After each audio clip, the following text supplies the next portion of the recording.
yours.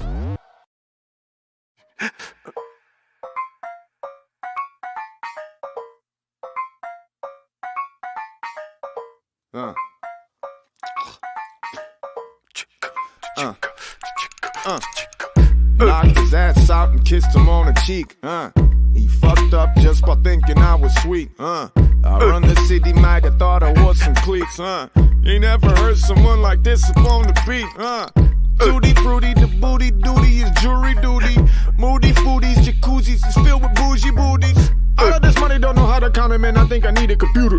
I can't live in deep, man. I live at the funeral. I got no need for a shooter. I'm getting bigger, getting bigger.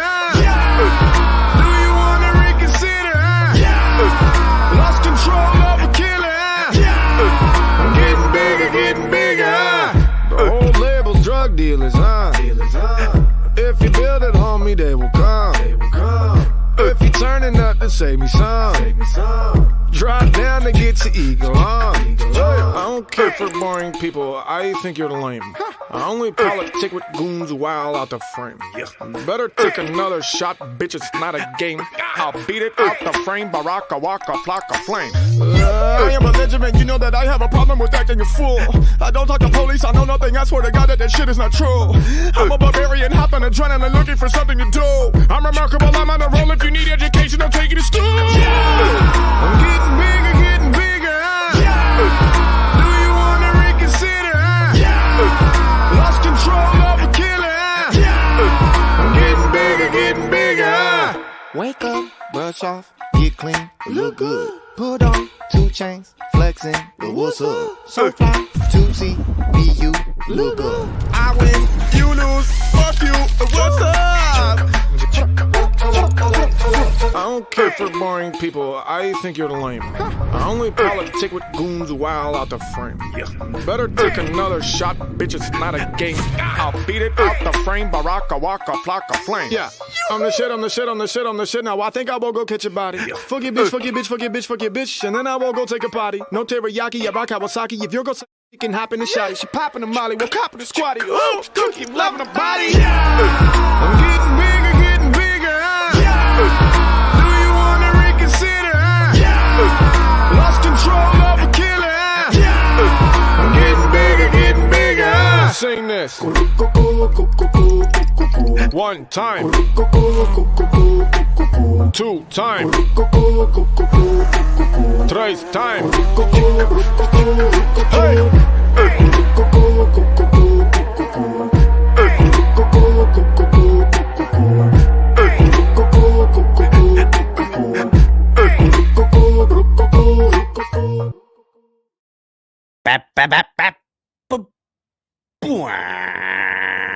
What is happening, you guys, and welcome to another episode of the Fiends Tailgate. I am your host, El Capitan, and tonight, adjusting of the microphone.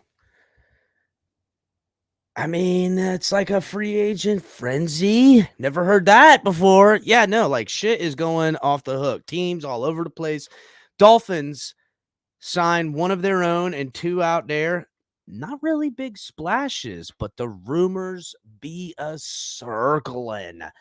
Big time free agents still available. Dude, was there like a run on D tackles or what?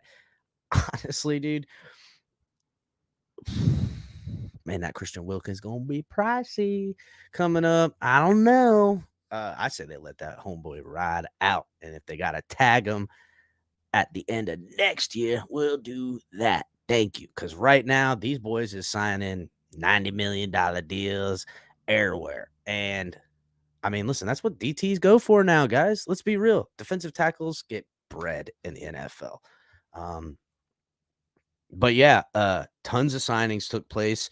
Some rule change things that teams are asking about, rule changes. We'll get into some of that. I got color in the back, the commentator. Coming up here, we're gonna get into it. We're gonna do some good stuff, some bad stuff. The Dolphins seem to be cap restricted at this moment, but I say to you, what's stopping them from getting some money from Agba? What's stopping them from getting some money from Xavier Howard? What's stopping them from working out some kind of money circumstances with the new Jalen Ramsey? Nothing. And because of these things, I feel like Chris Greer is like he's sandbagging right now is what he's doing. Chris Greer is sandbagging, and what I mean by that is he got like 25 mils that he ain't letting the other teams see. And a lot of these teams, they come out, they want to be the first guy in free agency, they're running to it. Chris Greer's always let that friggin' wave kind of come and go outside of direct targets, and he's been pretty smart with free agent pickups and signings. We're gonna get into some of that. It's I feel like he's sandbagging, like he's playing friggin' spades and he's got more books than he's saying. You know what I'm saying? Friggin' can't be doing that in the lunchroom if you catch my drift. But Chris Greer don't give a damn. He's holding them decks right there, and he gonna win this game. So let's make sure everybody is hitting the like button and subscribing if you're new. I think we're like one more subscriber away from 4,500. Hello, thank you everybody, getting up there. Let's march our way to 5K. And I'll tell you what, when we hit the 5K, we're gonna do a big time giveaway. I think we're gonna buy a shit ton of friggin' like TFTG swag, and maybe I'll drop a couple of hundies on there and send out stuff to all the fans and all this stuff. We'll do some drawings, and we'll make it fun. We'll give away a bunch of TFTG gear, and let's get to the 5K. We're like one person away from 4,500, so that puts us 500 away. Help us get there. Share the video, subscribe to the channel, become a member, donate, help us. Check out all the great content and great guys we have here on the network. We got myself, the Fins Tailgate. We got Lou, the Rabid Dolphin. We got color commentary coming at you.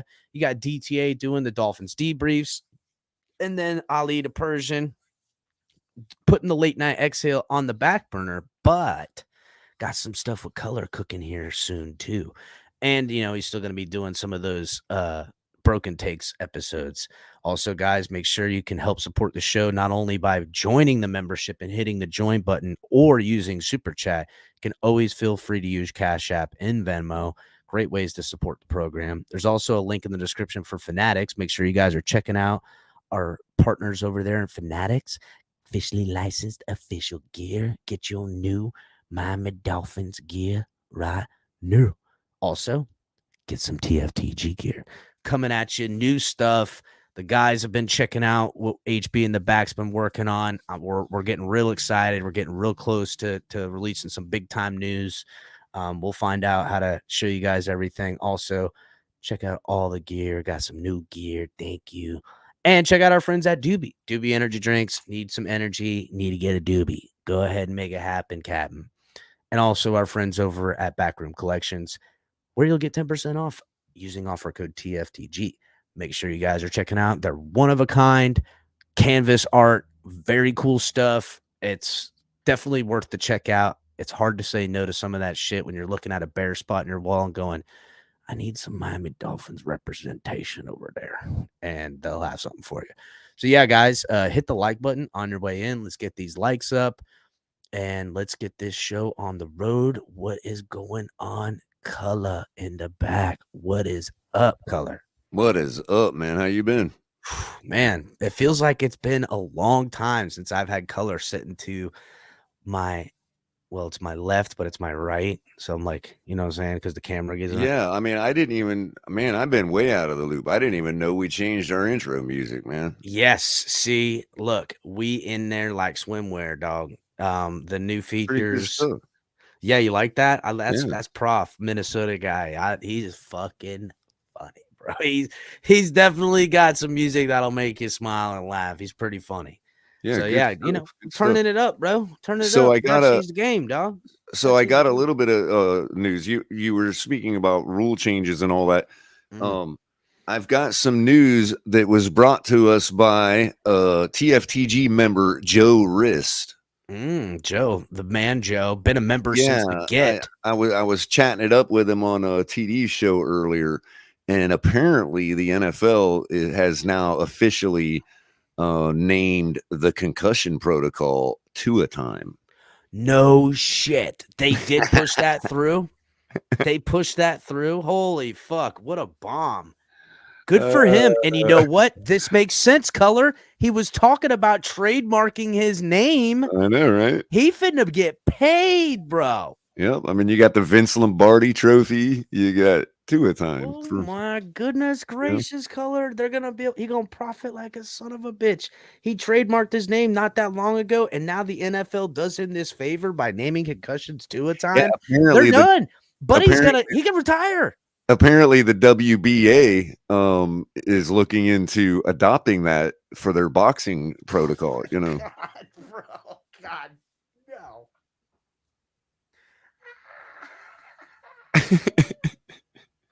Not the WNBA, no. Fuck, Color.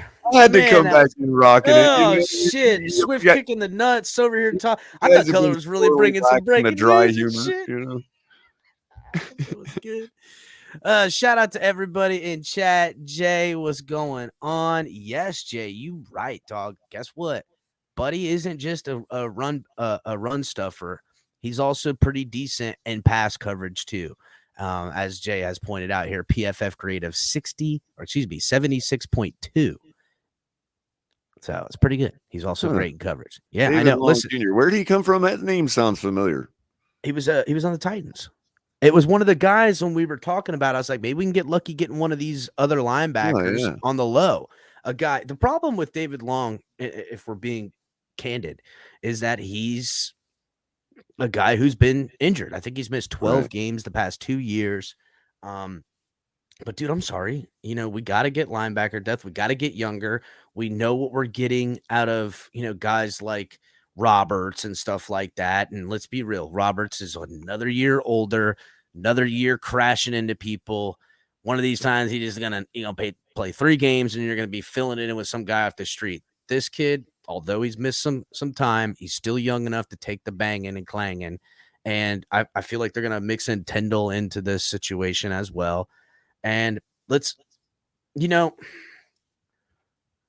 oddly enough, and we'll just get right into it.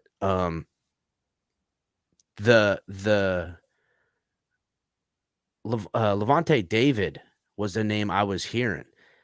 And then the fact that they switched it up with the David Long makes me wonder, did they not spend big at the linebacker position because they plan to spend big at the safety position? Because I thought they were going to do it the other way around. They're going to spend little on the safety because they have safeties and spend big on the linebacker. You know what I'm saying? Right. But they didn't. So I'm not so sure they needed to spend big at linebacker. They just needed to find somebody that can tackle. I mean, that can't be that expensive of a commodity. Being as that's kind of like here's the deal. Of the sport, Here's the deal. Yeah, you can't play the sport if you can't tackle. Well, you certainly can't play defense. You know what I'm saying? You can play offense. You can be a shitty tackler on offense. Well, even then, whatever. I've seen plenty of fucking wide receivers straight blow bitches up that intercept the football. How many times do you see a friggin' wide receiver come by and lay a lick on somebody who intercepted a football downfield? Yeah, I mean, I don't know. Anyhow, shout out to everybody else in the chat, member in the house, California, as well as Chef Jew making his appearance. What's up, Chef? Shout out to the members in the mod squad. Everybody hit the like button. The ambassador is in the building. I'm still calling out Chris Greer till we win the Super Bowl. Hey, listen, Chef. To me, the team has made it pretty clear. They like the building blocks of the team, as far as key positions, quarterback, pass rushers, wide receivers, now adding Jalen Ramsey. These are key positions. The meat and potatoes of this team need to get a little bit more filled out. Maybe another playmaker on defense. Maybe we get lucky and get another, a running back in here. Lot of rumors with the Dalvin Cook stuff. I just don't know fiscally if that's what they're going to want to do. And we all know how Greer's been about running backs. To me, Fangio's the new guy in here. It's time for him to spend some of that money. I would imagine that it's going to be he gets first bite on the money. Anyhow, I guess you could say he kind of did with the Ramsey thing. Whatever. The holding this team to an accountable, to accountable. What am I fucking tongue twister? Holding them accountable for anything and everything. They've made it pretty clear that 2023, 2024, we're going for it because 2025 going to be rough. You know what I'm saying? 2025 is going to be rough. We're going to be losing players and be cap stricken. You know what I'm saying? If they don't figure it out, you got a lot of guys to sign around that time. Javon Holland, Jalen, maybe Tua. I don't know. We're going to have to see where we sit. So, but they're taking this. They're taking their shot now. But Hannah, what's up, buddy? What is that? Start off the season. Paper chance again. Undefeated in the 20. Yes, you're right. I get it. But, I mean, look, it starts somewhere. Might as well start on the paper because it ain't starting on the grass. And this team has failed time and time again drafting the talent and playing the long game. The long game ain't ever worked out for us. They did play the long game, if you want to be real. They blew up the team. They put pieces together that they thought. There's still questions, but they got to go for it for the timeline that they're in. It's either that or pivot, and they decided not to pivot. They decided to double down again. And don't half-ass it. That's what I don't want. I don't give a damn. Be negative 60 in the cap.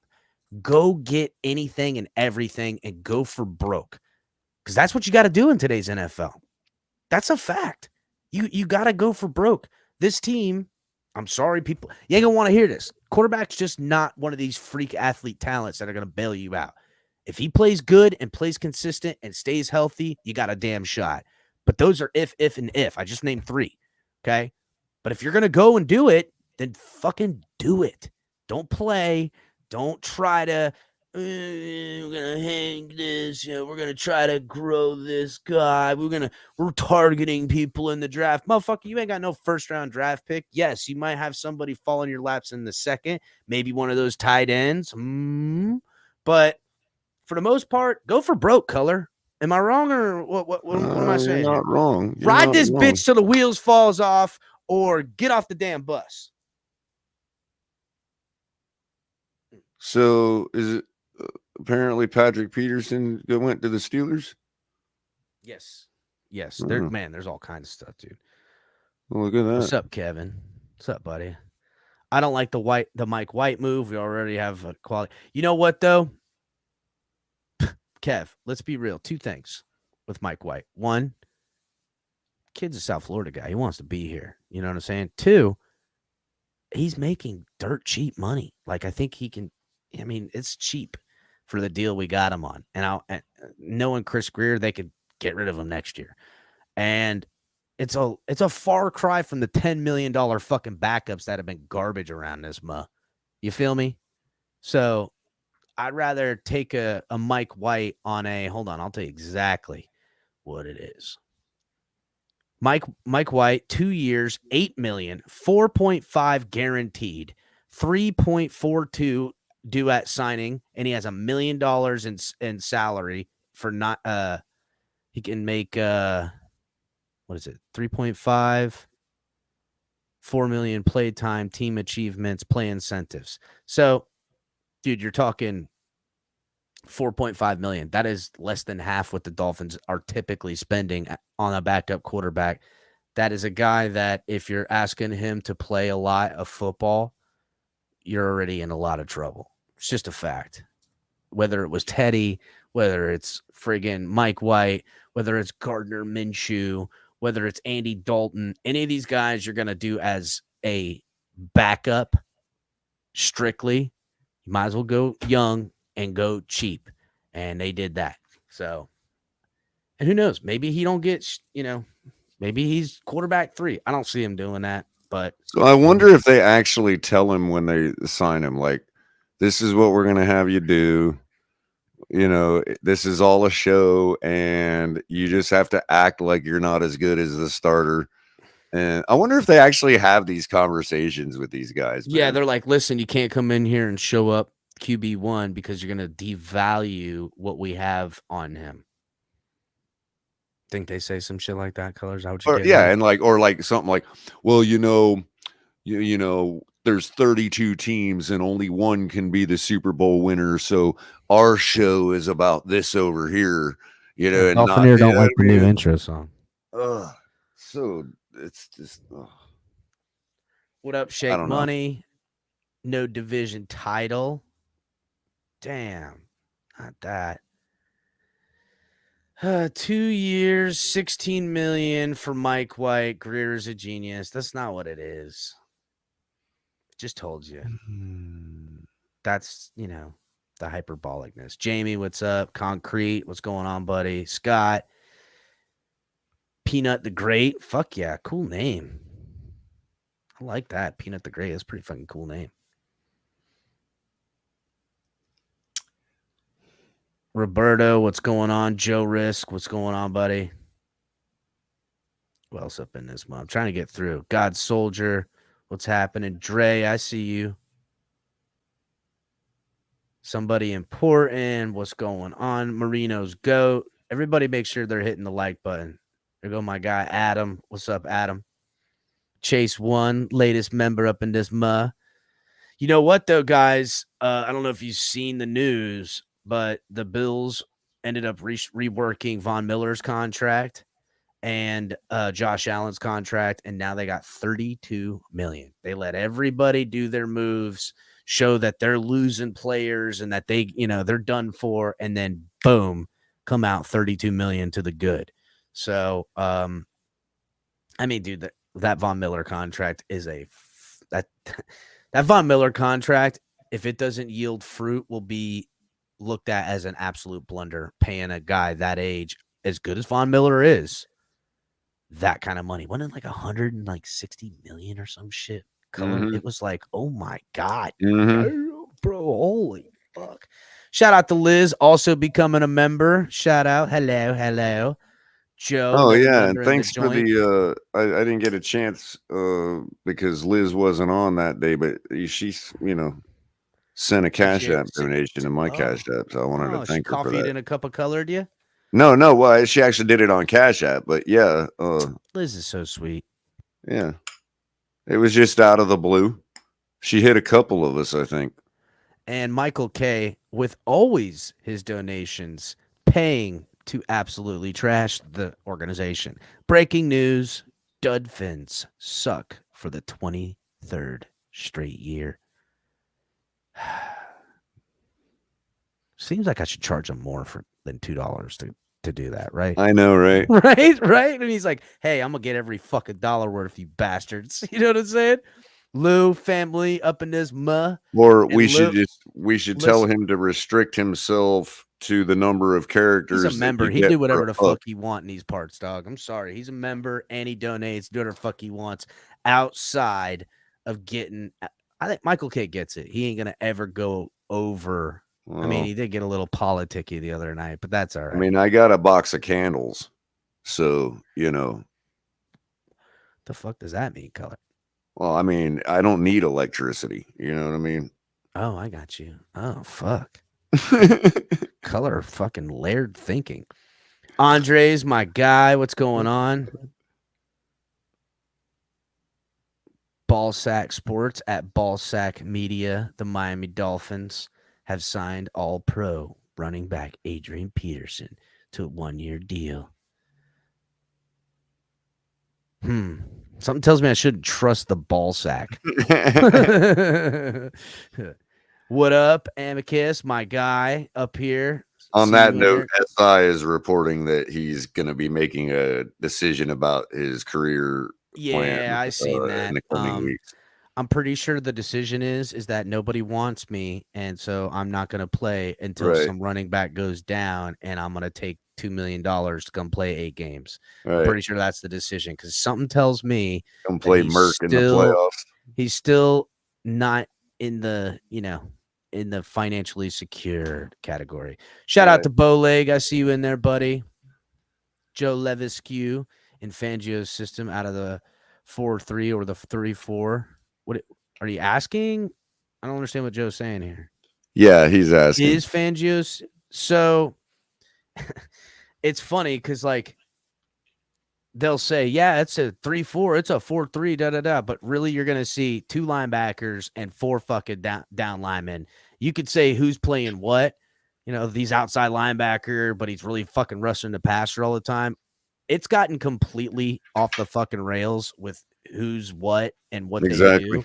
So I like to mean, think of a 4-3 as basically like forcing a down lineman. So that's kind of a system where you're saying we are not going to drop that guy, because if you're running a 3-4 and you put a fourth guy on the line and he's a linebacker, he's dropping back in coverage. He has the ability to drop back, whereas a pure down lineman doesn't, and a true 4-3 would not allow one of those 4 guys to drop back in coverage. I guess you could say Really, the only difference it's definitely going to be the 3-4 with the outside linebacker up, and you're going to have 2 off-ball linebackers. Right.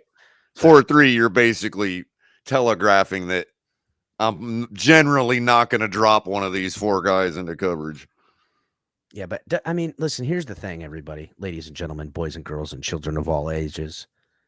They're playing it all these days. Unless you're pigeonholed in something you think, you gotta be flexible in this. Exactly. What's up, Roberto? When you run a dime prevent, when you're up 40-0 and you're running a dime prevent, there's only 3 down linemen anyway.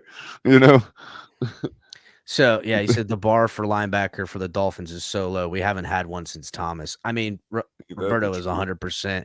Until I get a game wrecker in there, I'm always gonna be hoping. But hey, listen, maybe Tyndall, maybe this dude stays healthy. Maybe bringing Long in here can alleviate that game wrecker in between the tackles while Tyndall settles in that role. If they split the role and have the production, I'll be happy. I don't give a damn. I'll be happy most because I don't feel like we're getting ripped off fiscally, with all that. Saving the money. What's up, King Mill? God damn. Like, okay, with the dunk. Use this to buy Greer a working calculator. Damn, dude. Breaking news. Bills are very interested in Jesse. No shit. I thought he signed with the Saints or somebody. No, bro. He's out there creeping around in the locker rooms, in the back rooms, making it happen. Historical fact, the Bills have been trapped. Yeah, that is bullshit right there. Roberto with the fucking end-all, be-all. Again, and I say this a lot, the Bills, the thing they have to hang their hat on is absolute blunders. That is what they're infamous for. Having everything supposed to go right and everything goes wrong. That's what they're famous for. What's up, JC? I see you in there. David King. Batman's Pops. Science owns imposters. What a fuck. Tell me how you really feel, fucking homie. Good Lord. Trade Agba. Yeah, I think everybody wants to trade Agba. I just don't think anybody would be, I want to pick up that Agba money. And I'm thinking Fangio really wants Agba for this defense. And listen, if you can trade him, get it happen, make it happen, Captain, especially for the monies.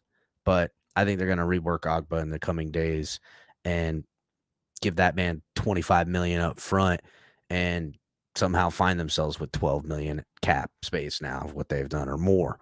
They still have Xavier Howard that they can go ahead and trade for, or shake down, or I would say shake down, but rework. Crypto, another member/family member up in this What's going on, Crypto, my guy? Cap for life. Play that funky music, Mike White. Yeah, dude, fucking Pete. I heard Pete today call him fucking powder white Mike. Shit was funny, dude. Shelby, what's going on? David. I mean, y'all need Jesus. Jarvis, what's going on? Finland P, what's up? I see Mark in here. Look, Mark tries to outdo Roberto with this comment.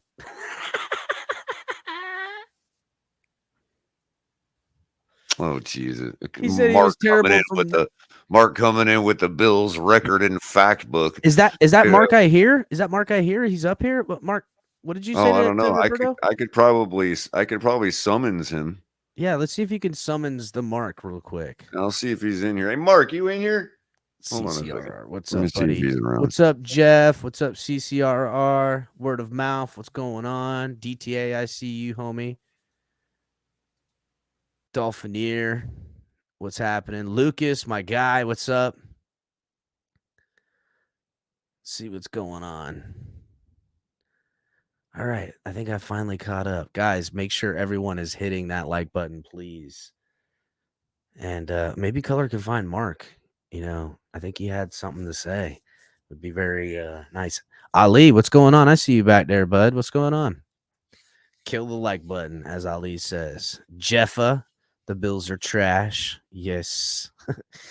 Listen, the Bills did make some cap space. They're going to get something. Who? I don't know. Mark, is that you? I mean, it's obvious that, there's only one letter difference between AFC and AFL. So technically Roberto is wrong because they won championships in 64 and 65. And by the way, before the NFL even existed, the Bills would win championships in some kind of league nobody's ever heard of where they wore leather football helmets. Mm-mm. And, I mean, the pig skin was a fresh pig skin, still smelled like blood and stuff on it too. Yeah, I mean, you could still see the veins in it, Oh Christ, I wouldn't have said that. Dude. Gross. So, Mark, real quick, your Bills have gone ahead and figured out some cap space. I mean, that means the Bills, now having some cap space with reworking Allen and Von Miller. Do you expect them to do some splashes? Because I mean, isn't this going to hurt you guys down the future? I figured we would be the ones to get Mike White since we let Case Keenum go. And now, I mean, we're really truly now one finger injury away from the whole thing collapsing, like Color always points out. So I just want to make that clear that I really do not think it was a good idea to let Case Keenum go because he is a star. And, is he? Yeah. I mean, he has, and he can play games, with Northern teams. He had his best showing out there with Diggs. Whether you think he's a star or not, your owner is Diggs trash. Gotta have a little your bit GM is trash. You're not going anywhere. It doesn't matter if Case Keenum is a star or not because Greer is trash. You're not going anywhere until he's gone. Ross has to sell the team to the Bills ownership, and then you will finally be better. To the Bills. Yeah. Isn't the Bills like one good collapse away from being the freaking Canadian Bills? Well, I mean, it's the snow's fault. Oh, okay. Well, you've been eating yellow snow, so I mean, that's y'all's fault if you want to be real. So everybody hit the like button. Thanks, Mark, for coming up here. The Bills are actually moving to New Mexico. Mind. Since I moved here, they're moving. Oh shit! They're following Mark. They're going. They're Yeah. New Mexico Bills. Hey, you know what? That makes more it's kind sense. of a dry heat here. Josh Allen should be okay. It's kind of a drier heat. So it'll be good. There's no for all water in those... here. That's what that means. It's the water there. Well, that's not going to bode well for them staying in the AFC East, coming down to Miami and finding the Dolphins in this humidity. They're just not going to be acclimated for it. I mean, we already know how much Bills players just absolutely fear the sun and the heat. So, I mean, damn. The NFL the type of thing that you're thinking is going to help them? Is this a tactic? No, the move? NFL is gonna bring in a wrecking ball and force Miami to destroy half their stadium so that they will no longer have the opponent in the sun.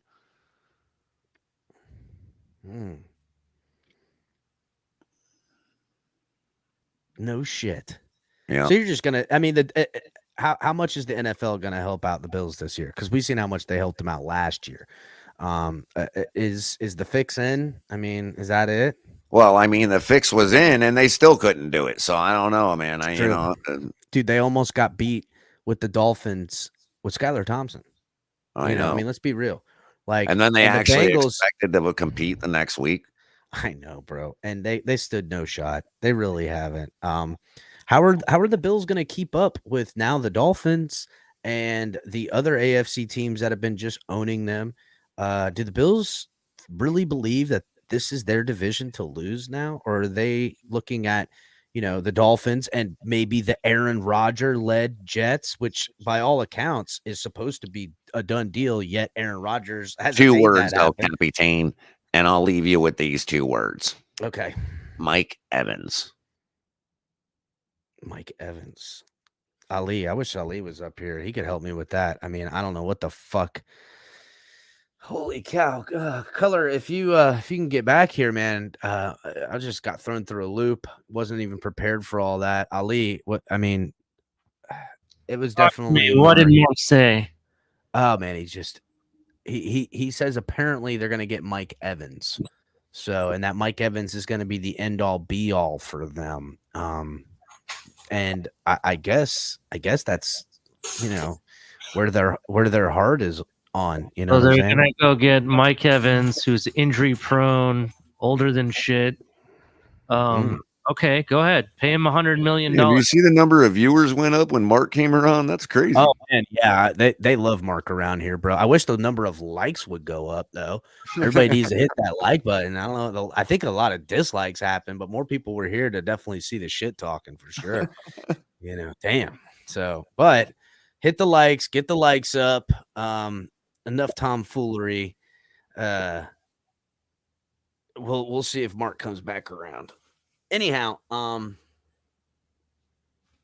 so Ali, we'll start with the Mike White stuff. Color, we'll start with the Mike White stuff. How do you guys really feel about the Mike White? Now that I see the number, prior to the number, It it kind of 16 mil and shit. Yeah, I was like, this can't be right. It's only if they know for a fact he's going to be playing that they're going to give him all this money. But then when I see the breakdown of the actual contract and the fact that it's only really like $4 million, and there's no guarantees in the second year, it's actually not really bad. I mean, if he plays, he plays, but he has to actually play to get all that money. To be honest, he has to play a lot. So, it's not as bad as you think. And I actually kind of liked Mike White. I know we both, Color and I, both put him in a lineup on, DraftKings and everything. So, in certain situations, he's formidable. He actually did put up 400 yards in a game. Mhm. Yeah, he did have his Mike White showing, and he also showed some grit at times. I know Buddy took quite the beating and still played when they didn't have any other quarterbacks available. But I mean, it's Mike White. I don't know. Listen, Man, I don't know, man. It's What a backup quarterback. I mean, I don't know why. the thing that excites me is that it's a backup quarterback signed for proper backup money. It's not a guy we're bringing in here for $10 million because we gotta do this because of Tua and all this other stuff. Guess what? Tua goes out and Mike White can't do it, or fucking everybody does it. Then the blame gets put where it's supposed to be.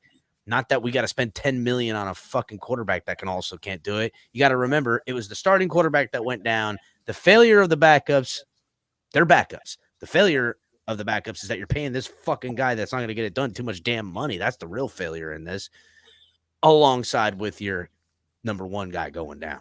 So for the money, I'm all right with it. So I'd agree with that. I mean, I don't really think it. I mean, I don't know. I guess Tell it's us what their you really choice to think. what they use their backup for, but I mean,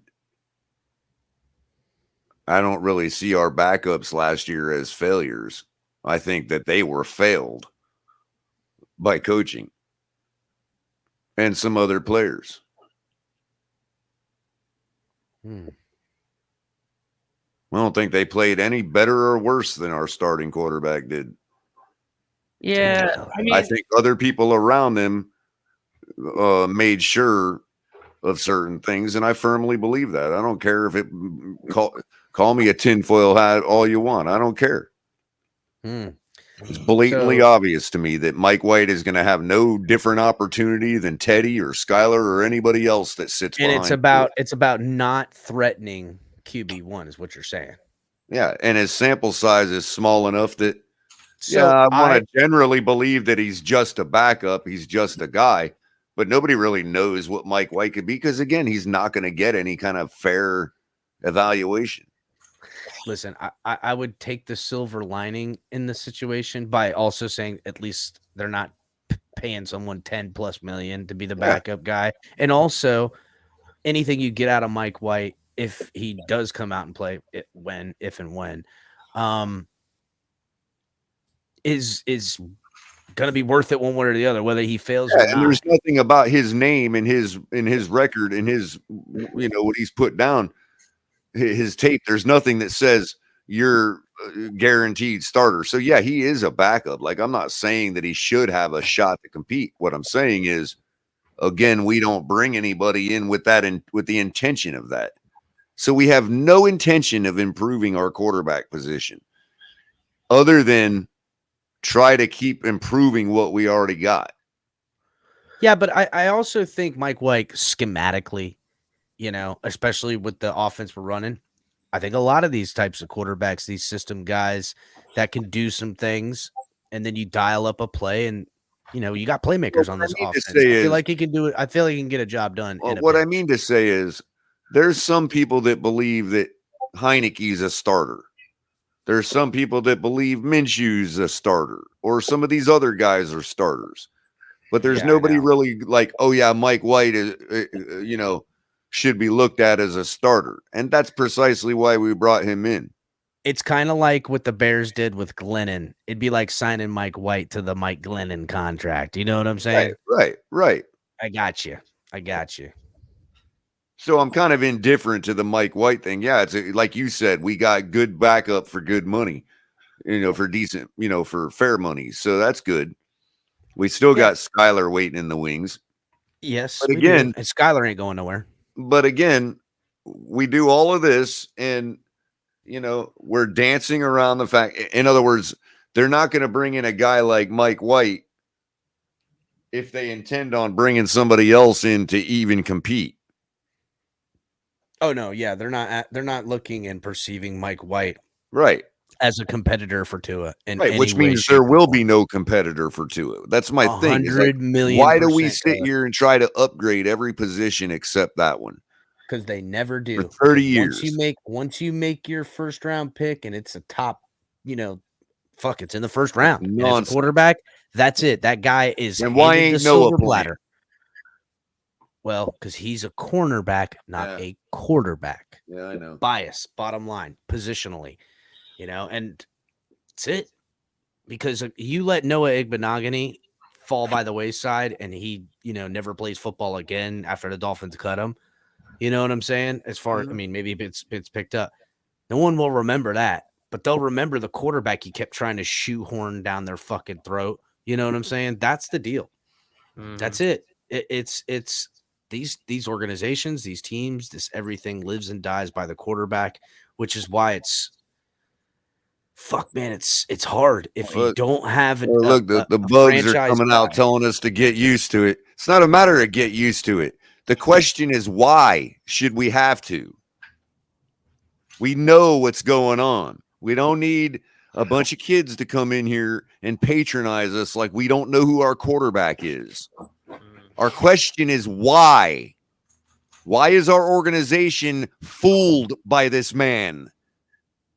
That's the question. Not who is going to be our quarterback, and we don't think Tua's going to be a quarterback. Nobody's I want to saying that. We're asking, why is Tua going to be our quarterback?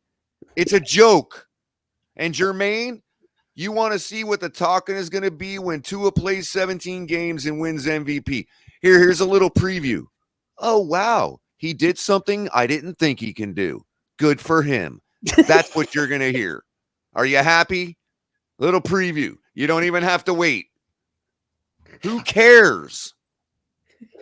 Are you going to be sitting here wagging your finger like a child? Well, matter of fact, I will give you an hour of my show to come up here on your camera And scold and the shit wag out your of him. finger at me. Like you can literally sit here and wag your finger at me the whole show. How about that? Is it fair? Is that fair? Man, I want to see that Just show. thinking about that. Listen, again,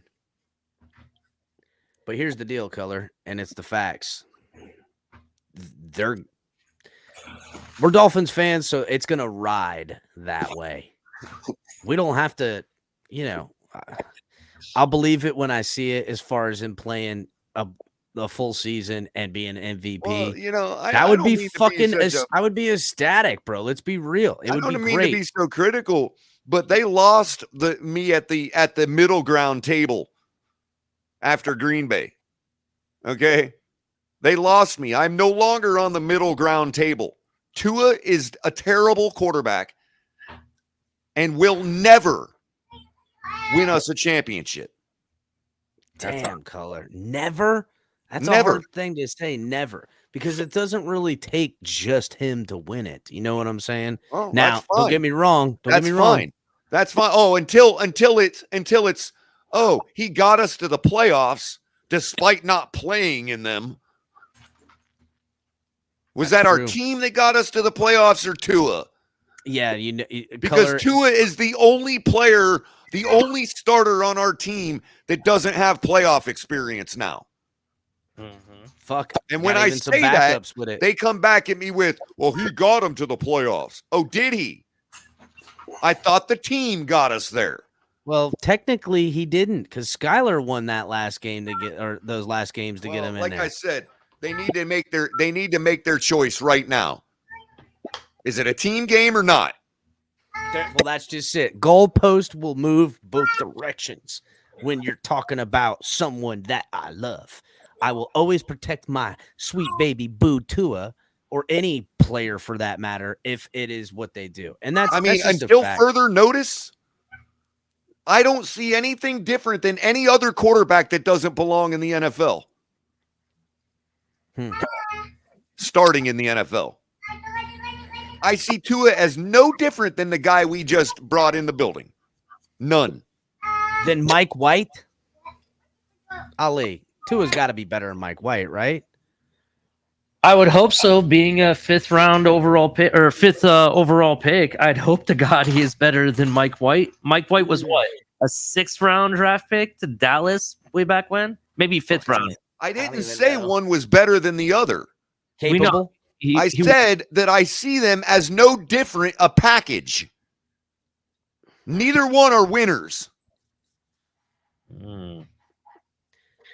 Wow. I hear you. I'm tired of like imagining that it's not true. If we're gonna be forced to roll with this quarterback, then they're gonna be forced to hear me all the way on the bandwagon, yelling my guts out about how terrible he is. If they want to deal with that, then they can roll with him at quarterback. Man. Fair? Color digging in y'all's asses. And boy, I'll go watch buy out, a Tua jersey while I'm doing it. bitches. You're not allowed to be a fan anymore, Color. CB83, where's my money? Why don't you put your money where your mouth is, you welcher? Damn. Crawfish Before I really better, start 83. getting upset, before you really start getting me feeling some kind of way about you not honoring a bet. Damn. Big crawfish and bets since 1983, Color. Didn't you know? That's what CB stands for. Wow. $sign gone color now. com. 2 L's, 2 M's. Have my money. Grape jelly. Yeah, grape jelly. That's what the CB stands for. Crawfish bet 83. That's right. Damn, Color. There Color it is. coming in. Color's is great bombing one guy. Dude, it's a team sport. Yeah, so quit trashing Noah. Noah shut down Adam Thielen and won us the game against Pittsburgh, which is more than I can say for Tua. Yeah. Damn. Fuck. Color coming out hot, bud. I'm tired of it, dude. I'm tired of being told what I got to say about somebody and how I got to think. Prove me different, Tua.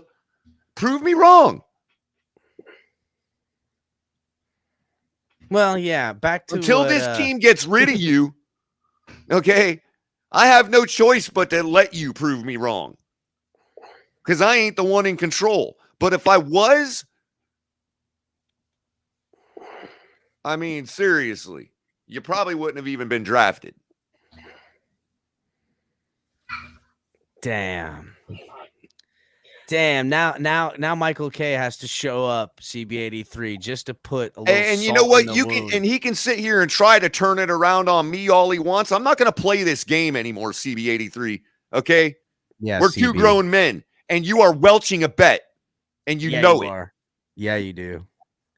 You do know it, bro. No, Color. That's for next year. I mean, damn. At this rate, you're just gonna have to wait until either Tua gets an extension or the Dolphins move off of him. Ain't nobody needs receipts because everybody on this channel heard you say that if Tua crapped the bed against Green Bay, that you were done with him and he wasn't the guy. And he literally said from that point on, at the rest of the season, that Tua ain't the guy. And then he switched up with a quickness, coming around, putting his TFTG flip-flops on, and feeling himself.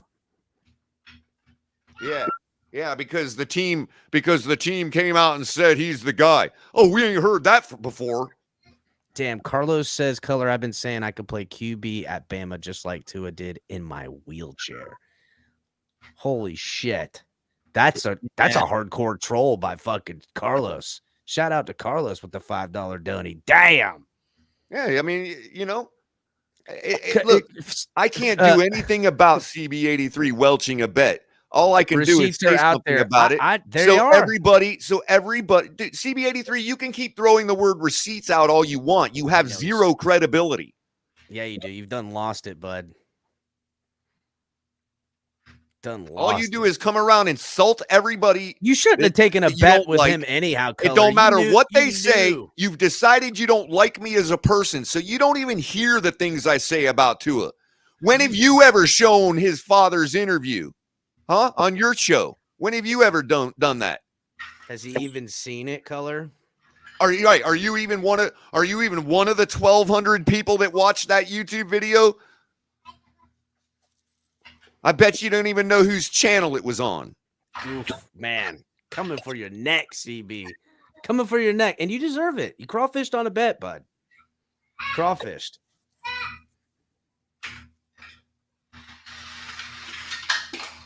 Look at this guy. How many times you watch my show, my 2-hour-long show, showing everybody why we should give credit to Tua for New England last year? Huh? How many times you told people that I did that show? While you're out there mouthing off, telling everybody how much I hate and how much I cry. Damn, Patrick, what the fuck? I'm done with you, bro. Just leave. I've asked you 1,000 times. I asked you on a private phone conversation to leave me alone. Dude, he's just a troll of trolls. It's fine. It's the only thing CB83. And all I can do is ask him to leave me alone like a baby. So that's what I'm doing. It's the only thing CB got going on right now is hoping that he can get some TFTG. No, attention. He's sucking my energy because he can't form any himself. Well, he's either sucking that or sucking something else. He's just a good old sucker. It's so old, man. It's like so old. I'm gonna come by all, TFTG and drop my little wolf emojis. Bro. I mean, really, bro. I'm beginning to think that's all the value you have. What just happened? That was weird. Boom. Like, can you bring anything else to the table? Wolfpack this, Wolfpack that. Do you have anything else? God damn, Color roasting his fucking ass right now. God damn. He did have a funny line the other I thought day. you were college educated, bro. He did have one funny line the other day. I'm guessing one of his friends told it to him, but he was like, "Hey, drop the link." I'm like, "Oh, I'm not dropping the link today." He's like, "Man, I remember when this used to be a real tailgate. You drop that link and shit." I find that to be pretty funny, but then he has to keep hammering the joke. There's no fresh jokes coming, so there's no fresh jokes coming. Yeah, I mean, well, yeah, okay, but the tailgate. Okay, so let me ask you this, CB83. When you go to somebody's tailgate at the stadium, do you get up on the bed of their truck and take a shit? Actually, does he even go to the And game? if you did do that, how long do you think you would last at said tailgate? He came, don't you know, Color? He came to the tailgate with the shit fuck up. already in his britches. He came there ready to shit. Link is dropped, bitches. Hit the like button, please, everybody. I mean, Get the really, likes just up. grow up, dude. Got over 100 in the building and not One even thing I 100 can tell likes. you, Tua knows football better than you do. Well, I mean, CB83, actually, Is yeah, that a good enough compliment for Tua for you? bro. That's the one time I tell you. I don't see how. He's right about that. I don't know. Man. What up, GTA? Kohler, I take offense to that. Where I poop is nobody's business.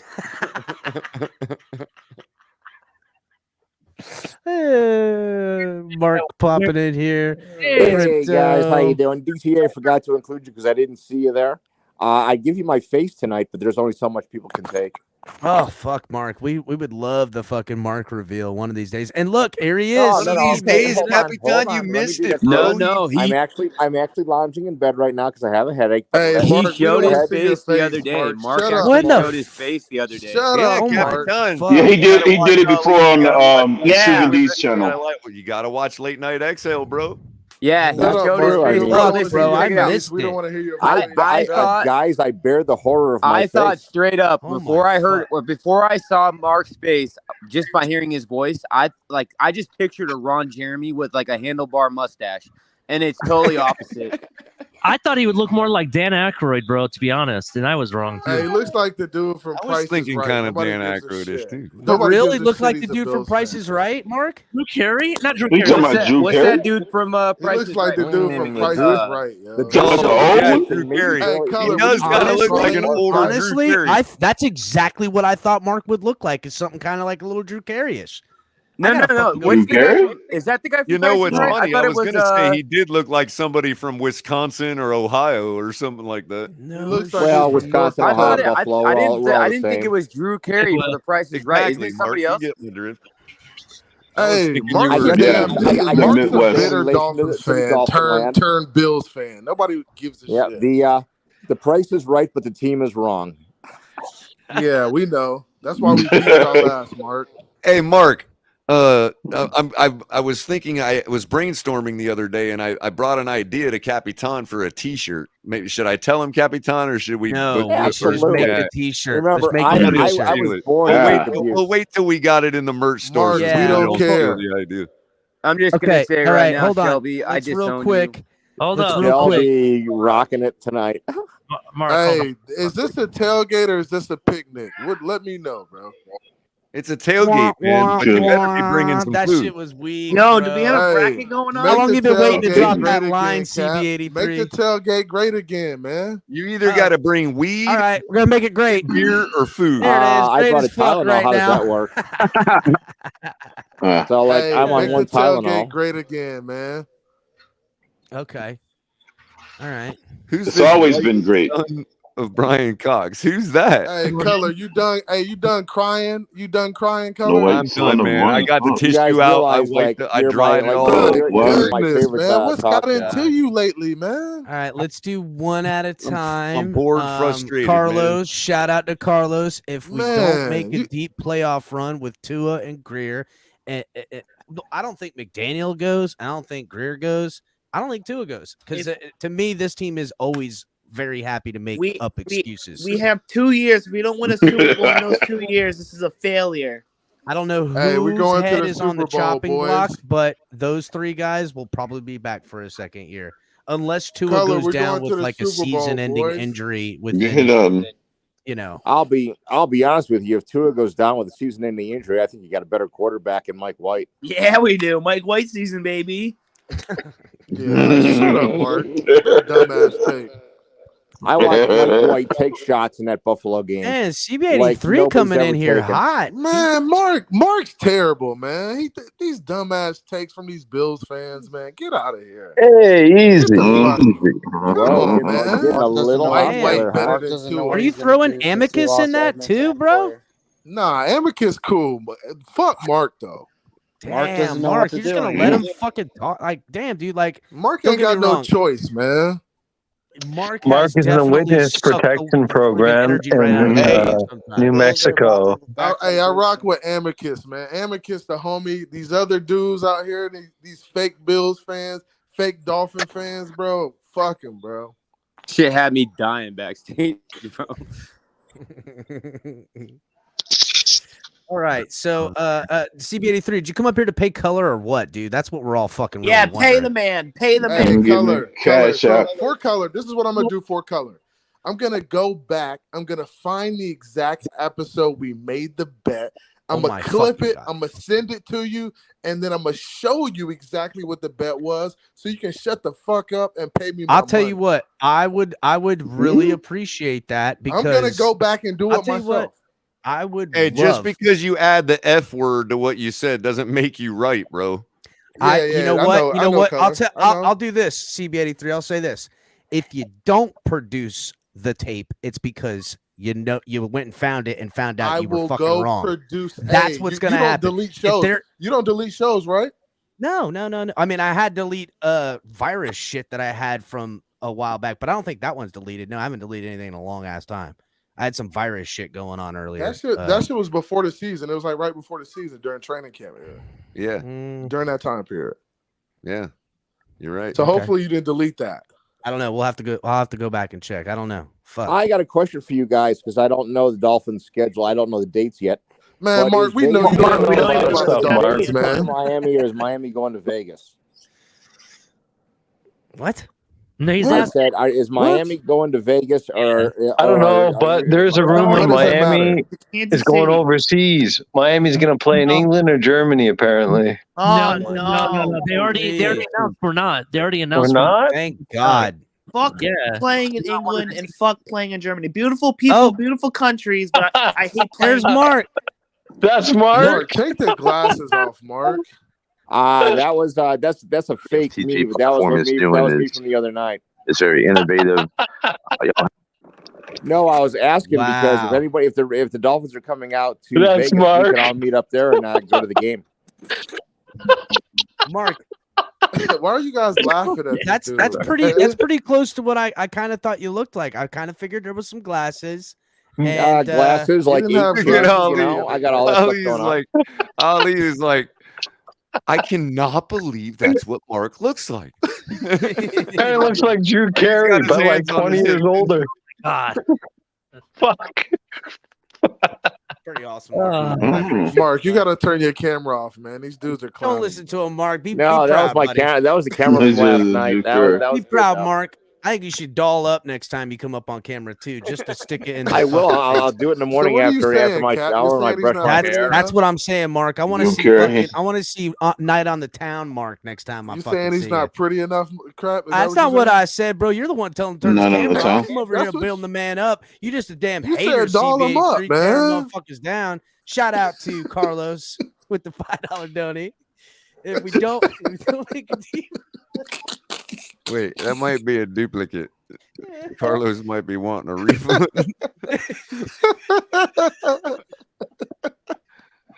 All right, let's Let us know if you get need this that thing back, back into Carlos. football. You've never struck me as somebody that that would pay to say the same thing twice. Let us know. So, bro. what do you guys think is on the Hey. table for tomorrow for the Dolphins? Make the tailgate's great again, man. The Happy tailgate times, Always like, been shut great, up, dog. Colored. Just We're gonna sometimes- make.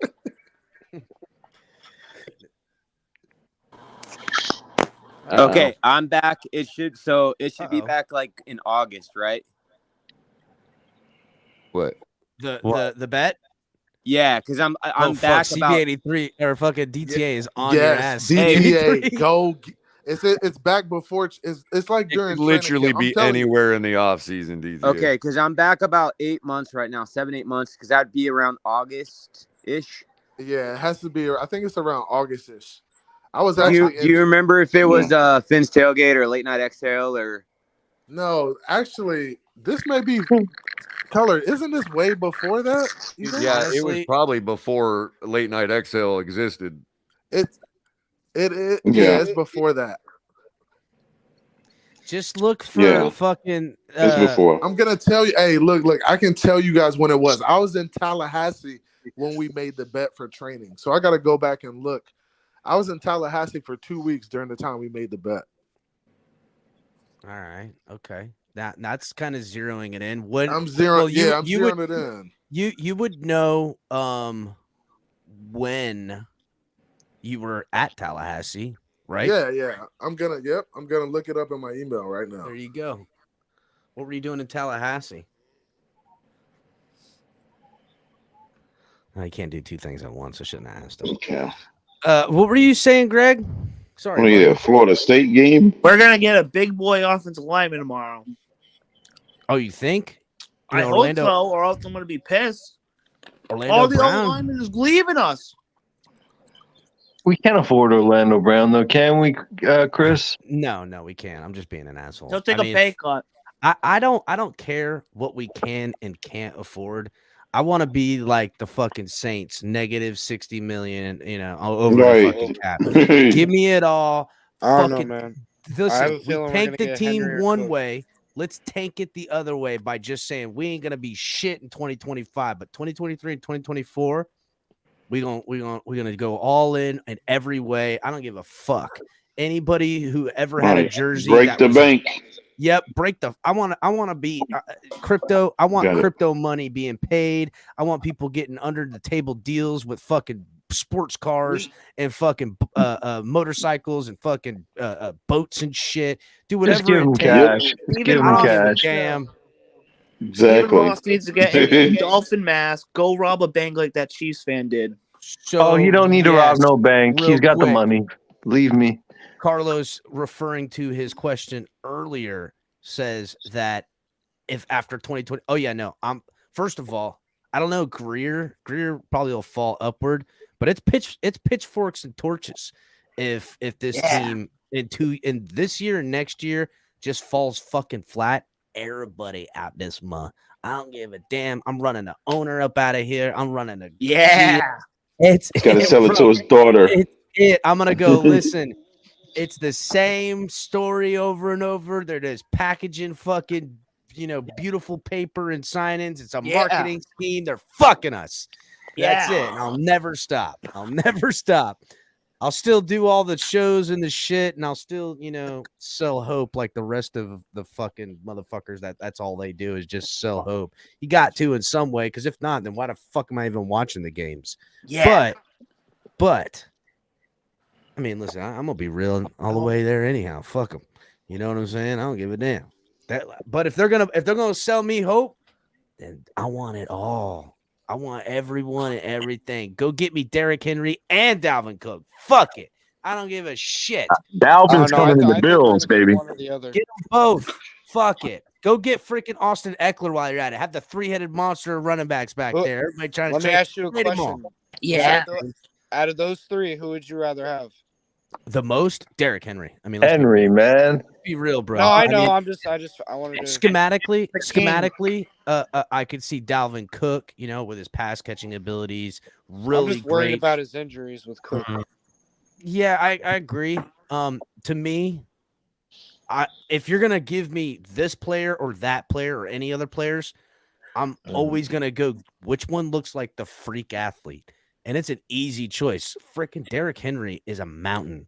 Give me that guy. We're gonna trade our second round pick next year first for Derrick Henry and some jabroni and Noah Igbenogany. I don't think we need nobody Henry. I don't think we're gonna do that. And also, Amicus, real quick about Dalvin Cook. Right now, you're not getting Dalvin Cook, and it's because his brother's there. His brother does not want to play with his brother. They don't want to play with each other. Well, it's interesting that you just said that because 20 minutes ago, James Cook tweeted Dalvin with the eye emoji and said, "Come to Buffalo." Yeah, because he's hating it there. He's fucking hating happening. it. It's happening. I'm telling you, it's not going to. It's cold up The there. Nobody wants Bills. to play I think there. the Bills are just in on Cook because they know the Dolphins are really making a run at him and they're trying to jack the price up. Yeah. I think so. On the real. I think the Bills are going to get a big name wide receiver. I'm not worried about I heard Hopkins is going to Chicago. Yes. Yeah, Gabe Davis. Gabe Davis is washed up. I'm saying Hopkins the Saints. Yeah. Uh-oh. What happened to CB83? He done seen the video and He saw washed that up. he owes Color $100. He was like, fuck. He goes, He fuck, said, "I'm I out did this say bitch." that. He's over there trying to figure out a way to cover it up right now. He's acting like he got a concussion like Tua. He don't know what happened. Oh, DTA. He actually said check the dates 2/24 through 3/12. He's gonna fall off. Oh, look, he's back. Hey, y'all talking shit? What y'all talking No, about? man. We're just You wondering where he talking went, shit? buddy. Just wondering Oh, where he okay. went. Shut Yeah, your that's ass up. Kevin.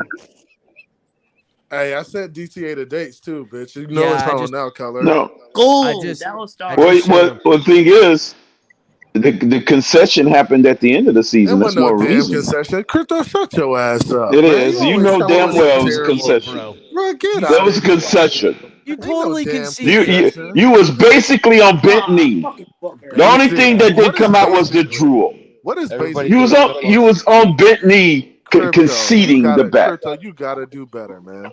You gotta do better. I'm just saying. I'm an honest broker here. I have no Man, dog in the hey, fight. Mark, get on camera, Mark. Pardon? Don't switch the topic with Mark. Poor Mark just listening. Marco Camera. I'm just listening right Get now. Mark not on really camera. adding You don't want anything. Marco man. Camera. Let's He talk don't have some- on let's any talk some clothes right. Dolphins, Mark. He probably don't have Mark, on any clothing right now. Mark, That's you not just true. saying I take have me a- out I to have- the I ball have- I have game. a You look top like and bottom Harry on. Carey, buddy.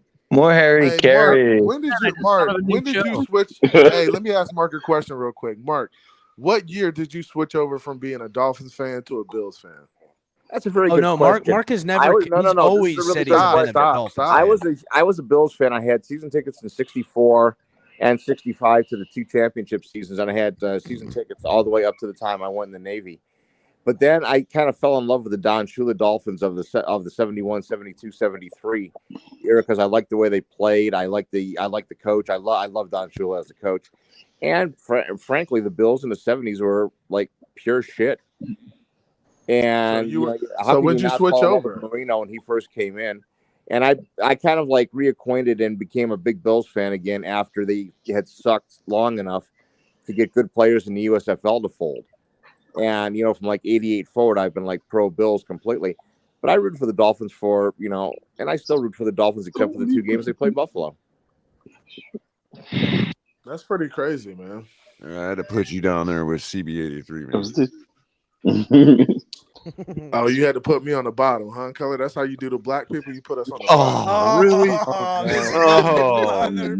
Gee. I That's knew how you you was do us, gonna Color. go there, bro. Bro, I knew you were going Wow. right We've been moved this shit. That's how man. you do us, If I Color. was, you know what, CB83, if I wasn't in such a self-deprecating mood, bro, I probably would have taken offense to that. Damn, dog. That's how you do it. The bottom of the show, huh? The bottom. That's right. You fucking. Damn, Now Cap, you're that's how y'all gonna, now you're gonna here, make me Cap. genuflect, and now you and Crypto and everybody's gonna be all the way at the top every single time I see you now. No, Crypto stays at the top anyhow. Just to keep it fucking fair. Damn, Cap. Hey, I make got the that tailgate fragility great going again, on, Cap. so now I got to put you all at the top now. No, fuck Damn. all that. I'm staying on the- We You know gotta, what? you gotta come sit on my couch. We gotta watch a Problem movie. fixed, you bitches. know. Boom. Now what? Oh, so that's how you do it. Put the white boy on the big screen. Put That's the white right, boy on dog. the That's big right. screen. Don't act like it's- right? We gotta have the looks up on this motherfucker. What you mean?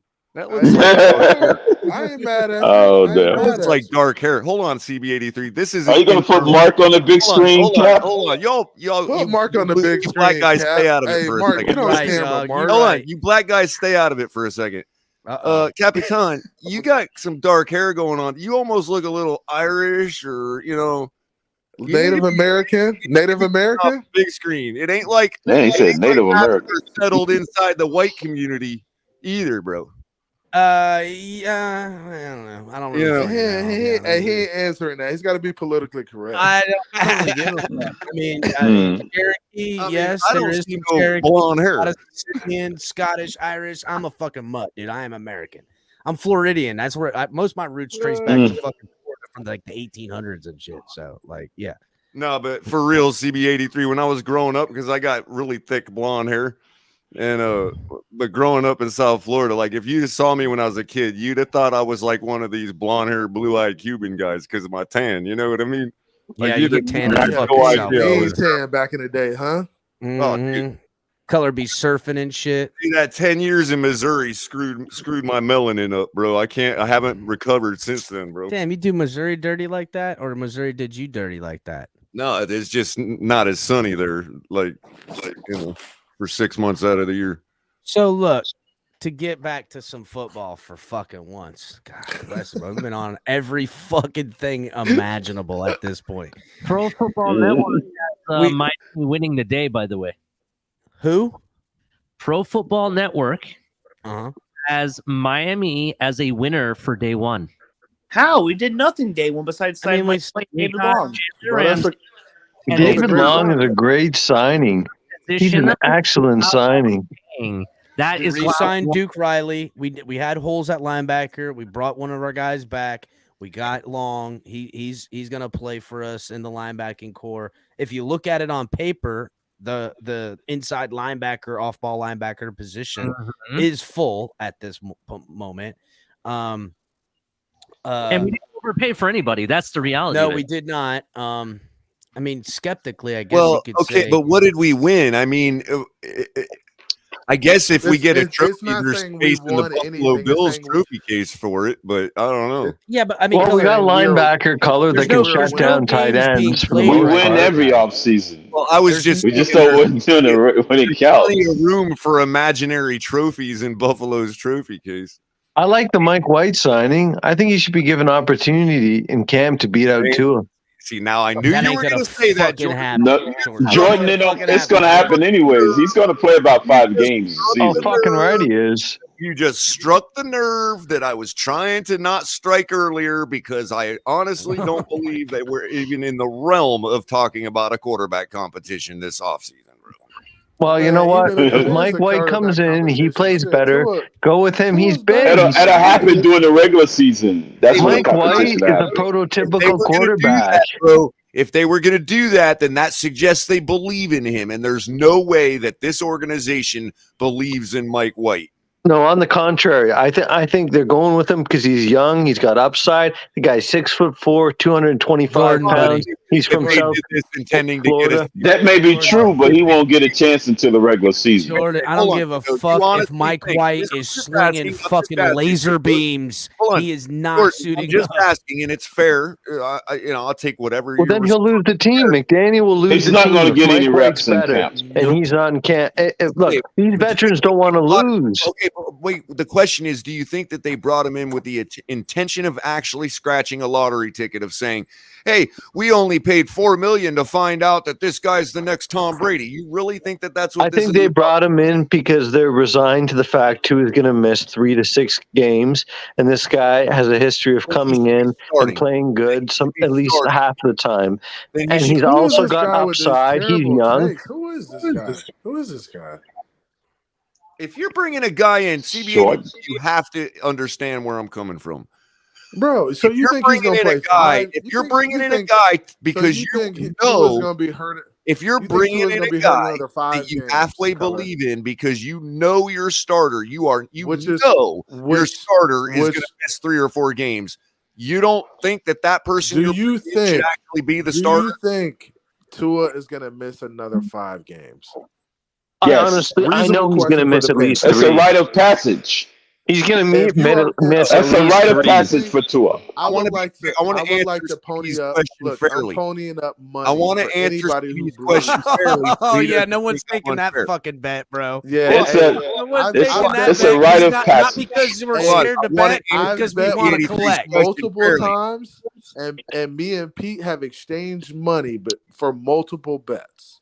I want to. Yeah, but okay. I've already told you what the difference is, bro. You already know what I believe the difference is, bro. And I ain't gonna go there right now. What's the difference? I want to answer your question fairly, which I've already forgot now because everybody talked over everybody. The question you just asked, what you was think it? he's gonna miss 5 games? Okay. In fairness to you, Real close to it. Crypto. 4. In fairness to you, to answer the question fairly, there is no way for anybody to know what's going to happen in the future. All we do know is he has averaged missing 3 or 4 games every season of his 4-year career. All right, so the first year, how many games did he miss year 1? Well, those were 4. All of those were due to injury. How many games did he miss year 1? I think I can't remember. He missed like 4 games. He only played like 9 games. Yeah, he only played like 9 games. But we're talking about the games he played, Crypto, not games he didn't play, my man. Come on, let's be smart. Okay, well, you said miss. 9, then 7. You just asked what he missed, which means he didn't play if he missed the game. For the games he was supposed to play, how many games He's did he saying miss? once he was QB1, Crypto, how many did he miss? Once he's QB1. And I gave him that. That's I just gave him the number. Okay, so how many games did he miss? He missed 3 games that year. Which 3 games did he miss? I hardly remember. He missed the Jets game. Let's go. Let's pull it up, guys. We got the internet. We got Google. We got all type of stuff. We can see which games he played in. Well, we could just look up what Pro Football Reference sees as his record that year. Let's just do that. That's the easiest way to do it. Hold on. Let's figure out how many games he played and how many games he was hurt. Okay, so year 1, they have him year 1 at 2020, and his record was 6-3. And he started 9 games, played in 10. So he played all of the games year 1? So there were 6 other games to account for. Some of them he didn't play because he was injured, and some of them he didn't play because he missed the first. And we know he missed the first. So we know he missed the first 6 games because Fitzpatrick was 3-3, and then he came in for the rest of the season. Correct? Right. So he played the entire first year completely healthy, right, through those 9 games. Okay, he didn't start one game. He started 9 of one those game games that he played, but he didn't start it. So he's got 9 starts and 10 games played. Right, that was the Buffalo game. So he didn't miss any games in year 1.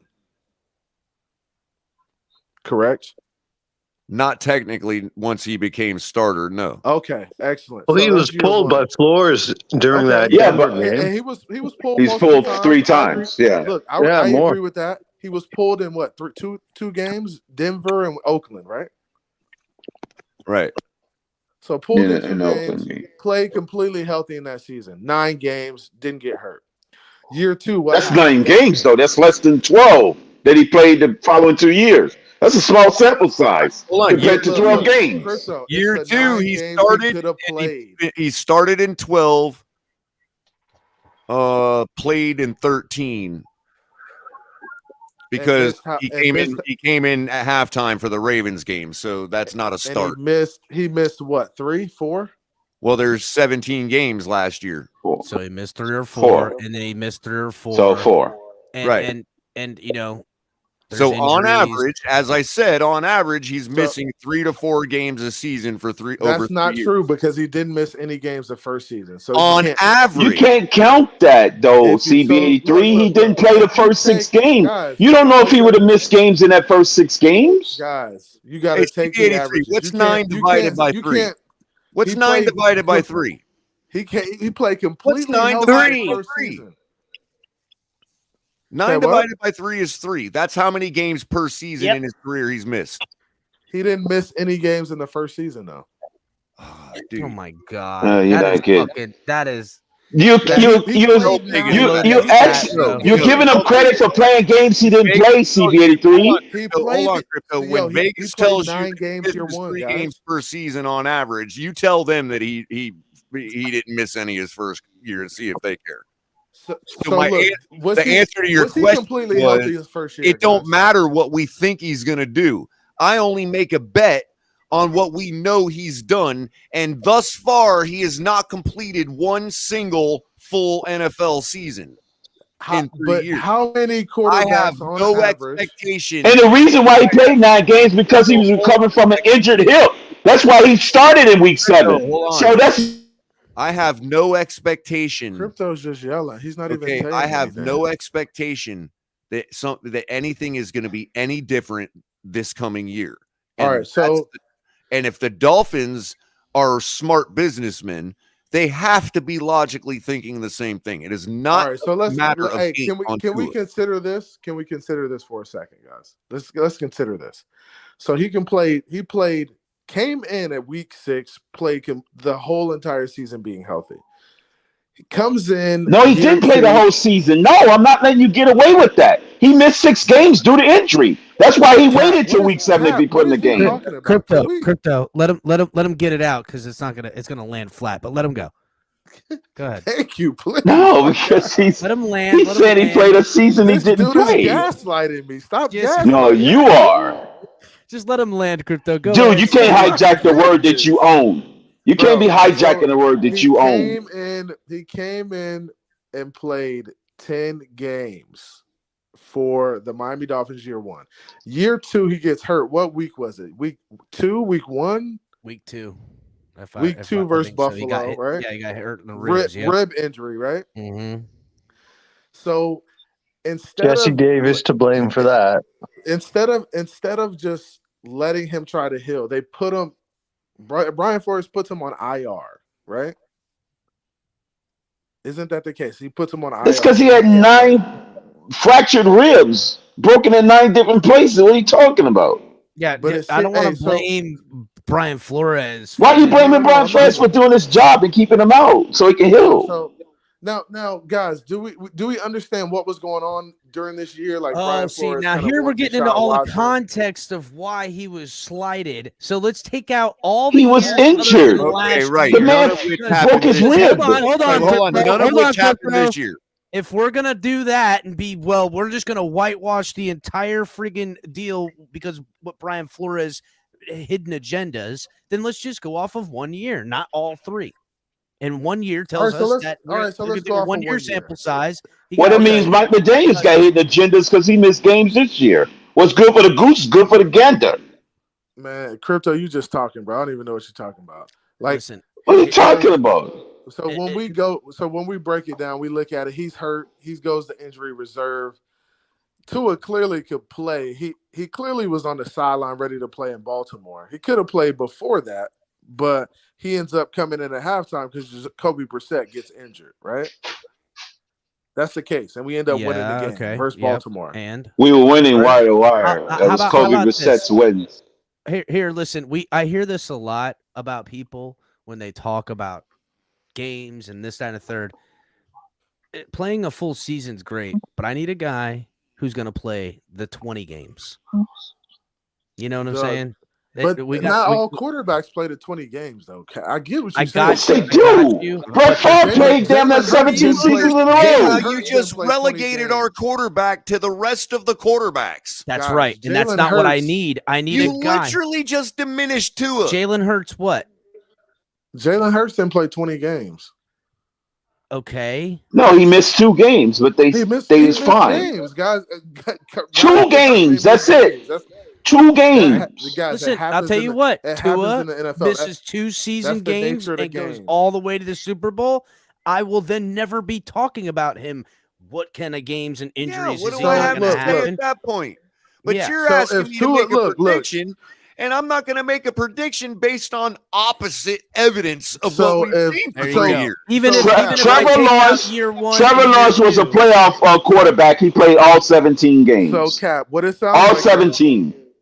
Cap, what you just said was if he misses 2 games and he goes to the Super Bowl, I'm cool with it. What's the difference between him missing 2 games and missing 3 games and going to the Super Bowl? Would you be cool with it? I don't get. Yeah, if he misses 3 games, goes to the Super Bowl, still cool. Get to the Super Bowl first, then I'll start being cool. So, we'll cross that bridge when we get there. I'll be cool with shit. Look, once bro, I get there. if he missed a game, cool listen, that's all. Hey, that's all I wanted to know. If he missed a game somewhere throughout the season, and then we locked everything up in week 15 and he missed the last 2 games of the year and it was like this or that, and he comes in, fires it up, and we make it like pretty deep. Yeah, but that's not what you're talking about, bro. That's exactly what I'm asking him. That's not why he's sitting out, bro. He's sitting out because he got injured. He had a concussion. That's an argument for another day, because it's a lot deeper than that, and you know it. It's not him getting concussions and being injured. It's not that. Well, even if it was, take your choice. What's the choice? The choice is he was either benched or he's injury prone. What? So if you think he was benched, why would? Because you're imagining that he wasn't declining. You're imagining that he wasn't declining. If this is a legit question, when he got hurt, if he was benched and the Miami Dolphins don't, you like to throw out, you like to tout his passer rating. Why would you like to tout his 105 passer, 104 passer rating, right? But you forget, you disingenuously neglect to tell people that he was down from 118 when he got injured. So what I'm saying, and they were saving face for you to be able to come out and throw that passer rating in people's face. And if you think I'm not telling the truth, I'm telling you, their sales department is literally telling their customers, they're throwing that stat line in their face, dude. It's real. For you, Keller. I have a question for you. If the Miami Dolphins benched him and they don't think he's the guy, they don't think he can stay healthy, why not move off of him or get another guy? Because your definition of what the guy is for them is different as to what mine is. To them, being the guy is being the guy that rakes in the dough. Hold on. I have a more, and in that regard, Tua is the guy. And in the sense that money spent, money that is, you budget yourself knowing what you're costing with him this year and costing with him next year, with the talent you want to put around him, versus to whomever else you can get to insert in there, whether it was a car or a Garoppolo or even Jackson. Yes, that's what I'm saying. That's what I'm saying. They made the decision to stay where they are. Now, does that mean it's the right decision? CB83, because that's kind of the implication I get in the fan base, that it's the right decision when a lot of things have been the wrong decision. You know what I'm saying? Right, but what we've seen from Mike McDaniel so far has been a lot of right decisions. What we've seen so far. It's been 1 year. It's been that last game he put on tape wasn't no right decision. In the 1 year. What kind of decisions do you think Mike McDaniel's making, bro? Like, let's be real. He ain't making the big boy decisions. He's fucking calling plays and designing shit and helping. He's not trying to bring in players and build a coaching staff and do. They're all trying to do that, bro. Like, he's not. Why did he get rid of Applebaum? Yeah, I mean, listen, they had failures. They had failures in some of the coaching staff. And fucking look no further than Boyer being a failure. That's not Mike McDaniel. See, now you're cherry picking what you want to give them all the good, but none of the bad. Exactly. And you're asking us to make a prediction based on other evidence that doesn't exist rather than what we just told you. So what you're basically asking me to do is to predict that the sky is going to be red tomorrow, even though my entire life it's been blue. I mean, that's a little bit hyperbolic in a lot. That is hyperbolic. You can definitely make some, because you can. I mean, you're taking it. Well, we are on the eve of destruction with Russia. It's a so you never know. It could be red. The guy has missed 3 games per year in his career, and we just brought in Mike White to fill in those 3 games. But no matter what you say, we went toe-to-toe with the Buffalo Bills in the playoffs with Skylar Thompson as our backup. That's not a measuring stick.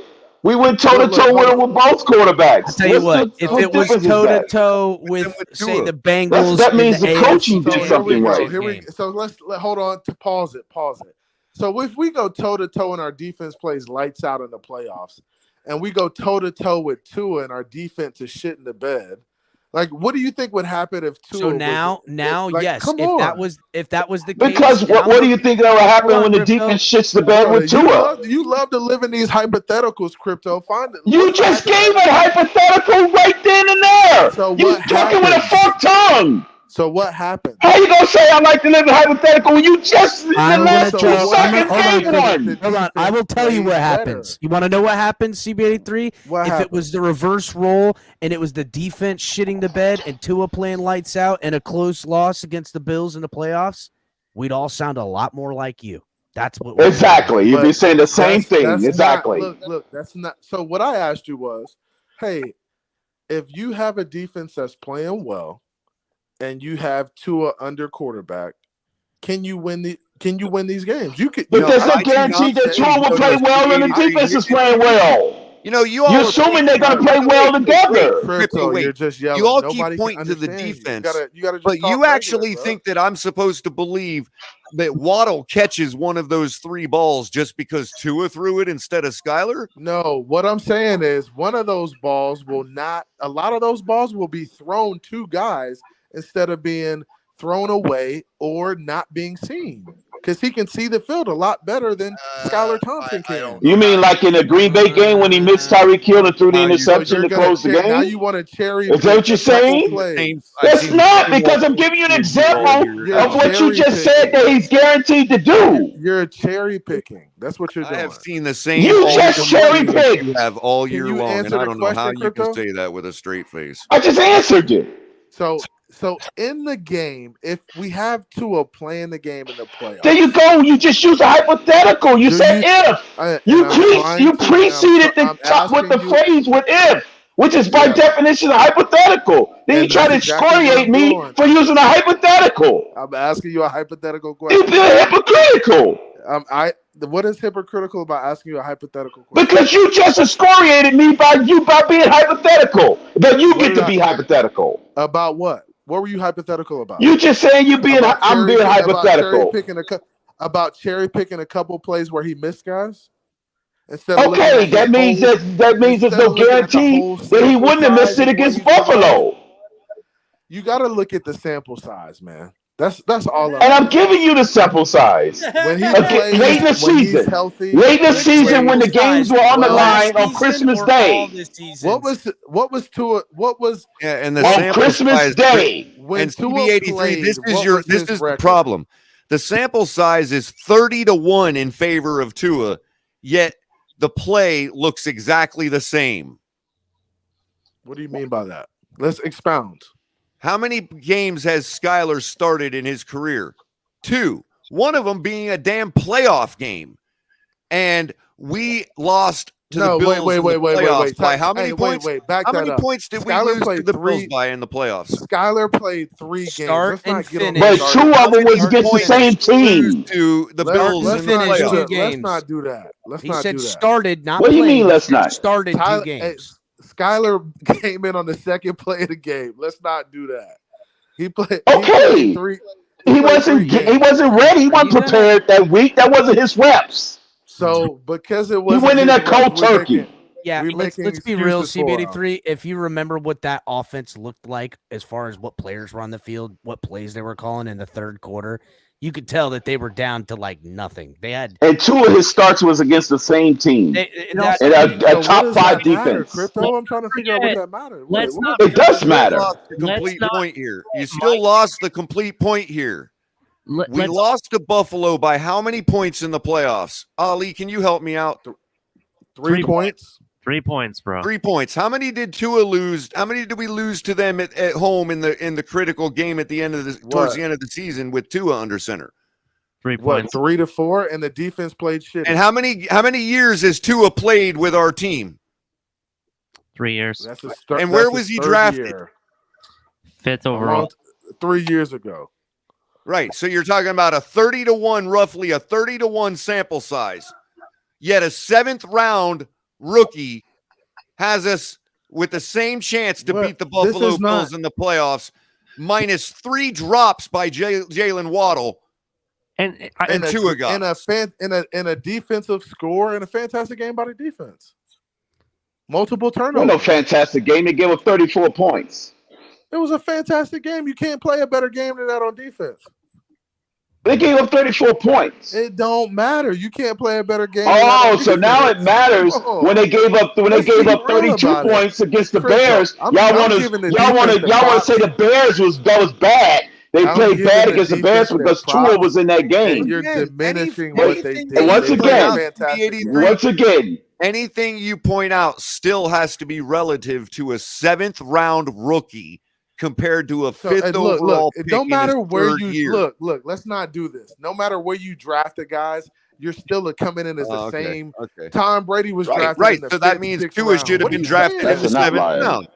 Bro, well, if that was the case, CB83, then the fact that no one would ever trade up the board to get the quarterback that they want. So I just heard CB83 say that Tua should have been drafted in the 7th round. It's all relative. It's all relative. Basically, that's by definition. The guys he did just make that argument. He should have been drafted in the 7th round. He just made an effective argument.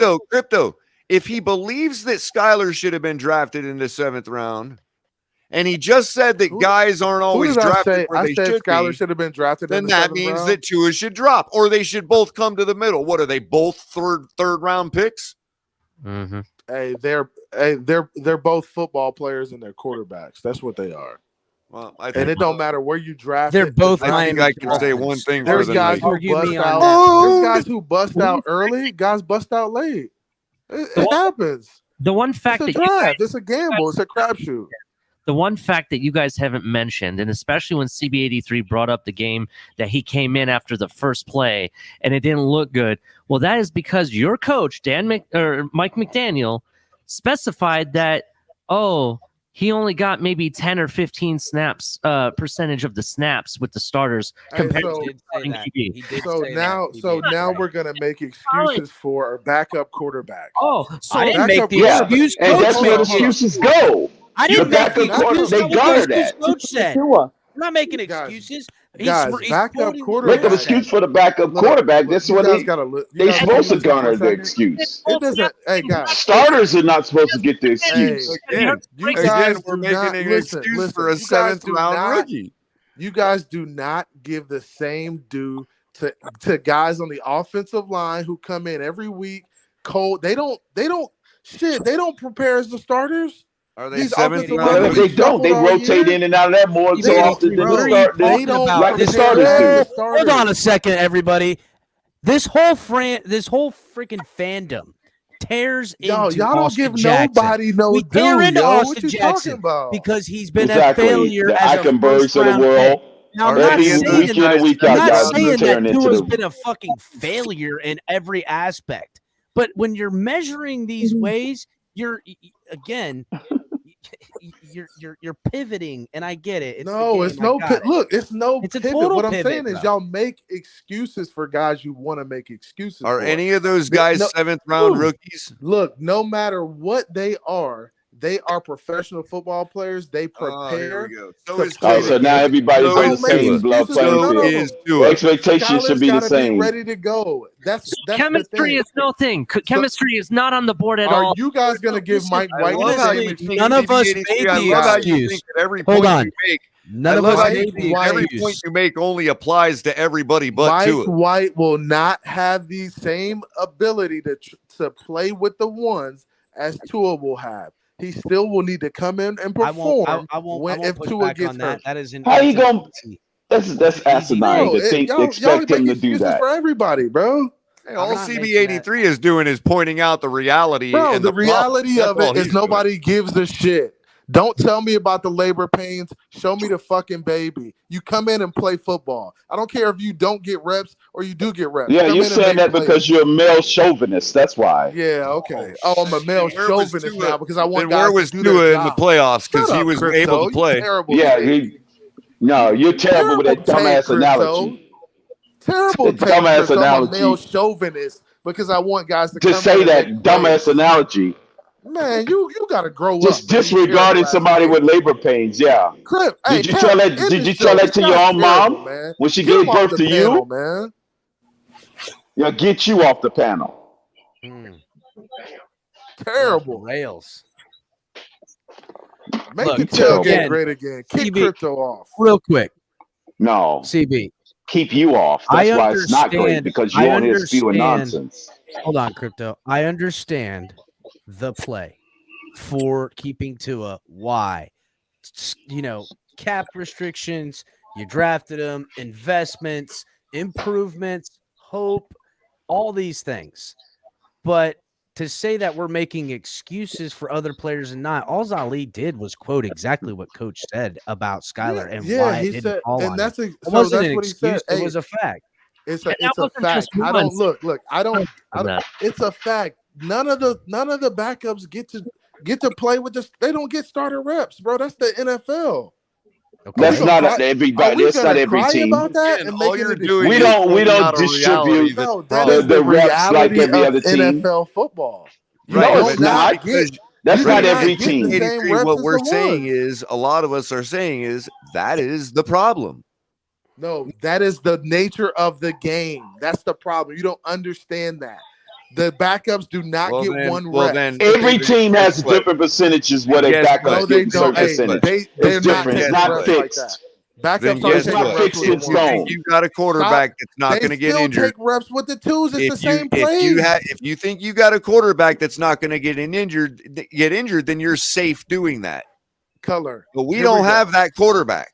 So when I coach football, right? We don't have that quarterback. Football, the twos run the same plays as the ones. They just run them with the training camp, and I saw Skylar throwing to Tyreek Hill just as much as any other quarterback. What's the difference if you're running the same plays with the twos that you run with the ones? I don't know where this idea that he doesn't throw. I mean, I don't know. What's the difference? Everybody's making all these excuses. He didn't get reps with the ones. He runs the same damn plays. They not running. It don't matter how many reps. Are you in the room? Are you in the room with them CBA? Y'all are funny, You've effectively deflected. You assume y'all are funny. You've effectively deflected because no amount of reps in the world are going to help the dime getting dropped by Tanner Connor during a game when he shouldn't have been in the game. Exactly. So now you're gonna point to one play. I've been pointing that to was that a key all play. Season.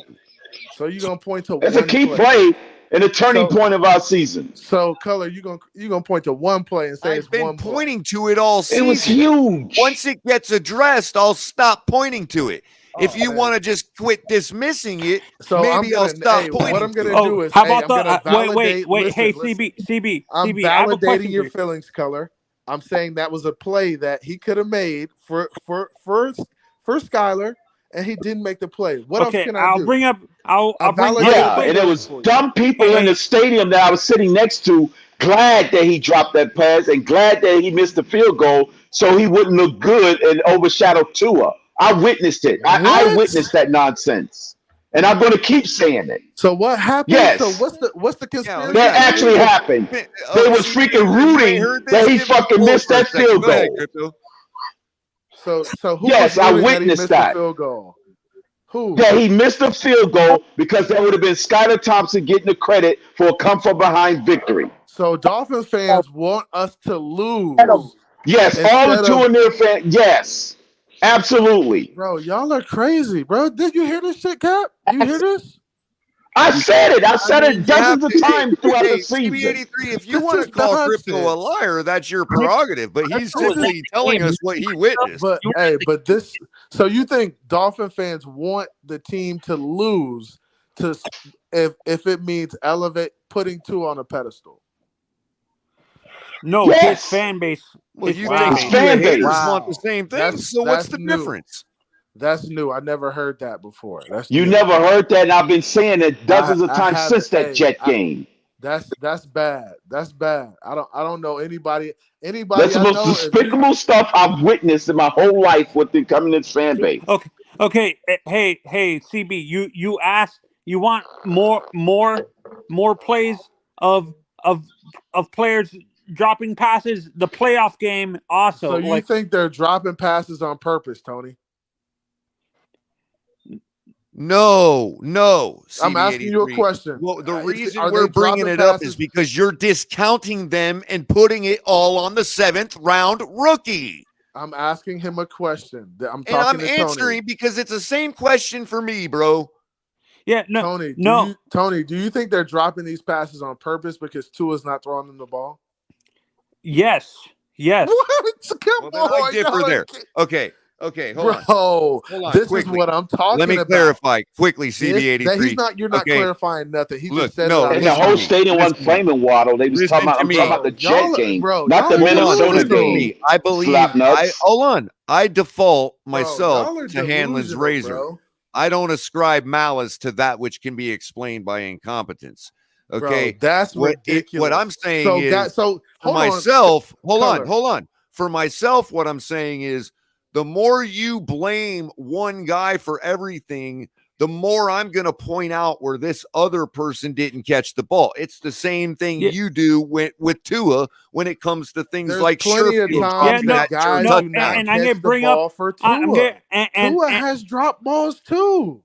Yeah. And and Sherfield should have caught that ball in the end zone. You're absolutely right. Edmonds should have caught the ball in Cincinnati where he goes down the field. No, I ain't on the board. No, I'm not blaming. So guys are dropping balls on purpose. That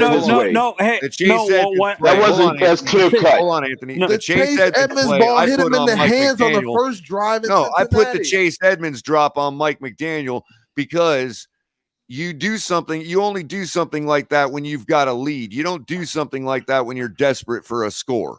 He wasn't. The guy's a running back. I'm not going to blame I would contend that Cincinnati got in the way of the football and distracted them. Hey, CB, could I say something? The reason why. Hold on. Just stop. Hold on, Tony. You're not desperate when it's the first series of the game. You go down the field. You march down the field. No, I'm talking about at the end of the game. Tony, he was running out of real estate. The ball was he lost his focus at the back of the end zone. You have to keep up with the high-powered offense of the Cincinnati Bengals.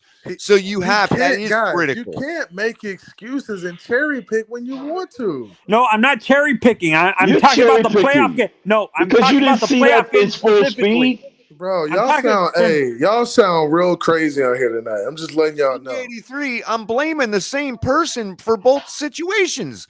For Tua and Skyler. The problem is was Mike McDaniel. Number one, putting Tanner Conner in that situation in a critical drive. Number two, throwing to Chase Edmonds in a critical situation and calling that play. Hit him in the hands, bro. It can't get any easier than that. And he's a running back. It wasn't a clear cut. If he was a wide receiver, he would not be a running back. Bro, y'all are making the wrong excuses for the wrong situation. You do when you already are up and you want to stick your foot on your opponent's neck. That's the type of play that is. CB, I'm not cherry picking. For me, I'm talking about the critical moment in the fourth quarter when you see a guy like Tyreek Hill get all hit, become a diva because Skyler's not throwing the ball far enough and stuff like that, and he takes off his helmet and throws it like he's acting like a diva, and so then he's upset. He's frustrated because he can't get the ball. But can you blame a rookie? Like, can you blame Tyreek Hill? Dropped some passes from Skyler in that Buffalo game too. Guys. No matter what you say about the seventh round rookie, y'all keep saying seventh round rookie. If y'all had all this faith in him before the game that he was better than Tua, he could come out and perform. No, I didn't say he was better. No one say he was better. Tony, they say he gave us the same percentage to win that game late in the season. Hey, let's not fake the funk, man. Teddy Bridgewater gave us a better shot at winning that game. I don't know why Skyler even played in the game. And you said it too. You said it too, Color, before the game. Teddy Bridgewater gave us a better shot. Right, I said it. But the question you asked, he gave us a better shot. I'm not getting up here and making what's that? A 1% difference? A 20% difference versus a 21% difference? Hey, then what's the difference? I'm not making excuses for those seventh round rookie. You're an NFL player. You get in there, you perform. It is what it is. He did. Oh, that's right. Because they was all drafted in the first round in the top 5 picks. We got it. It was all drafted in the first round, the top 5 picks. Man, y'all are just caught. Y'all got so much. Y'all got conspiracy theories for everything to it, bro. Everything. But here's the thing. See, you turn it around. You ones got the conspiracy theories about Brian Flores. Mad at me for bringing up Waddle, But the fact of it is, if you're not sitting here trying to tell us that Tua would have won that game, I would have no reason to say, well, Waddle drops all three of those. Tua's in the game or not. What's now? Here we go. So let's say Waddle does drop all three of those, right?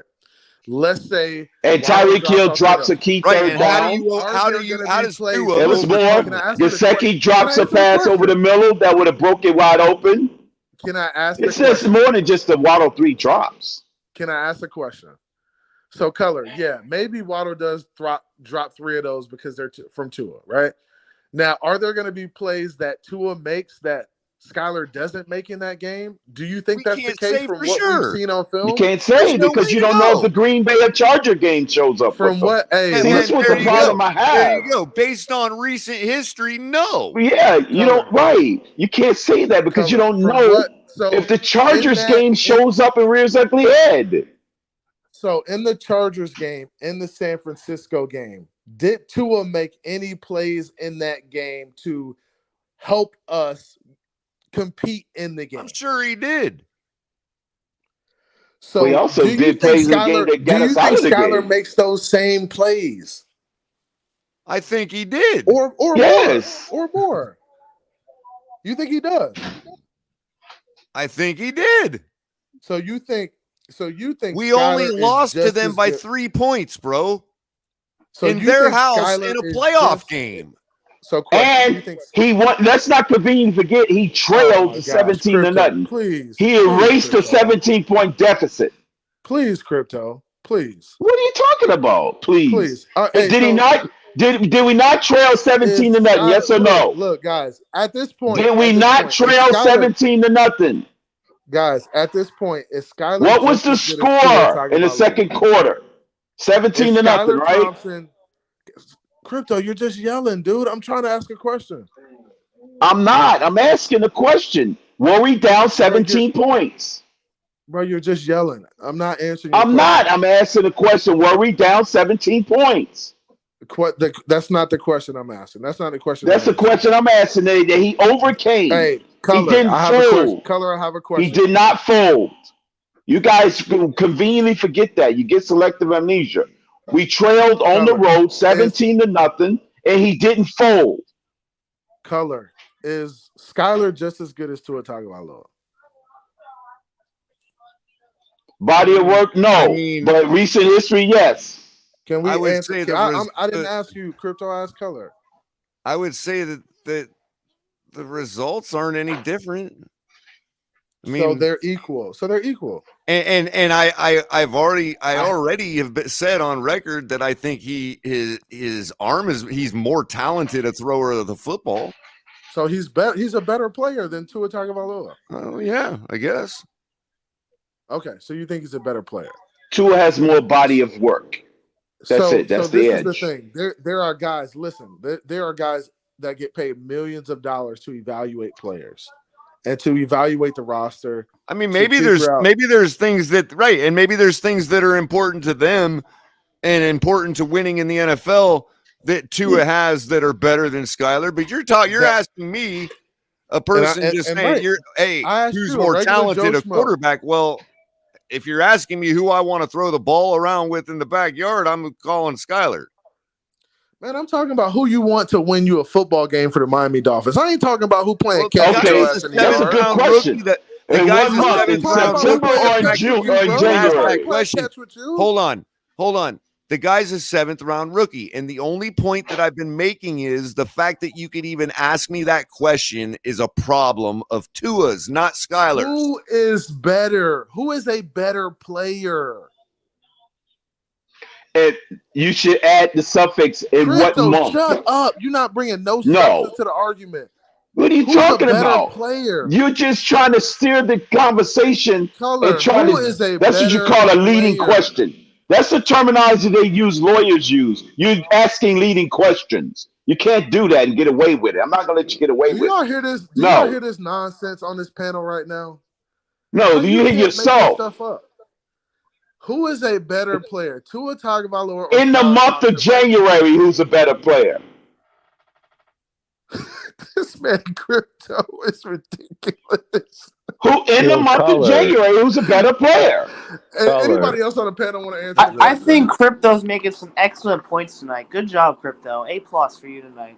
In the month of January. Hey, Mike, who do you think is a better player, Tua or Skylar Thompson? Body of work, Tua. In the month of January, Skylar. If we're talking playoffs, I gotta say Skylar. But if we're saying regular season, I gotta go Tua. So you said Skylar. How for would what? you even know? Skylar in the playoffs. Because you Tua can't. in the regular season. Very limited information to give an answer on. So guys, so everybody on this panel. I just gave you two answers. The answer is vastly different depending on what month you're talking about. So everybody on this panel thinks Skylar Thompson is a better player than Tua Tagovailoa. In the playoffs. I don't. No, but not in the regular season. I don't in the playoffs you too. You guys just said that Skylar Thompson is better than Tua Tagovailoa. I never did. You can't measure Tua in the playoffs, so by definition, Skylar's a better player. How about this? Why I don't really know, and that's kind of a problem. Guys, look, there should be open competition in training camp between Mike White and Tua. That's fair. Is that not fair? But Skylar is better than Tua. Yes, Jordan, it is fair. There open to answer your question. between... Okay, if you want to delude yourself into thinking Skylar's better than Tua, that's fine. I'm not even going to argue with you because that's so fucking stupid. Okay. However, I will say this. I will grant you this. Mike White, just like Skylar Thompson, has tons of potential. But Mike White, you could make the argument that Mike White is better than Tua. I don't think he is right now, but there should be open competition. Between Mike White and Tua in training camp, because if you just give the starting job to Tua, the players aren't going to like that. So that doesn't look good on the coach. Which is more than fair. That's a fair take. Now the thing political crap. The thing I can't agree with is Skylar being better than Tua Tagovailoa right now. He isn't. And Tua is better than Skylar now. Mike McDaniel. Well, you got somebody that played only 3 games and started 3, and one guy started over 30 games. So what does that mean? What does that mean? It's an incomplete. You also have a guy who played way more college football than the other one. You are what you are. Right? It's called an incomplete grade. Crypto, make a fool of yourself. What are you Crypto, saying? were you at that Jets game, the last game of the season? Because you're claiming you were there. Every fucking Dolphin fan stayed after the game to watch the Jumbotron. So how are you going to come up here and say that we wanted the team to lose and we wanted Skyler to look bad? That's like the most asinine take I've seen on the channel. Speak for yourself, Roberto. I know what the fuck I saw. Man. Yeah, you saw some delusional hater-ass Dolphins in the section. Yeah, exactly. Exactly. I know exactly what I saw. I know exactly what I witnessed. And I've been saying it ever since that fucking game. I think Mike White could surprise a lot of people. Like I saw it if I was sitting there in the fucking building. I know what the fuck I witnessed. Crypto, it sounds like somebody calling you out on your lies, man. No, it sounds like the motherfuckers. He must got a guilty conscience. Guilty because he probably was one of them. That sounds like guilty conscience speaking. How the fuck he's gonna tell me what I fucking witnessed? Cause you lying.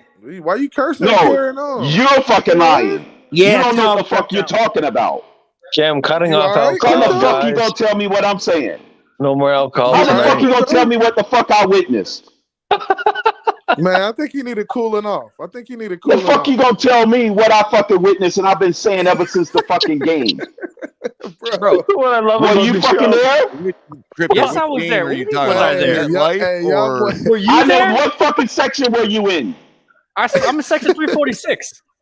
Ooh. Okay, I was on the other side of the fucking stadium.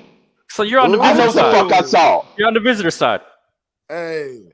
No, I know what I saw. I know I was with Dolphin fans in that fucking. There was a lot of us in that fucking stadium. They didn't want him to make that field goal. I was watching the game on the television, smoking dope. Goddamn right. They didn't want him to make that field goal. Hey, Crypto, because your fucking 2-9 ass The Tua. I know the fucking Tua right. No, I'm not calling them Tua, none of the Tua stands. They're the fucking Tua right. Okay, All you motherfuckers are goddamn Nazis. Which game All you was. motherfucking Tua fascists. That's what the fuck you are. Tua fucking fascists. Here's the question. Tua fucking right. Our quarterback, man. We want the Tua fucking right.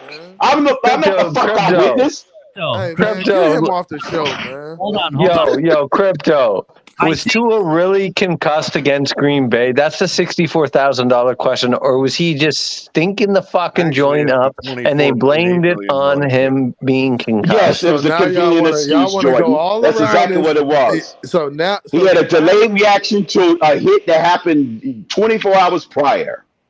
Crypto, he wasn't witnessing any goddamn concussion symptoms during that game, and the Tua right is going to sit up there and tell you that. Get a word in? Hold on, can we get Ali get a word in? Roberto and Crypto are talking about opposite games. That's what I'm trying to figure out. Crypto was at the away game, the MetLife game, whereas Roberto, I think, is referencing the home game. Right. Two different games. All right, that's what I was trying to determine. Man, y'all boys arguing with yourselves. Roberto, he's at Miami. Yeah, I was at MetLife Stadium. I'm sure everybody knows what they're talking about. So okay, so Roberto, are you on South Beach? I'll apologize. Roberto, let me just clarify real quick. The particular series that Crypto is talking about, I think we were down by maybe 2 points, or it was tied or something, and we were on. Yeah, I know the situation you're talking about now. Yeah. Right. I apologize. And Tanner Connor dropped that first down across the middle, right? And Roberto, we ended up getting a penalty, I think, for like holding or false start or something.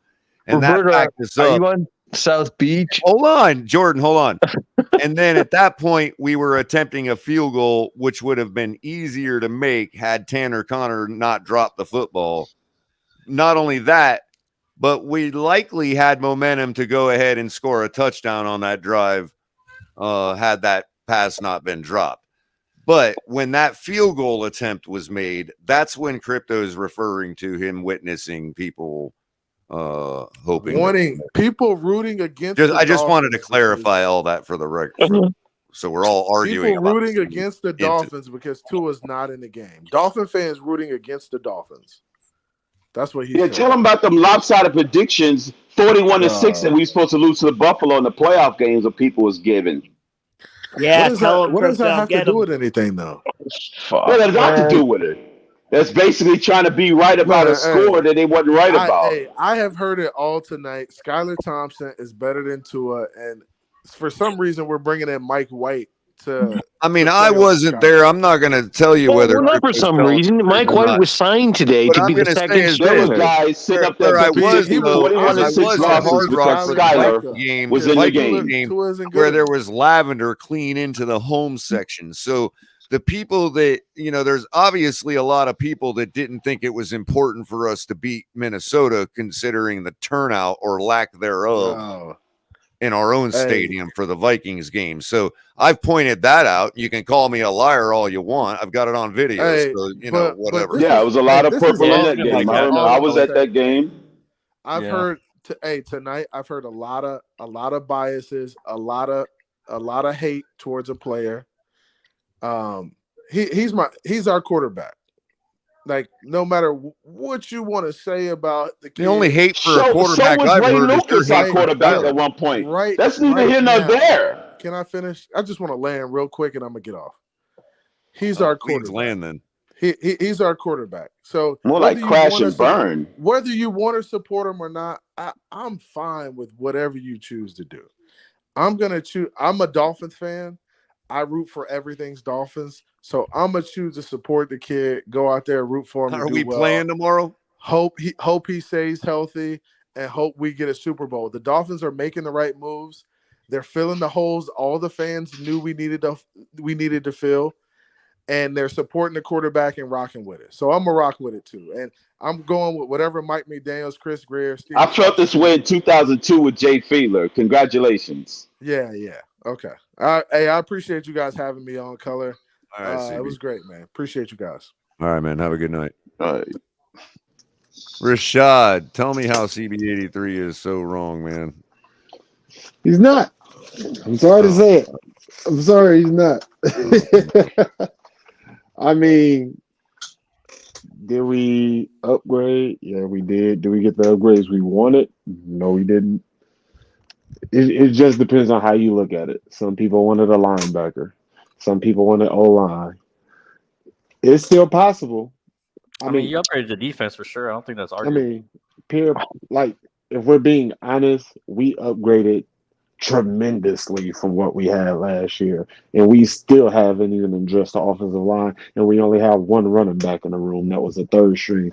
We have upgraded tremendously on that alone. But I see where y'all coming from too. Y'all, Rashad? What's the most important position? Quarterback. See, man, that's more of a statement than a question. We're fucked a little bit. We better hope Tua stays healthy. We got to get an offensive line to protect them. What did you? Oh, I'm about to say, what did you want as a backup? But you're saying you wanted an offensive lineman to protect them. Well, we got Mike White. He's a good backup. Okay, he's got potential and upside, but we need to get an offensive lineman. We need to get a left guard. I agree with y'all, Cole. We're fucked. I agree with y'all cold-heartedly that we got to get an offensive line in there. Upgrade. We got to get a running back. Serious upgrade. I'm not too worried about running back. I'm one of those believers. If the offensive line worked, the running game worked. I agree. I subscribe to that too, Brown. I agree. Any top offensive lineman that we could possibly trade for, maybe? Or that's a good question. Dalton Reisner's out there. The guard from Philadelphia, I believe, is still out there. I think he's Samoan too. His background. Maybe things I've seen the Dolphins targeting and rumors is safety and running back right now. Well, they better get a fucking left guard. I mean, that's where it is right now. I mean, but the thing is, you got to remember, Armstead, he will miss games. If the Dolphins were smart, the lowest market seems to be center. They're not getting paid what they thought they would be. They could try to get a center and then move Connor Williams back to guard. Well, maybe, but the coach has been steadfast in saying he wants Williams to be the center.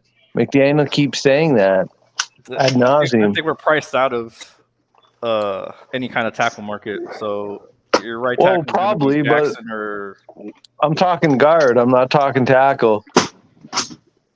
Yeah, I mean that guard. Edwin Rios to the bench. I think anything other. They're going to start. They're going to start Austin Jackson at right tackle. They better give him some fucking help. I think he'll be battling for right tackle. They're going to start him. Think if Snell is in training camp, he will be Austin Jackson, hands down. And probably. Austin Jackson will come in when Armstead gets hurt. If we was to run it back with the same line that we had last year, which isn't too bad. What helps if you have a left guard? You can run the ball. We have a good center. He can block Williams. We got a good right guard and Hunt. We got to run the ball to save Tua's ass. I will say the best interior offensive lineman in the draft falls right where we pick. So if that's a way they wanted to go, because I get freaked out when Chris Greer selects offensive linemen. That freaks me right the fuck out. There's a left guard and there's a center that's fallen. They got them in between pick 50 and 60. That's where they fall. Yeah, you could definitely go guard or center in the second round, but are we trusting them to do that and take the right I don't trust Greer to pick any offensive lineman. Yeah. Definitely not. Not in the draft.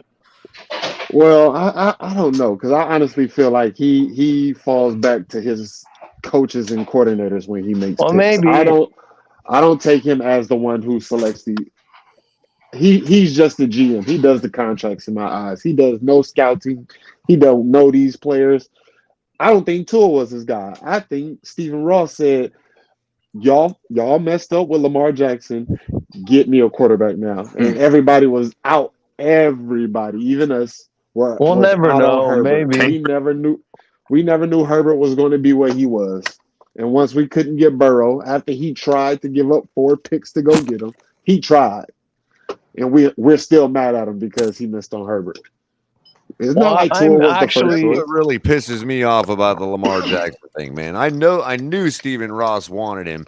And I guarantee you that Greer probably thought, like everybody else does, oh, whatever, all the same stupid tropes. And so he thought he was going to fall to the second or third round. No. And the Ravens came in and said, "Oh, look at Adam this! Gate said He no. can be the ones to genuflect to the league and draft this guy in the first round." And they picked him up at 30. Oh, come on, man! Right. What happened was Yeah. Stephen Ross came into the office when Lamar Jackson got non-tendered. Stephen Ross was banging the table, and Chris Greer threatened him by exposing Stephen Ross, showing where the bodies were. So Ross had to let his Lamar go. So now we're stuck with Tua. Huh? That's what happened, bro. Was that a joke, or you insinuating? Bro, everyone says Chris Greer knows where the body's buried. So it was basically, I was trying to make a reference to that. So you saying Chris Greer blackmailed Stephen Ross into wanting Tua? No, what I'm saying is Stephen Ross came in when Lamar was non-tendered, saying, "I want Lamar here, get him here." But Chris Greer pushed back I see what and you're told him saying. that he knows where the bodies are buried, and if we get Lamar, he's gonna fucking expose Ross. I don't think. I heard Adam Gates said no. I heard Adam Gates said no. He wouldn't coach him. That'd be nuts. No way. I don't know what other shoe there is to drop. We have three quarterbacks that we know for a fact we were looking to get. Yep. So it doesn't matter.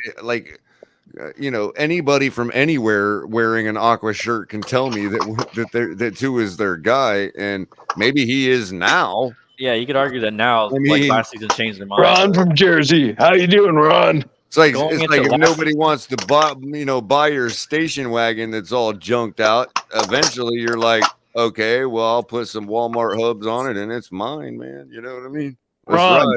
Ron from Jersey, what's going on, man? I'm not in Jersey anymore, bro. I moved to Virginia. Oh, fuck. Okay. Hey, Color, how's it going, buddy? How you feeling, bro? Oh, I love the Garden State, the boss, Billy Joel. Great.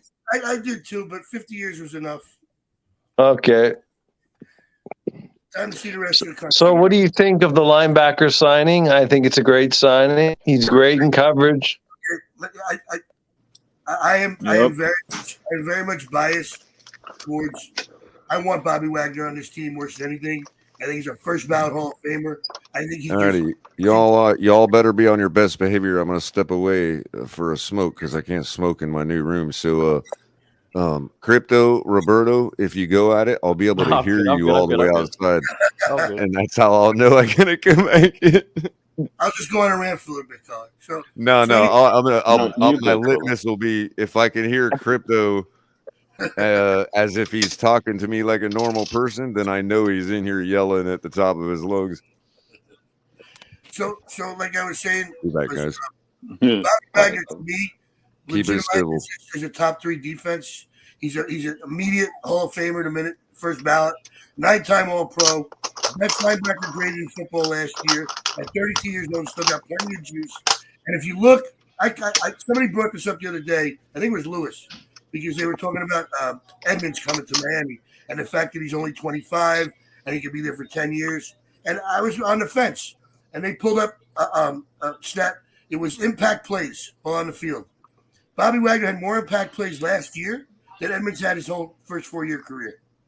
Impact plays meaning interceptions, forced fumbles, tackles for loss, pass breakups.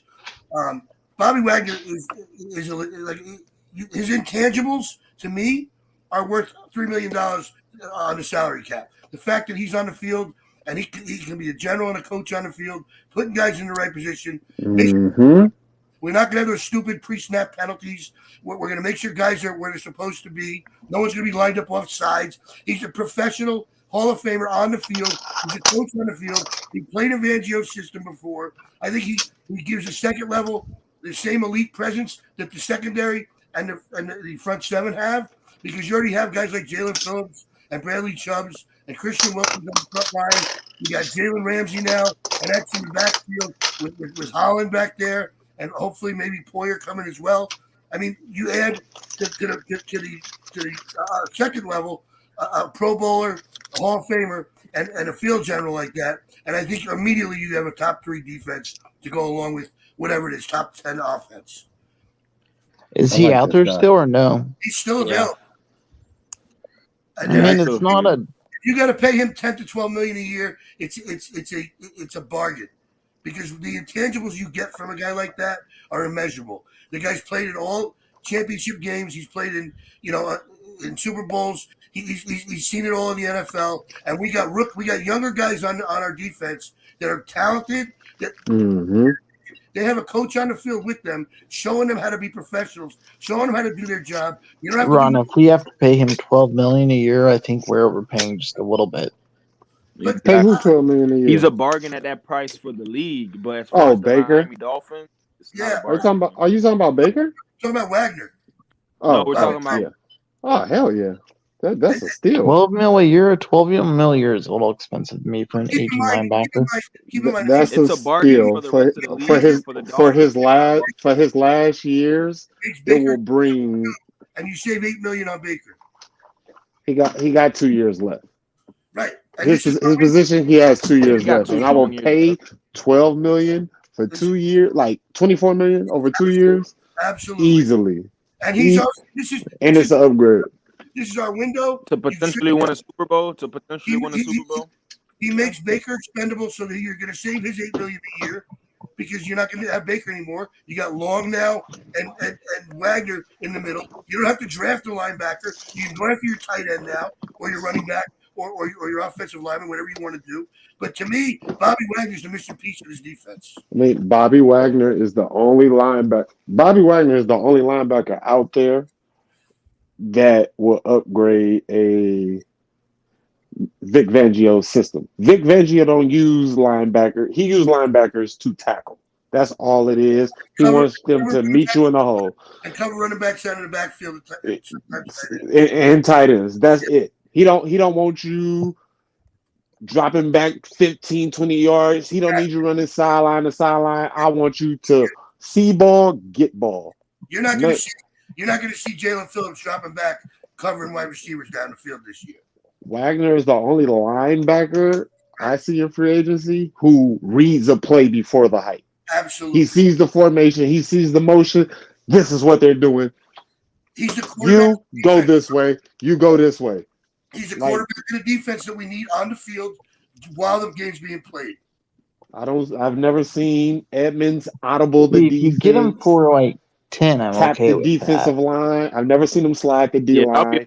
I've never seen him command the defense. Guys, I brought this up on another panel. Actually, Levante David does. Last time we had a linebacker intercept a pass. It wasn't last year, I'll tell you that much. Think about that. It was 2 years ago. One that intercepted two last year. Any linebacker. We have no linebackers with interceptions because but Ron, that's not entirely true anymore. The guy we just signed had 2 last year. Okay. No. He said a guy that. When was the last time a Dolphins linebacker? So while they were, technically he is a Dolphins linebacker now. So the team's changed. He's saying never mind. Originally a Dolphin. He's saying as a Dolphin. Robert, you're right. We just haven't seen Okay, your linebacking core is changing. Yes, but two interceptions that makes a big difference compared to having none. But do you guys remember? See, I remember. Facts. We haven't had a linebacker since Zach Thomas, guys. I remember going through Carlos Dansby. He was a good signing, Dansby. Yeah. I never liked him. Dansby was a good signing. So was Burnett. Everybody those guys worked out. I did not like Dansby. I didn't like Crowder. Why didn't you like Dansby? He put up good numbers. You want me to be real with you? You want me to be real with you? Because I went from Zach Thomas to Carlos Dansby. It's unfair of me. It's unfair of me to judge Dansby off of that. But that's what I came to. One of Dansby's first plays as a Miami Dolphin. Wait a minute. Wait. One of his first plays as a Miami Dolphin. Do you remember what it was as a test? No. He sacked the quarterback of the Bills. I think 14. it was either J.P. Lossman or it was Trent Edwards. Was Carlos it? Dansby? Yeah, week 1 against the fucking Bills. Yeah, bro, when you've seen Zach one of the first plays of the fucking game. That was sacked the Bills that was Mark quarterback. Ingram. Mark Ingram got a touchdown on one of his like his third play. Thomas for years. Not Mark Ingram. What's his name? Who? Evan Melvin Ingram. You're talking about Melvin. Melvin Ingram. Yeah. And forced Yeah, fumbles. but he a week one. pass rusher. We're talking about off ball backers. That was a good signing by Jeff Ireland, Dansby. I'm not saying it wasn't. I'm saying I was spoiled by Zach Thomas, and when I seen Well, Dansby, it's tough I to was just find like, guys like that. After seeing a guy like Yeah, that's Zach, the Hall of Famer we're talking about. after seeing a guy like Zach Thomas play and just control that whole and that's when I really first started watching football. Dansby will make his Hall of Fame one day. I was 11 years old watching Zach Thomas. Nah, and Dansby- when I Dansby's- turned 13, 14, How many Dansby Pro on Bowls the did Dansby make? Didn't he make about 4 or 5? with Arizona, maybe. Yeah, about 4. Yeah, with Arizona. Well, that was the hey, Dolphins. he's got a shot at the Hall of Fame one day. He made 4 or 5 Pro Bowls. Zach It Thomas, takes a special type of animal to play linebacker in Miami. I'm gonna be real. Dansby's You gonna see have how to long it took Zach Thomas? You see how long? Zach Yeah, it took too long. He did. You never see linebackers just jump off the board here. Like elite, all pro or Pro Bowl linebackers in Miami is rare because they're in and off the field because of the we haven't even invested in linebacker in a while. In the worst way. In a while, yeah. But remember Joey Porter. Well, we tried. Jeff Ireland, he brought in Philip Wheeler. Philip Wheeler was a bust, and then Danielle Ellerby, he got the same year, but he got injured. Ellerby. Yeah, that was a while ago. We've tried. Just hasn't fucking worked out.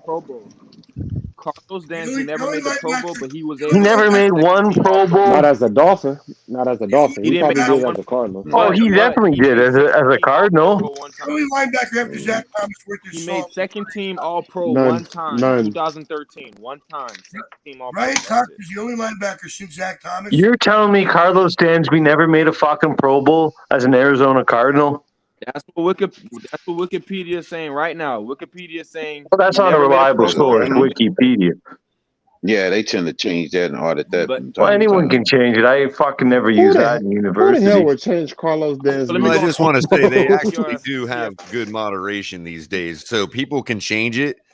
But if it's something that's not very obscure, like the where a player plays, for instance, their moderators, it'll get changed back like almost instantly. Like you can change it, but it won't last long. All right, I'm on Pro For the Football most part, Reference. for the information that nobody really cares about politically, it's generally accurate. I mean, I know what everybody says about Wikipedia, and they're right for thinking that. But for the like if you wanted to know what how an electron worked or what the particle physics model looked like, it's going to be accurate. Yeah, but if you want to know, you know, what was the reason so and so lost an election? No, you know what I mean. Don't go there. I want to know who. Shit, you know what I mean. I want to know who went to Wikipedia. Yeah, that's getting changed constantly. In at least the second round, so not even the first round, was 2003. Wow, that's a long time ago. What? And you know who we missed out on? What was that? We missed out on Patrick Willis. That's the one linebacker that I Have was. not drafted as a a Dolphin. linebacker in the first or second round since 2003, and that was a second round pick. Oh wow, that's a problem. It shows. That's terrible. I mean, yeah, that's terrible. I can't even make an excuse. Zach Thomas. I want to so bad. You never know, but man, Because let's be real, when you got our a guy draft like- picks don't normally pan out unless it's top 5. But when you got a guy like Bobby Wagner out there and wearing a First 2-year round pick. he's available, and you can bring him in and Bob. sign him, and you don't have to give up any draft picks or any capital. Man, you got to do it. I agree, man. Deion No, Sanders was not drafted as a linebacker. exactly.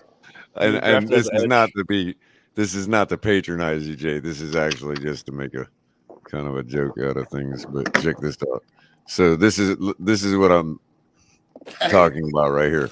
So for instance, Wikipedia. If you look at this list of career highlights and awards, there's nothing false there. Exactly. Right. You know what I mean? That's what I was reading. Like, Yeah. Yeah, most things that's numbers based shouldn't be debated. Right. I mean, just like for instance, but yes, anybody can edit it, but something like this won't last very long. They have people like monitoring it and moderating it. AB, that's funny. So yes, he was in fact born in Pompano Beach, Florida. Look, they even show a night. Look at that when you hover over Pompano Beach. So look at that. Oh wow, that's where our donations are going to. He went to Boynton Beach Community High School in Boynton Beach, Florida. That's about 15 minutes down the road from me. And as you can is see, that near this notorious Liberty City? What's that? Is he from Liberty City? No. He's from Broward County, but he went to school in Boynton for football purposes. So I wanted to point something out, though. I was looking at this the other day. And for a lot of people that like to continue the narrative that, no, you can't throw the ball, blah, blah, blah. Most games with a perfect passer rating in the same season, tied with Ben Roethlisberger for 2. Who that is? Lamar Jackson. I'm looking at the screen. None other than Lamar Jackson. Most games with 100 rushing yards by a quarterback. 12. That's a bad boy right there. Most 1,000-yard rushing seasons by a quarterback. 2. 7 now. Hold on. The most perfect passer ratings. So is that a passing quarterback or is that a running quarterback? Most games with a perfect passer rating in the same season. Tied with Ben Roethlisberger. Big Ben, huh? Hey, was that Yep, led the league in touchdowns. 49 touchdowns. Big Ben. Was that the year they destroyed us on opening day, Color? That was probably the first game you had a Yeah, that was. That was the opening day, yeah. Football. That was it, Ron. That was the one we get like 50 burger. He's in Louisville's Ring of Honor. Louisville retired the number 8. 59-10. I'll be back. I gotta order something to eat, guys. Heisman Trophy, Maxwell Award, Burt Bell Award, Walter Camp Award. On the Jets, because it looks like that's where he's going when Aaron Rodgers doesn't go. Lamar was the Dolphins' only real out on Tua, but that ship sailed now. Apparently, Aaron is going to the Jets. Yeah, now Aaron's pretty much. Aaron's not. He's already bought it. Start that one. He's already bought a penthouse in Times Square. He's already got it. But then why haven't they announced that yet? Then I mean, he's just working out the kinks in the deal. It's probably the contract details. I imagine they were all talking about noon today being like the deadline, and they said, "Oh well, wait a minute, he's in California, so it's going to be 3:00 today." And then when 3:00 passed, everybody was like, "Well, I don't know," and maybe Jalen. You know what? Aaron Rodgers. Ramsey and X twice a year every year. Rodgers is try. I think he broke it. I don't know why everybody, like, with this whole idea that this ship has sailed. The only reason the ship has sailed is because I don't think Lamar wants to play this year. Yeah, he could want some time. Worst case scenario, he's getting $32 million guaranteed. I do not think if Lamar Jackson does not hire an agent like he needs to, he will not play football this year. And listen. If he's following, Roquan Smith got $100 million from Baltimore. He's trying to follow, and we will be in prime position to snatch him up next year if he doesn't play. Deshaun Watson's footsteps. Right. He's got $100 million. Well, if they gave a linebacker $100 million, then he ain't going to Baltimore. I just think that the Dolphins convinced themselves that Tua was the guy this last season for some reason. Exactly, with no agent. I mean, these moves wouldn't be possible if we didn't make Tua the guy. I'll be real. I mean, a lot of players would have took a cap hit, but Ramsey, yeah, that would have been. No, I would have been difficult to see. Sorry, Kohler, I've been scrubbing video this entire fucking time. Oh, you're cool, man. What's up, We're only at 2.5 hours. It in a group chat. I finally found where you and CB83 mentioned it. I got to go through it more, but I had to go back like 10 months, 11 months or something like that. Right. Oh, Jose, I didn't save that in my computer. That's on Wikipedia, dude. What's up, DTA? What's going on? What's happening, Ron? Not too much, man. But I do have it bookmarked. I'm still on my Wagner bandwagon, even though I know you don't like it. What's that? You think? I don't think the Dolphins will invest any more linebacker now, though. I think they're not getting a linebacker now, Ron. They just got what'd you say, a good Ron? one, and they got a decent deal. Hang on, I'm trying to hear what he's saying to me. What'd you say, Ron? I guarantee you. Very decent. They're not done at linebacker. Ron, what did you say to me earlier? Because I didn't hear you, bro. I said I know you don't like it, but I'm still on the Bobby Wagner bandwagon. Oh yeah, I mean, hey, ride that bitch till the wheels fall off. Man, I just think he transforms this into a legitimate. He gives them a Pro Bowler, future Hall of Famer, a future Hall of Famer at their second level. They already got elite players on the first level with Phillips and Wilkins and Chubb and Seiler. They got the elite players in the secondary with X, Jalen Ramsey, and Javon Holland. Now you add an elite player in the middle of the defense, a general on the field. Check it out, though. Check it out. They got this is my thing. They went and got David Long today. They got their linebacker. The guy's actually extremely good in coverage. Okay? Hang on, because I'm going to give you a very productive counter argument to this. When I look at Bobby Wagner, all things point to him landing in Seattle. And now, if you go look and all the rumors swirling and everything, it's actually getting much more increased. The chances are getting much more increased that he's probably going to land back in Seattle. Now, I'm not saying that he can't come to Miami, but when I look at the grand scheme of things, I see that they went and got David Long. Guy's a really good coverage linebacker. If I pair that, and again, and just hang on, hear me out. If I pair that with the fact they got Channing Tindall, right, and they've already told us that they're going to have him play a more prominent role finally, because as they told us, Channing Tindall and Eric Ezekama, from the very start when they came to us, was always going to sit that first year out. So they were both supposed to have an actual role 2023 season, right? So they're going to have Channing Tindall. They're going to have David Long. I think I don't see him making another big move or a big splash at the linebacker position in free agency. They could pick up a no-name guy too, or they could get David Long, which they just did, and then go draft a linebacker with our higher pick, right? But I don't see him getting David Long now and then going and grabbing Bobby Wagner on top of Jalen Ramsey, on top of whoever else they're going to, grab.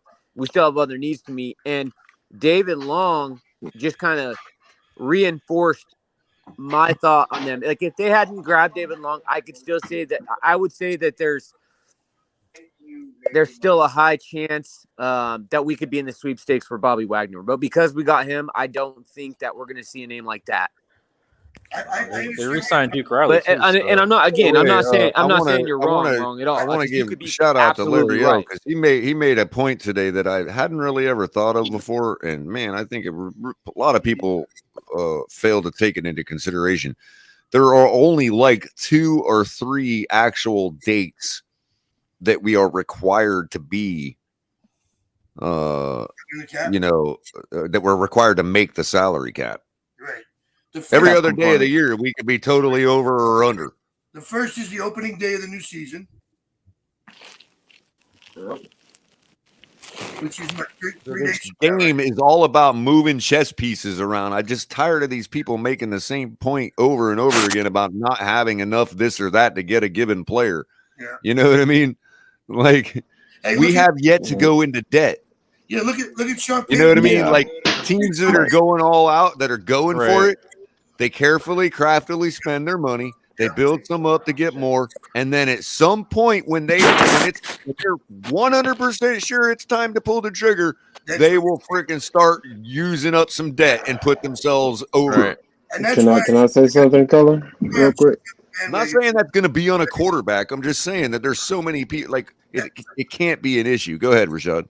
I look at it like the Dolphins are giving themselves out. They're outs. They're not going all in, because all in will leave you like the Rams look right now. I think they are going but honestly, the Rams got a Super Bowl. I think they're looking at it like, okay, we can't allocate all this money here, but when X contract is over, maybe then we can get that top linebacker. We can't allocate all our money in running backs because we need help with the offensive line, which also help the run game and the And the timing quarterback. has to be right. In the example you give about the Rams, we have to make sure that we get those particular players that you're talking about. We have to make sure we time it to get those players when we got. How many years have we not been able to stop the tight ends on opposing teams? I don't know, but at least a decade. We got a guy that can neutralize the tight end. If you're talking about the Rams plan, Rashad, then it would, like I said, it would be a matter of timing it to be getting your Stafford when you get those guys.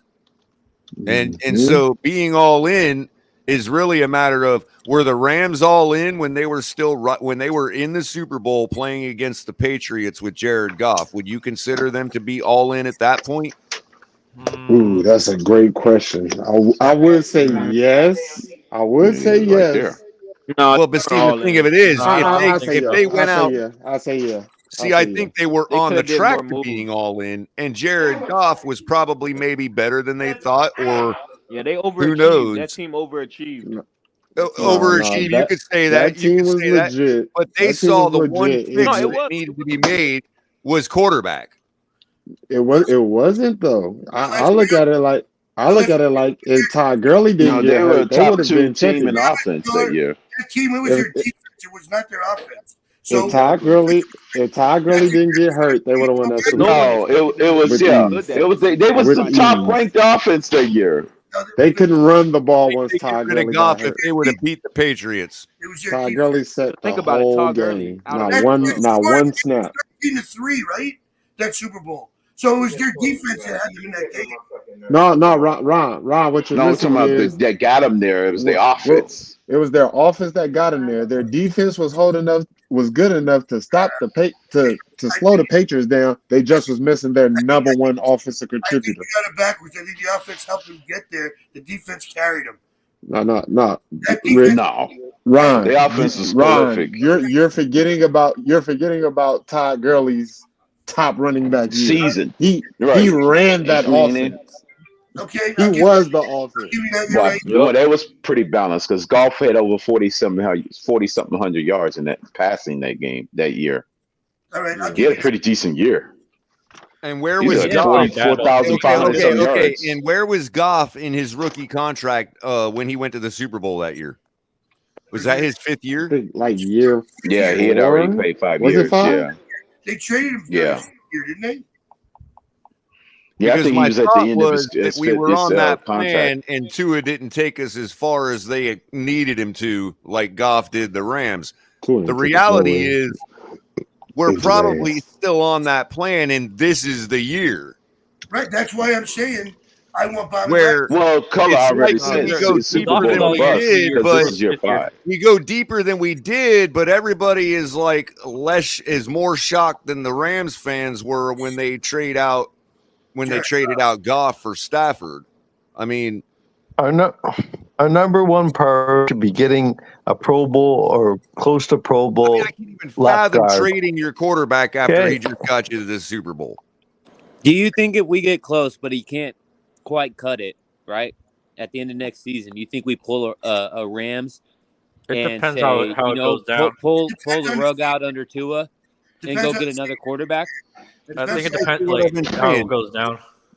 Everything they know that's the linchpin. I've been saying that for a while now. They could pull the Rams.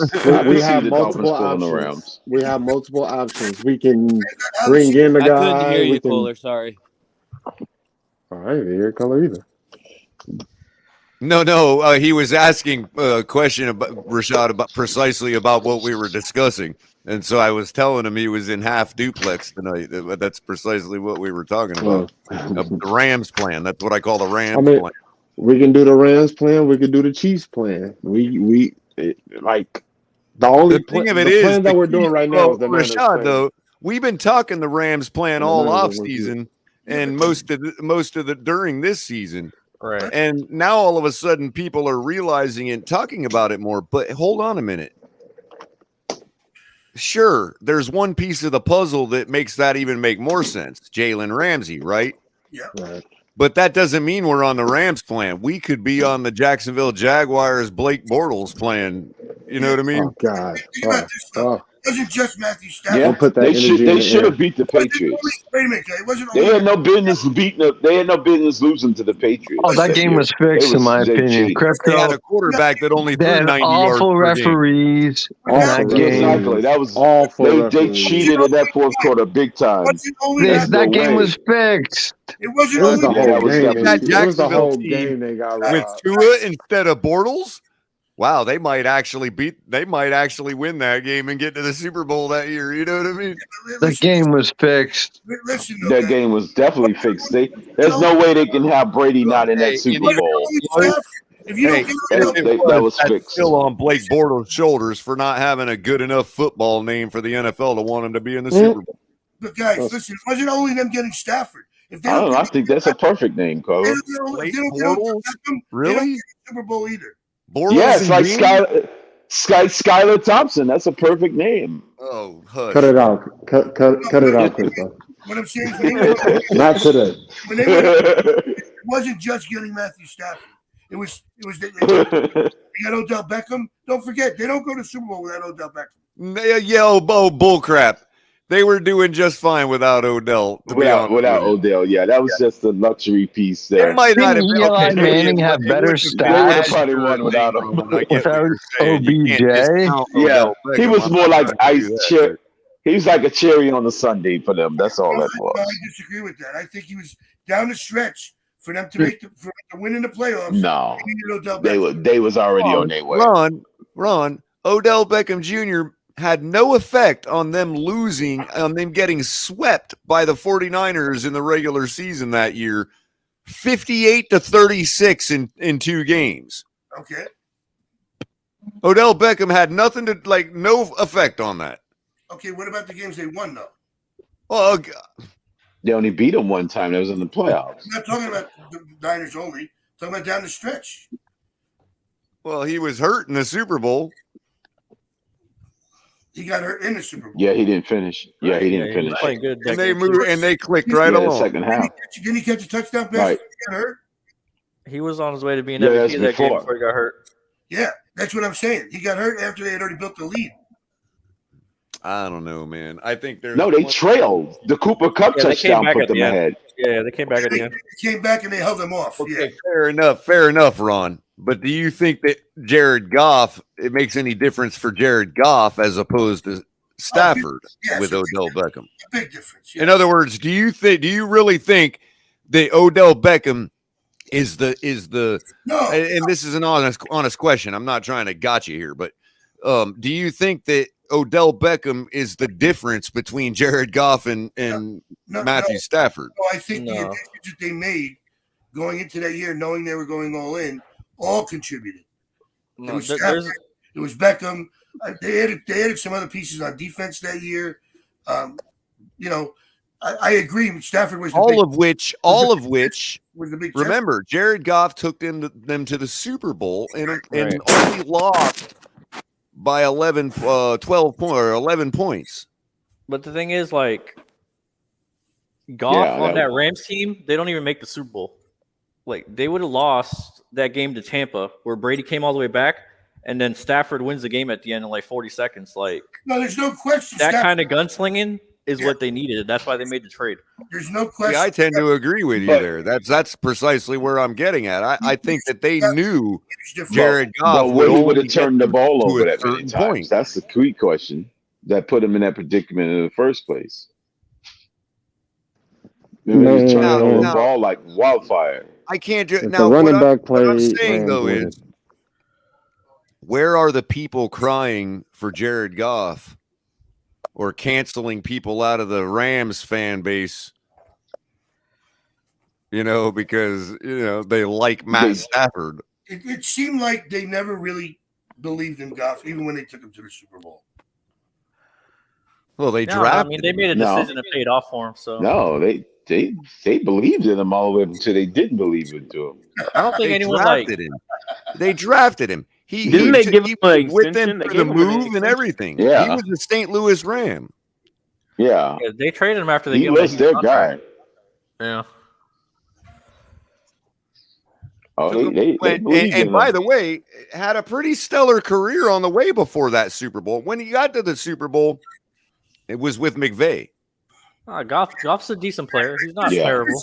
Fisher was the one that got him, right? Yeah, that's who drafted him. Yeah. So yeah, Jeff Fisher. So Fisher's who drafted that's him. what I mean by them not really believing. He wasn't a McVay pick. McVay Right. That's how McVay justified getting rid of him. Is hey, I'm a new coach and that's not my guy. You know what I mean? Obviously. So listen, if that Rams team that won the Super Bowl ran into that same Patriots team that won that Super Bowl, they probably would have lost that game too as soon as Odell Beckham got hurt. It's that simple. Let me ask you this question: if they win that Super Bowl, do they trade Goff? No. No, Goff is still a Ram. It becomes what was the running back name? He's still a Ram. I forgot his name. They only needed to score 14 points because the defense only gave up 13. If that running back never gets hurt, it becomes his team. The offense is surrounded by him. They might go into the offseason asking themselves, how much are we paying Goff? By the way, Ron, you want to win or a Ram you want to in that spot, but they're not blowing up their team because they wouldn't have did the crazy all in. Like they would have had smarter salary cap management probably. I agree with that. By the way, Ron, Odell Beckham in 1 year with the Rams. Yes, sir.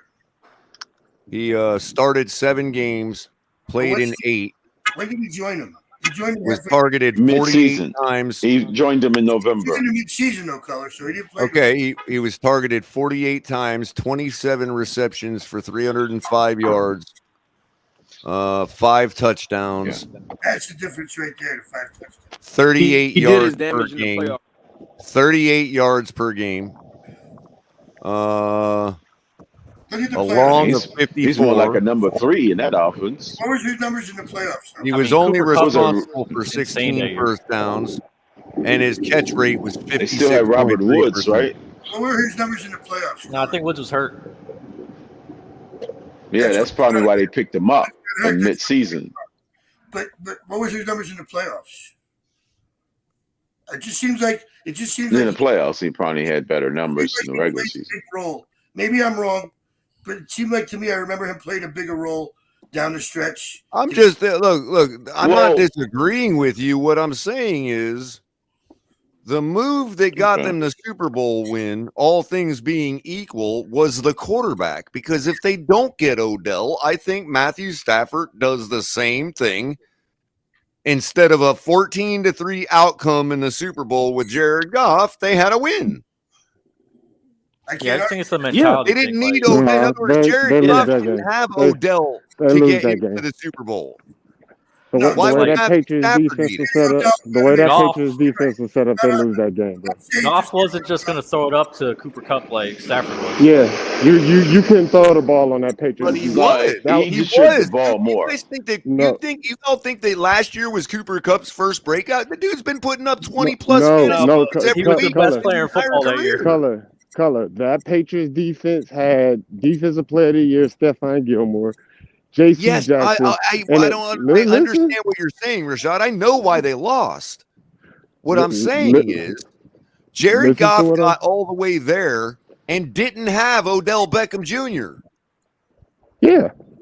So why would Matthew Stafford not be able to accomplish the same feat and beat the Cincinnati Bengals?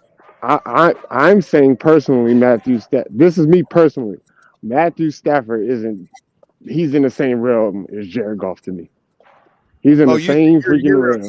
You're contending that they're both in the same. Yeah. I'm contending if Jared Goff had his running back, they win that Super Bowl. And the Rams, you got to remember, we got to put on our Rams goggles here. We got to act as if I think Goff's Rams was better actually, but I mean, remember when Jared Goff made Cooper Kupp. Cooper Kupp always had he never had the athleticism, and Jared Goff was feeding him repeatedly. I'm getting you the ball. You might not get the touchdown, but you're getting the ball. Right. I'm gonna find you in the hole and do what. Bought in on Jared Goff. Listen, the bottom line is different teams have different needs to get to the Super Bowl. In my opinion, I think Bobby Wagner's our missing piece. I don't know. You guys really believe that though? Because Cooper Kupp went from a fringe 1,000-yard receiver, right? He had 1,000 yards once to almost 2,000 yards his first season with Stafford. Like that's like a huge jump. I would say so. They were force feeding him the ball. He had 197 targets that season. That's what I'm saying. Like, better. Well, you won a triple crown then. He had touchdowns. He led in touchdowns, yards, and receptions. Jared Goff was throwing him the ball in 2019 when he amassed 1,100 yards. Right, that was his best season. Yeah, and then he followed that up with 974 and a 74% catch rate. You got to realize too, his career catch percentage is 73. That's ridiculous high for a wide receiver. Right. As a slot receiver, yards per reception in his first 2 years was 14. That's right. 12.4 in his third year, 10.6 in his lackluster year, and then 13.4 in his first year with Stafford. I'm gonna do you one better. That's when he won. That's when he won the triple crown. The team might not have been feeding him the football, but Jared Goff, he got in every category. Have been consistently 10, 9. His career average is 9.1. Yards per game career average is 79.1. But in his second and third year with Goff, he was at 70 and 72 yards per game. I mean, the breakout year last year with Stafford, yeah. Again, there's the difference right there. 114 yards per game. That's not because Cooper Kupp got any different. He was already putting up those numbers. I'm telling you all, he's been. That's what I'm saying. That Goff would not throw player for dangerous passes like Stafford will. Folks, does anyone know Eric Fisher's status? Can he come back from whatever his injury? He's a free agent. Well, I know that, but I mean, do you think we can re-sign him to hold the fort for 2-3 games when Armstead will be going down? I think that's pretty much Jordan. That's pretty much his purpose. Well, he couldn't do it last year because he wasn't healthy enough to do it. They signed him, but then they had to put him on injured reserve. Yeah, that's my point. So I mean, he's good insurance if he's healthy. Even if we only get fucking 3 games out of him. We don't need backups having injury problems. That's the problem. One other thing too, Cooper Kupp was doing all that in his first 2 or 3 seasons, mainly his second to fourth season with Jared Goff. He was doing all that while they were feeding the ball to Brandon Cooks and Robert Woods the whole game. And Gurley. Yeah, and Gurley was getting a lot. It was more of a balanced offense. Like his whole career, or in other words, what I'll say is this. He's at least been the guy that is open nonstop on every play. I mean, the only reason he hooked up with Stafford is because Stafford needed to hit him. 7-Eleven, open 24 hours. And to Ron's point, I bet those numbers go down throughout that season when Odell Beckham comes in. Right, right. Well, his yards per catch might have gone up. Now, even in a down year like last year where everybody's got a Super Bowl hangover, he still put up the numbers. I mean, he got hurt too. Didn't he miss half the season? No question. Mm-hmm. Yeah, something like that. Yeah. No question, he's a great receiver. I mean, did he come back for the Baker game? Is that why Baker was able to put up a 50 burger? Yeah.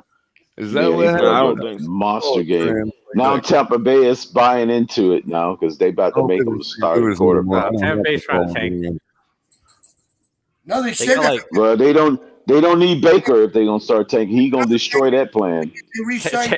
They re-signed that safety. That's a bad move. They trying to tank and sign Baker. Doesn't Tampa have $40 million dead cap on Brady this season? Yeah, but they re-signed the safety that everybody thought they were. He's good for at least 9 games. What's your safety? He was one of the best safeties on the market. They re-signed him, which everybody was shocked at because they thought Tampa Bay. Yeah, Tampa Bay. Tampa Bay, yeah. Tampa Bay. They re-signed. They re-signed Dean, Jamal Dean. Yes, he's a corner. That's it. Yep. Yep, Jamal Dean. Everybody thought there's They're no gonna tank. They better start offloading some players. That's what they thought. And then when they signed Dean, everybody's like, well, wait a minute. Why would they sign him if they're going to tank? Yeah, I'm because say you don't they let can't good do that. They players not walk doing out the it. building, no matter what you're doing. You don't. Yeah, let they good could trade players him walk out mid-season or with something. that sentiment 100%, Walt. You can never have too many cornerbacks in the NFL. Yeah, and you know they have Todd Bowles as the head coach, so you know he's a defensive-minded guy. So you know. I mean, that guy's underrated. He was probably slamming the table. I wish he could catch a break, man. He's I remember when he was the Dolphins' secondary coach, and then he became their defensive coordinator, and he was their interim coach, and he went to the Jets. The Jets fucked him around. I wish Bowles would have got some better luck, man. He's a good coach. I mean, he had a shot with Brady. Yeah. No, Brady was Arians. No, last year. You talking about last season with Brady? Oh, last season. When Brady was going through his divorce? Come on, man. Yeah, I mean. Yeah, he's going through family issues. Yeah, and that's after they just won the Super Bowl. How many teams win back to back? I mean, come on. You have to change it, and and Arians left. The way Arians left was kind of shady too. You know, he quit right before the season started. Yeah, because Brady didn't want him. I just wish Bowles got a better hand. I like the guy. He's a good coach, and just seems like an upfront guy. When he was with the Dolphins, I liked him, and I just think he deserves a little bit better than what he's gotten. He was the interim coach for the Dolphins. He was our interim coach. Yeah, he was. Yep. I just think some coaches are just coordinators. That's just how I feel true. about it. That's true. Look at Vic Fangio. I mean, no question about it. Hey, I'll tell you another one was Buddy Ryan. Buddy Ryan sucked as a head coach, but was one of the best defensive coordinators. You know, when he stepped on the field. Same thing with what's his name? Phillips, Wade Phillips. Great defensive coordinator. Couldn't be head coach. Yeah, Buddy had a few good years with Philly though. He did, but they couldn't win in the playoffs, man. Remember he punched. Yeah, they had some good stretches. He punched his offensive coordinator on the sideline for turning over the ball. That's when he was in Houston. He punched Kevin Gilbride. That was when he was in Houston, though. It's where I'm at with Daniel right now because I'm not told that he's a good head coach. That's right. That was under Jack Pardee as a head coach. Right. He was right. That's when they was in Houston. Right. You're right. But that's funny though. He punched the offensive. Punched him out. Punched him right in the face. That was funny. That was back in the day when coaches got in scuffles. Yeah, those are Jerry Glanville days, man. Yep, the good old Jerry Glanville. His special teams guys are kicking folks in the freaking shin and busted guys up on the sideline. Like, don't tell me about his Wonderlic score. How many quarterbacks did he hurt? Yeah, he's just freaking Glanville. They used to wear that stupid old freaking hat on the sideline. About what? How's the Mike White signing? Good signing? Mike White? Now after seeing the numbers, I don't mind it. At first, I thought they way overpaid. But then when they find out it's only $4 million a year, I'm okay with that. Yeah, considering what they always pay. Well, it's only $4 million guaranteed, I believe. Well, that's all it counts against the cap. But at the same time, like I'll tell you, like, if Tua doesn't pan out, then the season's like a wrap anyways, right? And then you're back to square one. So like if Mike White's playing, you're back to square one. I don't believe this team is as quarterback centric. But that's like almost every team, though. That's every team. But wait a minute, guys. We have enough talent on this team. If they no, injury is one thing. I'm saying if Tua doesn't pan out and Mike White has to play, I understand that, but I'm saying if they run the ball like they should, they went away from the run way too many times last year. Okay, this team can win. Got to get a running back to run the ball. They almost beat the Bills with Skyler at quarterback in the playoffs on the road. Okay, and now you're bringing in Vic Fangio. You added more talent to this team. You added Jalen Ramsey. They don't have to be quarterback centric. There's a lot of teams that won without a prolific quarterback. I mean, they lost that game because of quarterback play, though. Trent Dilfer won a fucking Super Bowl, okay? Oh, can we stop with the Trent Dilfer bullshit, man? Yeah, how long ago was that? It's true, though. Yeah, Trent it's Dilfer, a different day and age. That model doesn't win. Like it rains on Mars. I mean, yeah, probably once. I'm not saying you design your team that way, but I'm saying if things shook out that way, they can still win. And why? You know what? Yeah. If you have Ed Reed and Ray Lewis, you can win. Do you not realize that you just crapped on Tua? No, I didn't, because I believe in him, and I don't think he's going to fail. No, you don't. You just literally gave the excuse that teams can win with an inferior quarterback. Because I believe in him. Which means you believe Tua is inferior. I do not. I've seen them lose. Come on, man. I've seen them lose. Then why did you feel the need to tell us all about Trent Dilfer? It's a team game. What I'm trying Did you think we didn't know about Trent Dilfer? What I'm trying to say is it's a team sport. What are you trying to say, Ron?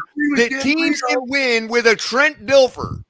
That means that it's a team sport. Okay. You need to What's that have anything to do with the Tua conversation if you believe that Tua is far more than Trent Dilfer? Oh, and he is. Because I watched Dan Marino. Then why did you bring it up? I watched Dan Marino for 20 years. Why did you bring it up? Because they didn't have Quit deflecting and answer the question. Why did you bring up Trent Dilfer? I'm not deflecting. I'm answering the question. Because you need a full team to win a Super Bowl. Not just no shit, Sherlock. Why did you bring up Trent Do you? Dilfer? Philly had a full team. Did they win the Super Bowl? As an example of As an example of what? Hold on. Let him finish, guys. As an example of what? Of a team that can win if their quarterback goes down. Is what? If their quarterback is what? Is inferior. No. He said if Tua doesn't play the whole season. That's called inferior. He said if Tua goes down. That is precisely wait a minute. what constitutes inferior. Oh, he said if Tua goes down, our season is done. And I said no, because whoever can fill in, because if they need him to fill in for a couple games, Ron, you are actually defining the word inferior as we speak. Said if Tua goes down. That's the definition of inferior. No, that means he's getting hurt. That's not inferior. Oh my God. He said if Tua gets injured. Let me change. Somebody that's superior to him doesn't get hurt. You're superior because you don't. What's the antonym of superior? Inferior. Thank you. But superior does not mean. So you believe that Tua is inferior or has the potential to be inferior? You avoid injury doesn't make you superior. All right, so I got a hypothetical for you guys. Let's say Tua somehow has. I'm not letting anybody get away with bringing up Trent Dilfer anymore. If you bring up Trent Dilfer, you're shitting on Tua. I'm not shitting on Tua. I'm stating that. Okay, then don't bring up Trent Dilfer. Okay, I won't. Because anybody that does, that's my perspective. If a person I can bring it up another way. I can bring it up another way. Excuse Tua, then all you're doing is crapping on Tua. I'm not, though. I'll bring it up another way. Dan Marino never won a Super Bowl because he didn't have a complete team. He was a prolific, elite quarterback, but he didn't win because the team wasn't complete. Ron, you can't compare NFL errors. So many other reasons why Dan Marino didn't win a Super Bowl other than a complete team. In reverse, you need a complete team to win a Super Bowl. No matter if your quarterback is a Dan Marino, a Trent Dilfer, a Jared Goff, it doesn't matter if you don't have a complete team. Right. And not having a quarterback is incomplete. I'm not saying they don't have a quarterback. Did you ever think it could be the position that's incomplete? You get I don't believe that. You got to be able to get why a it's stop an unfair comparison? Because Dan Marino wasn't the piece of that puzzle that wasn't complete. You're right. It was the rest of Tua is. I don't believe that. Well, I think they can win. Fair enough. That's fair. No, my hypothetical was, what if Tua has like the classical Peyton Manning season? And when I say that, like he has a great regular season, then he completely shits the bed in the playoffs. What do you do in the Dolphins situation then? Like, what are they doing? Oh no, they still might back up the Brinks truck for him. If he has a top 5 statistical regular season and then shit the bed, they might.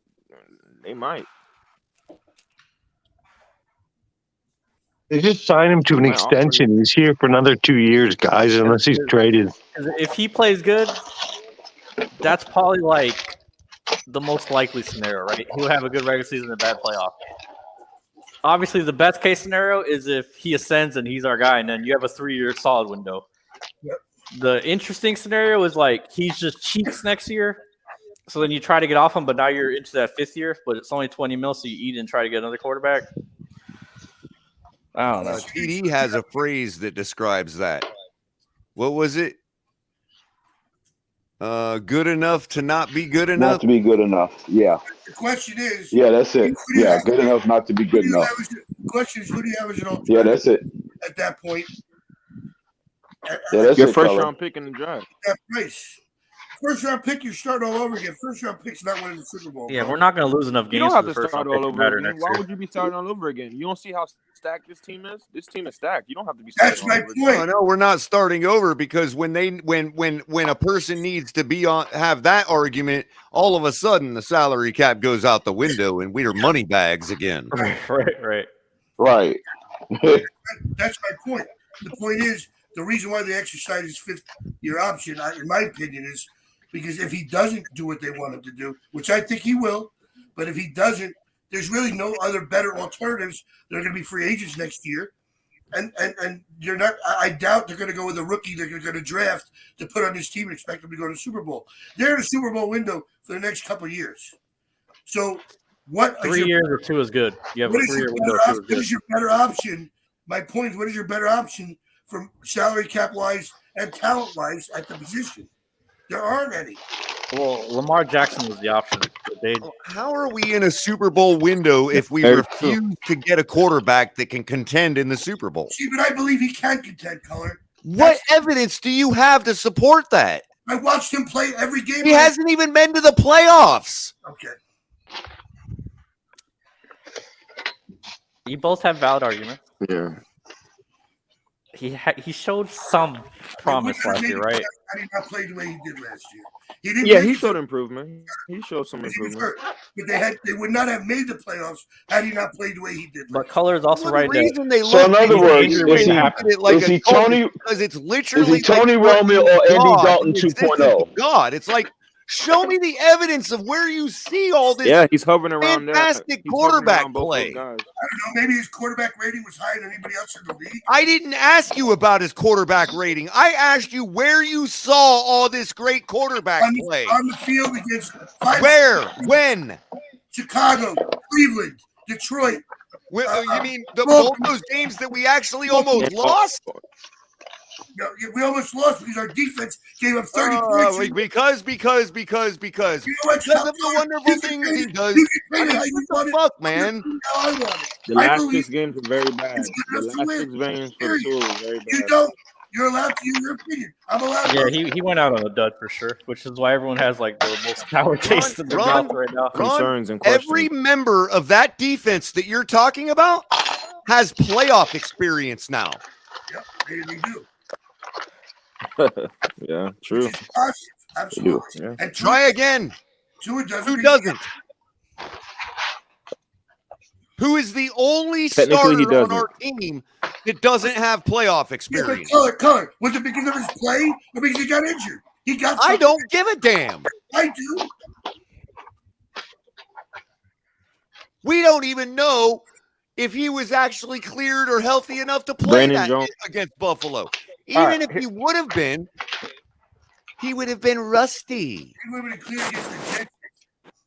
He was able to play against Minnesota, yet we proactively sat him out because Teron Armstead wasn't going to play. Ron, I have a. Let me ask you this way, Ron. That's definitely a bad look. We've seen 3 years, right?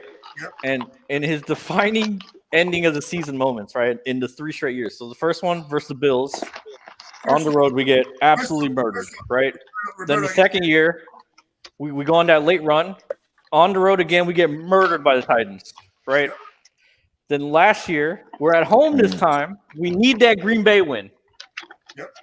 And if it goes out the window in that fourth quarter. So that's what we've seen, like how his 3 seasons have ended.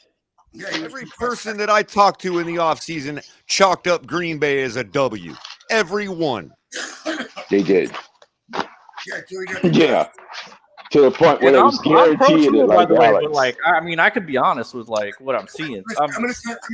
I was warning people of calling out stockings could be on the horizon if we overlook them like we did. I am not a Tua in the air. I am not one of those guys. Oh, and another thing, Ron, you act like Tua was on some kind of high and mighty winning streak when he got hurt and knocked out of the season. You act like we're continuing. You act like this year we're continuing where he left off. Where he left off, we were on a how many game losing streak? I'm not saying that he lost. Yeah, he lost. He had 2 bad games. Chargers and against the Niners. Right before he got hurt. So what does run it back? No, really he had mean? Run it more back than to the 2 point bad where we games. were losing. He had more than 2 bad games. Okay. Obviously, we're going to agree to disagree, Color, because you don't believe in Tua. And There's nothing to agree or disagree about. The fact of it is we were on a losing streak when he got hurt. Okay. The fact of it is we don't make the playoffs. That Green Bay game wasn't good. So this whole 2-game thing. I can understand both sides of the argument. He was better last year. He showed some promise, but at the same time, effectively the put second half everybody of the to Green sleep. Bay game. You guys have effectively put everybody to sleep by continuing to talk up the as long as he stays healthy narrative. Bullshit. That's your opinion. He was healthy against San Francisco, and he was healthy against the Chargers. I just said he had 2 bad games. Both of which Very would have true. locked up our division. He was healthy against Green Bay. No. We wouldn't have won the division if we would have won those games. That whole damn team. That's just me though. But he was terrible over San Francisco. If we would have won those games, we could have lost to Buffalo and still won the division. Yep. Yeah, hey, no, if you look at the schedule, the Bills would have still won the division. That whole team no-showed in that Chargers game. I'm telling you, go back. We did it live on the air when the scenarios were dropping, bro. If we would have beat the 49ers and the Chargers and the Packers, we could have lost to the Bills and still won the division. Okay, so we finished 9-8. So let's say we get 11 wins. What was the Bills' record? Did they win 12 games? If at that 13? point they had not, no. What was their record at the end of the year, the Bills? They won 13 or 12 games. What was their record? So statistically, there's no way we could have won the division. I think it was 12. Okay, so we wouldn't have got there. Unless Trent Sherfield catches the fucking ball in the end zone. But anyway, I'll never forgive him for that. I don't want him back just for Good that. enough to win a division last year. Like We weren't the better team. The Bills were were. in shootouts with the Lions and Bears. We went from I that get your to- point, Color. we I'm went- on board we went with from you. that to, oh my God, if the Patriots lose, we can get in. And we call that making the playoffs. We call that Tua bringing us to the playoffs. Okay, the Bills won 13 games, Right, and like I we said, lost we complete won control fucking 9. of our own There's destiny. no way we would have won the division. There's no Even if we would have won the Bills, beat the Bills like we should have in Buffalo, we would have won the division. At We the won 9 time, fucking there was games. no way to know the Bills were going to get all 13 wins at the time. Listen, there's no Jordan is question what our I'm saying. season didn't end the way we At wanted. the Right. time, Tua At the choked. time, we didn't and know. we could have locked We were still in everything we were up. still in the race, is what Color was saying. I'm just We doing the still in the hindsight race. 2020 thing here, looking at the records. Okay, but here's the deal. I'm on board. I don't want Tua as our starter, but it is what it is. We just got to hope that we can get an offensive lineman that'll help us run the ball more, keep Tua safe. And Mike White, hey, man, a lot of people are overlooking that signing. I'm not one of them. I think that's a great Hey, Jordan. signing. Hey, Jordan. What? I got news for you. The Tennessee Titans and Derrick Henry and all that running game didn't keep Tannehill safe. Tannehill No, still you're got right, hurt. but Taylor Lewan went down, and that was a big blow for them. The Pro Bowl left tackle. He's made what, like 6 or 7 Pro Bowls? Fuck. He's a guy. What I'm trying to he's say, can you let me the finish, sheer please? fact of getting Please. a running back doesn't And just necessarily please let relieve me the quarterback from getting hurt. That's all I'm We saying. don't have much money in the tank. He was a guy I think we could lure here for a $4.5 million 1 year prove it deal and say, hey, Taylor, you got a shot to start at right tackle. Okay, I know you want to play left tackle. We got our guy. He's gonna, if he goes down, we'll put you in at left tackle. He could be our swing tackle. That's a guy that should be on the radar of Chris Greer. Is that not fair? That's fair if you get him cheap enough. Yeah. Well, I mean, he's in no position. Well, he's no position to argue because he's fucking got an injury history, a serious one. I'll never understand like the Dolphins putting all their faith in Tua and then never getting his blindside tackle. Like it just blows my mind every season. Because they got Mike White, so they don't have all. Look, they can't talk. They can't say both things. I mean, can't. I get your argument. You can't suck and blows one argument or the other. I understand, Color, where you're coming from. Okay, but they got Mike White. We believe in Tua is this great franchise quarterback. Then he should overcome. He should be able to help create a situation where we can train offensive linemen for 10 years and fire and rehire offensive line coaches, because Tua should be able to make up that. He should be able to carry the team like Tom Brady years ago. I understand agree with what you're saying. It is what it does is. in the league. I agree with your saying, Color. Color. Get washed out. But what I'll say is that usually comes later in the quarterback's career. Did Patrick Mahomes lose a Super Bowl because of his Or offensive? early, if you that guy. Patrick Mahomes lost the Super Bowl because of his offensive. Well, I'm saying usually crypto, like early the quarterback moves That's an anomaly. Look, Patrick Herman. I can tell That was you an anomaly for Patrick Holmes. when it comes together, by the time it comes together for the Dolphins and Tua, you guys are gonna finally know what it's like to be a Seattle fan from this year. I disagree. Yeah. Seattle fan or a Dolphin fan for the last 50 years. That's basically what Ron. That's a great. I'm glad I brought that up because that's a great comparison to what, and maybe it'll help clarify what I under the way I understand you bringing the Trent Dilfer thing up.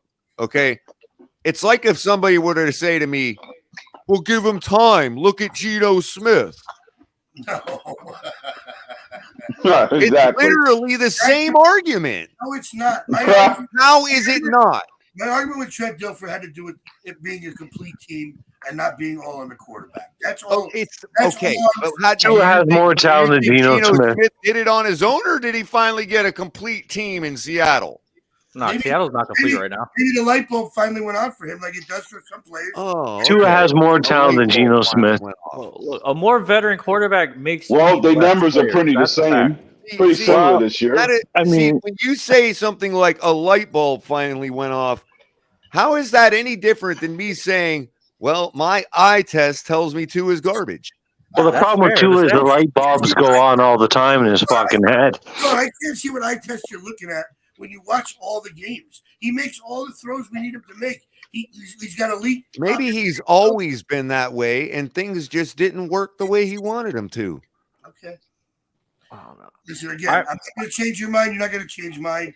We'll agree to disagree. I think Tua has enough talent to take this team where we need to go. I don't know. I was out on. You don't believe that? So does my grandmother. Your opinion. That's fine. I was out on Tannehill in like year one. After watching, I never thought he had any pocket presence. I know Tua has pocket presence. He's got elite pocket presence. Again, Tannehill has none. I hear that talking point all the time. Would that include the play he got knocked out of the game in Cincinnati? No, but it would include the play that he circled around away in Baltimore and made a touchdown throw.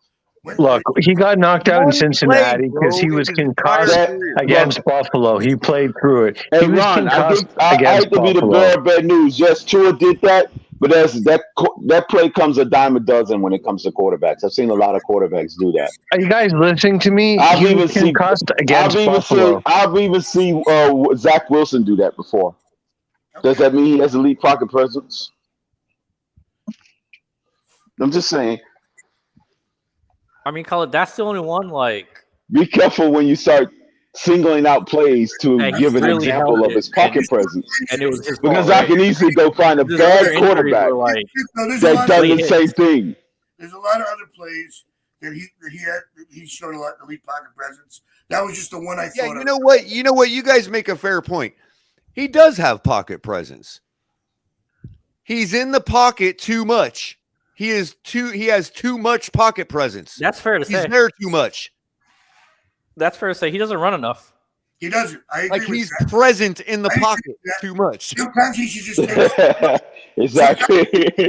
Exactly. You can interpret it literally. Or at the wrong Yeah, it's like a burrito without the arm. I agree. Yeah. If you're looking for the play downfield, sometimes he needs to take off and run. I agree with you. And if you when you're running, you're dictating how you're getting hit.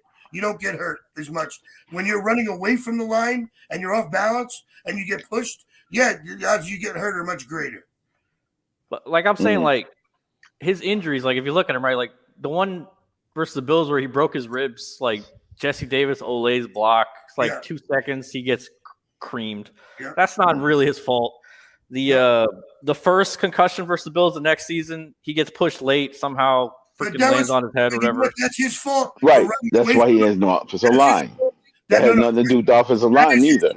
He held the ball way too long, and he was running away from the line of scrimmage. He's got to stop running backwards from the line of scrimmage. He's off balance. He gets hit, and that's how he gets kicked. Well, no, what I'm saying, the Bengals one was his fault. Like that injury, that shit was on him. Simply held on the ball for a long time. Well, how can you say that, Roberto? Maybe he shouldn't have been playing. He was concussed against Buffalo. Well, I'm saying like that play, like his play on the field got himself hurt on that play. Is what I'm saying.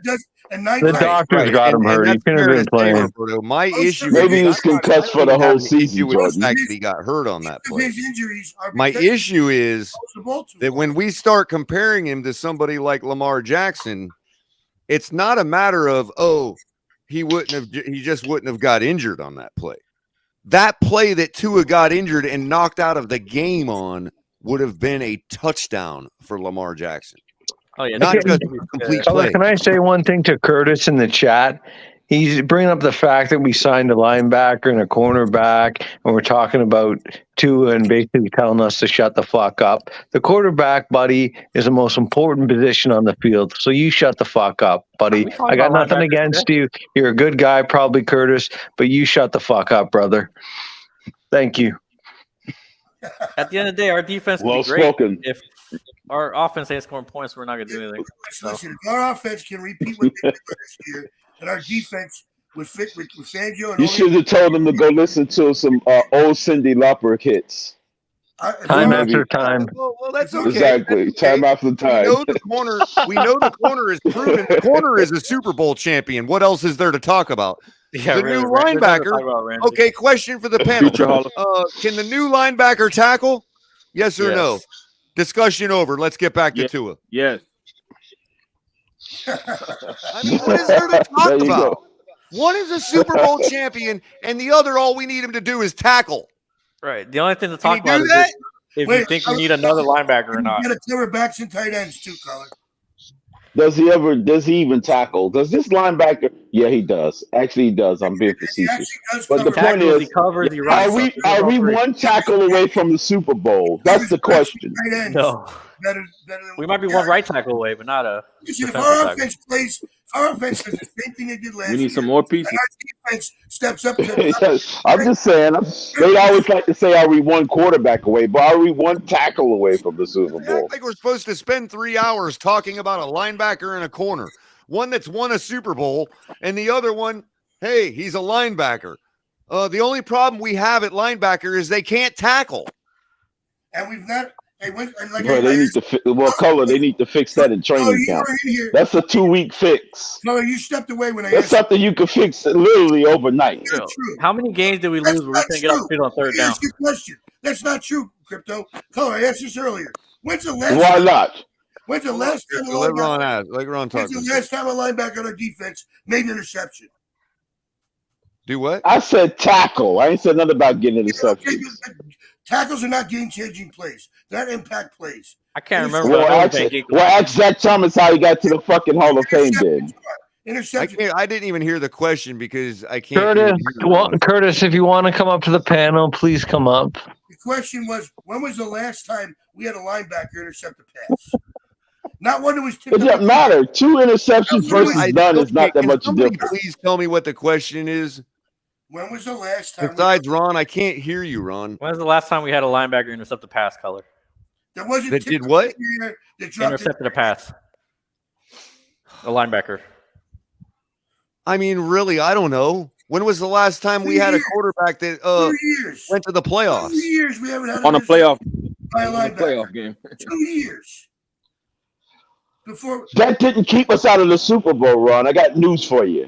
So because we didn't get an interception from a linebacker, that's why we got a linebacker. No, we got a linebacker because our linebackers can't tackle. Point is, we haven't gotten real linebacker play since fucking And Zach cover. Moss. Daniel When Eller. was the last time that we had a quarterback actually win a playoff game for us? Daniel Eller. I don't think the 2 interceptions is game breaking, Ron. It's what it's the point. Will Wheeler, Daniel Eller, Carlos Dansby. Isn't that like 2001? When was the last time an opponent's fan base worried about our 2-minute drill?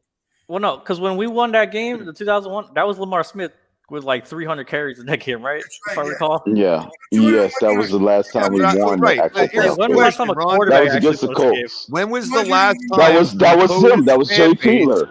When was the last time an opponent's fan base was scared of our 2-minute drill? I don't think they ever have been. Scared? Yeah, I don't know about scared. Well, ask Jameer Alexander, was he afraid of our 2-minute drill coming down the stretch on Christmas Day? That'll answer your question. Yet we were on pins and needles when Josh Allen was on his 2-minute drill in the playoff game in the regular season game in Buffalo. Well, the Ravens game, they were up pins and needles. Because we knew, even though the snow was falling, we knew Josh Allen was going to march right down the field on us, and he did. Because you know why? Because we couldn't do anything with the ball on the series before that. Go watch the game. Yeah. You think I'm lying? No, we fell Yeah, apart. he when knew that he stuff was started going to win in the last. That's why I said that's the TKO game. And we had the snow. The direction of the wind and the snow was at our back. The Bills won Allen that had game. to go into it. The Bills won that game on the drive before the last drive. Yeah, we tied it up. They tied it up on the drive before that when Josh Allen took over the game and rushed for like 50 yards on one series to tie the game up, I think. Then they won it with the field goal on the final drive, right? When we couldn't move the ball. Because we couldn't get a first down. We couldn't move the ball. We couldn't get a first down. But they won that game with Josh Allen on the drive before that. To come when he scored that touchdown, he rushed for 50 yards on that drive all by himself. He took the team on his back, no question. He put the team on his back and he carried them down the field. To tie the question was, when was the last time they were afraid of us doing that? Baltimore. Oh, really? You think Baltimore fans were really afraid of us doing that? No, seriously. They think they were shocked. He wasn't afraid. The Baltimore fans aren't calling for people's heads. I was at that game. They was really shocked. They weren't afraid at all. It was like we had this in the bag. Yeah. You think it happened? They were fighting their Now you can say the coach lost that game. Touchdowns. That's the only game we came from behind, right? The rest of the games we held them off like barely at the end. We held off. Right. That was the one. That was our first come from behind victory since the Detroit game. But maybe come from behind in the fourth quarter.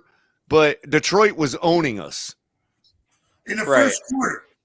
Yeah, but then we got up a lot of Detroit. We were down by. We was trailing almost the whole game. No, in Detroit. First quarter, they scored 2 touchdowns right off the bat.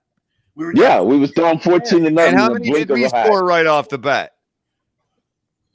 What's that? No, we were shut out in the first quarter, wasn't we? Well, I don't even think we scored in the first quarter, did we? We put Braylon Sanders in. We scored in the second quarter. We scored 7 points. First reception. And that's why they scored. So 7. That was it. That's right here. So Braylon Sanders has the ability to drop the football, but Waddle we only had 17 points in the first half. Let me ask you, that's a good point, Ron. Yeah. If Braylon Sanders doesn't fumble that football, is he as good as Waddle? How do you make that comparison? I don't know. A receiver's supposed to catch the football and hold on to it, so I don't know. No, nobody's blaming. Y'all tell me Waddle's a wide receiver 1, yet he doesn't look any different than Braylon Sanders. Come on, how do you compare the two? Braylon Sanders caught one pass and doubled. Why do you just say that as if a name means anything to me? I've never heard of Jalen Waddle until we drafted him. Okay, I didn't watch him at Alabama. Okay, roast a bunch of trailer park SEC guys. SEC future NFL players. Okay, right? All I see is he cost us the Minnesota game by fumbling the football. No, Yeah, interception too was on And him. he cost us the playoff game by dropping 3 Yeah. I was going to get matter of plays. Oh my fact. God! At least Don't one even get of me them would going have on him. translated to a I was at score the and a concession. 3-point I was ball I game. am sitting there. filled with indignation at him dropping those balls, especially that long ball from Well, here's Skyler. the thing, Ron. Oh my Here's the God! thing, Jordan. Here's the thing, Jordan. Oh. If even one of those is caught, We got a chance at does it winning. translate to a field goal? different game. Oh, Different game. I And agree. then Tua doesn't even have to come back for Because the we Pittsburgh only game. lost by 3. I know all about it. It drives me If nuts. we win that game, Why do you think I they could give unsubscribed? Tua I Now went what extra happens crazy. if, okay, hold on. Now his catch rate is in the mid 60 percentile. So he should have actually caught 2 of those 3. Yep. Now what happens if he catches 2 of those 3 balls that game? Tell me. We win going away. We probably win the game. Okay, They'll probably win the game. fair enough. As long No as you're question. willing to admit to the counterfactual, I'm willing to move on. Look, the Bills went into that game thinking we've got this game. The Dolphins are a fucking joke. And full disclosure, because I've always been honest on here, I thought we were going to get our asses kicked. Miami gave an A-plus effort with the exception of Waddell. Even Gesicki fucking dropped the pass or two. One hit his face mask. The wide receivers, let me finish, So did Ron. Tyreek Hill.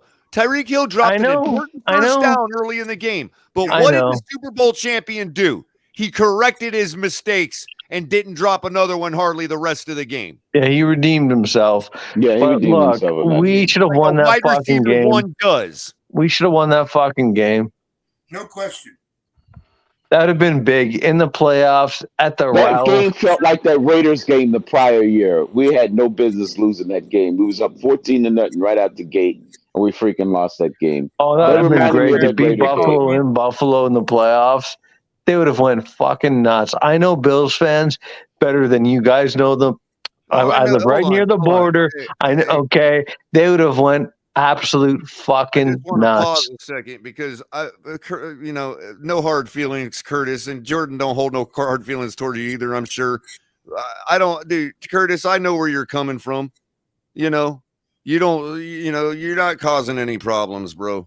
Curtis, I got nothing wrong with you. There's a bunch of tailgate talk. Oh, if you're not positive, you're not allowed to be a fan. Curtis ain't one of those people. I'm just saying for the record. Curtis ain't one of those cancelers just because he wants to be positive. You know what I mean? Well, it's tough being positive when we went 23 years, Curtis.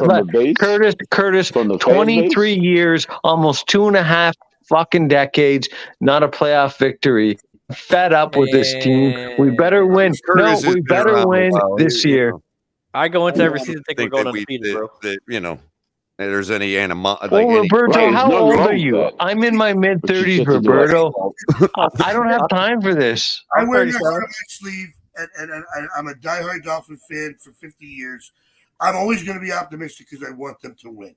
It doesn't mean that I can't see the reality. Sometimes when they're missing pieces or when they're just not as good as I want them to be.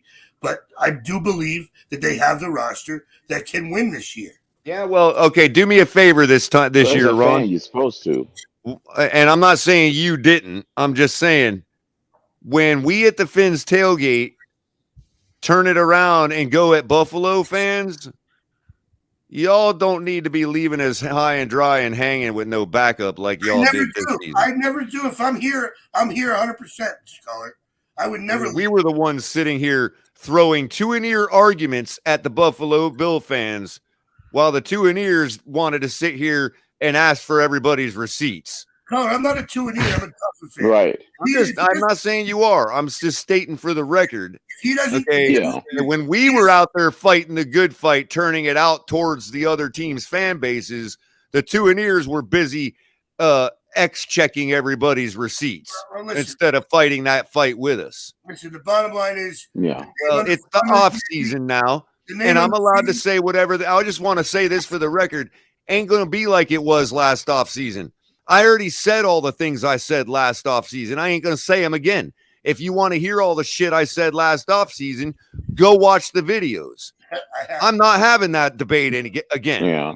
I don't think You Tua is just the guy. hit the rewind I don't think button. he'll ever be the guy. If he proves me different, good for him. But that's it. And that's I'm not doing it anymore. That's where we disagree. I agree with you, Color. And I don't think he's a guy too. I'm not afraid to say another person has more talent than Tua. Big deal. But Color, you don't think Skyler has more talent? Earlier that was asking. Come on, Jordan, having more talent and more better quarterback is two different arguments. Panel earlier cross-examining us about whether CB83 about whether we thought Skyler was better than Tua. You know what? Yeah, I do. Am I like you want to? Do I need to be like sent to hell now? No, everybody's entitled to their opinion. No, the Big O said he has more talent, but he just don't think he's a better quarterback. It's two different arguments. That's what the Big O said. Okay, arm talent or actual like quarterback talent? Saying, I like the way he said arm talent. He has the best arm in the quarterback room. That's what the Big O said. Talent does not win Super Bowls. Efficiency. Yeah, the Big O said that. Accuracy, efficiency, taking what the defense gives you and not giving turn over the ball. That's what wins Super Bowls. Yeah, I mean, I think Tua has way more talent than Skyler, but Skyler got a better arm. But that is the talent. I don't think there's a lot that goes into playing quarterback. You know what? Yeah, you have to do that. Ain't got that either. At one point, I don't know why everybody just thinks because they say that the Tua's got that. I'm not saying I think he has elite pocket presence. He's got accuracy. He's got. Okay, but let me take this off of you, Roberto. I didn't mean to put it on you. Yeah. Okay, accuracy is now becoming a thing. Anybody over 60% is an accurate quarterback. You do know that, right, Ron? You do know that. There's a lot more to playing quarterback than just your arm. Yeah, okay. And Tua can't do that either. What can he do, Color? Now, the accuracy argument gets thrown out there loosely. What's the barometer for accuracy? Ball placement or just completion percentage? Because I see like it should be on target. It gets muddy, the water, because if your receiver is real good and he gets a lot of out-of-body experience catches, guess what your quarterback completion percentage is going to be? Damn high. Yeah, it's not completion percentage. It should be on target. It's based on ball placement. Your argument, though, but the argument, the fallacy works towards me because I can put a football on a dime from a number of different ranges in my sleep with my eyes closed. And I'm not lying. With my eyes closed. It's because of muscle memory. Okay? That doesn't mean so when you say to me there's a lot more to play in quarterback in the NFL, that makes more sense towards me. Right. Well, this is what I was saying. Like Peyton Manning. But now when you're talking about a guy that spent how many years in college? Okay. I mean, he's worked in this system. Peyton Manning's arm is the reason they won that Super Bowl for the Broncos. Well, the Broncos, but it's the reason why they won in Indy. Broncos were able to run the ball. That's what I want Miami to be able to do. Well, that's what I'm saying. Like, there's more to playing quarterback than your arm talent. You need to get a run back. But yeah, we need to get an offensive line. We need one more offensive line player. Look, everyone on the panel, if you can get one more player. Again, Roberto, I agree with you that there is more to play in quarterback than arm talent. And whatever that more is, Tua doesn't have either. So you're basically saying what I'm saying, Color, that he can't read defense is good. He's got great anticipatory skills. He's accurate. He's efficient. When it comes to Skyler, the sample size is Ron, to answer that. Hey, Ron, you use that. I would agree with you to a degree. To what percentage I was doing? Like Lewis say, put a name on it. I'm the guy that say put a percent on it. What percent are you talking about here? As far as what? As far as his anticipatory skills or whatever talking point you just reeled off there. I think efficiency, anticipatory skills, no mental mistakes, no turnovers. Oh, come on. He can't read defenses that well. Mistake. Okay, now I definitely got to have you put a number on that, because that is a ratio there. Do you know his ratio this year? No, I don't know his ratio this year. See, my problem with Tua is I never know if he's It's 3.12. That's the ratio for him. Okay. Look, I'm not like Pete. I'll put him above the Blake Bortles and the Mike Glennons of the world.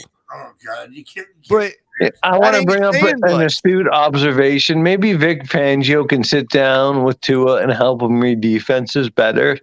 That might help Jordan because those were the defenses he struggled against when he was with Denver and San Diego. The defense he struggled against was against that might help. Defense. So but will it? So hopefully, I hope so. Yeah, because our defensive coordinator doesn't have anything else to do with his time, but coach the quarterback on reading defenses. Well, you know what? Vic's an old man, and I only think he needs about 5 or 6 hours of sleep. He's getting paid a lot of money, color. So you know what? If Mike McDaniel says sit him down, help him. Right, I'm Jordan. sure Fangio has. But Jordan, that means the quarterback has to take the bull by the horn at some point. I'm just saying. Of course he does. If it's going to be, it's up to me. Look, I just want one more offensive lineman. They can draft the running back. They can draft the tight end. They can draft both. I'm fine. Hold on. We got an MMA studio teaching our quarterback how to fall. We got a defensive coordinator teaching him how to read defenses. I know we're spoon feeding him. I know. I know. It does sound crazy when you put it that way. Here's the thing, like. It does sound Are we kind of going to weird get when Wes you put it that Welker to way. teach him how to put the ball in Jalen Waddle's hands better? Is he? Well, Jalen Waddle needs to catch the fucking ball. Well, that's Jalen Waddle's problem. Well, you know, Jordan, Not if Tua's Tua problem. would keep the ball out in front of Waddle more, he wouldn't have to body catch it as much. So they're maybe both to Wes blame. Welker needs to teach Tua how to, make sure that it stays in Waddle's hands and not his numbers. Look, every quarterback's allowed to have one bad game. I'm defending Tua right now. I want my credit. You notice I'm defending Tua right now. Yeah, I know. You've defended Tua lots of times. You went after Waddell like that's me. the case. They should have been on the bandwagon and get rid of all those other receivers from day one. What I'm saying is it's not Tua's responsibility to use his hand to get Waddle to use his hand. Father, I want to ask the panel, starting off with you, if you could have one more player, what do you want? It is to throw the ball there. If you could have one player on the free agent market, who would it be? Tell me, one player. Yeah, I want Dalton Reisner, left guard. I want Bobby What was that, Jordan? If you could have one player on the free agent market, who would it be? I'm with Dalton Reisner, the left guard from Denver. Realistic or pipe dreaming? Why need Justin Tucker? On the free agent market, no quarterback. Yeah, because we're set there. So realistic. I want Derrick Henry. I want Bobby Wagner. I want Justin Tucker. I'd probably take Poyer. We're getting Poyer. He's going to take Poyer over an offensive lineman that can help us run the ball. You know, but I want Bobby Wagner. And what about Walt Dog? I'm not buying any of the arguments about upgrades. So Walt Dog, you seem more reasonable with respect to the concerns on the offensive line. What do you want? I conjecture you want an offensive lineman or you want Derrick Henry. I'm not buying any arguments about any upgrades because all they try to convince us all season long. All they was trying to convince us that we needed is Tua to be healthy, and that would fix all our problems. Okay, let Walt Dog give his I'm going to go to the extreme end of that argument. We need no upgrades. All we need is Tua healthy, and we will win the Super Bowl. Crypto. Go ahead, Walt Dog. Crypto, you're saying Hold on, Ron. Walt Dog, what do you want? One player. Win the Super Bowl. Is that what you're saying, Crypto? I want a tight end. No, I'm saying we need no upgrades. Guys, can we let Walt Dog talk, please? Walt Dog, one player, realistically, I want a tight end. Okay. And who do you want, though? Sign the tight end, Hayden Hurst. Sign the tight end. Okay, that's fair. That's fair. I disagree, but that's fair. I can live with that. I can live with Roberto. You want Jordan Poyer. Can't live with that. Who said Henry? Someone said Henry. I want Derrick Henry. Okay, I can live with that. Okay, I cannot live with Jordan Poyer. Our secondary is stock. We were going to do the 72 style, need no quarterback and run all over everybody and play great defense. We were going to need a new Larry Zonka, and the only person in the league that fits that profile is Derrick Henry. Yeah, I mean, I'd love. I can live with that. I can live with that. I think he'd be I would say to counter your argument, Crypto. Ridiculous. We would have to upgrade, right? Because it's a new season, so other teams are upgrading, getting better. So the fallacy of like if we were the same and Tua was healthy wouldn't necessarily work, right? Because other teams. No, it wouldn't, because the Patriots did it. When they was a dynasty, they wasn't upgrading every single year. They just read it back.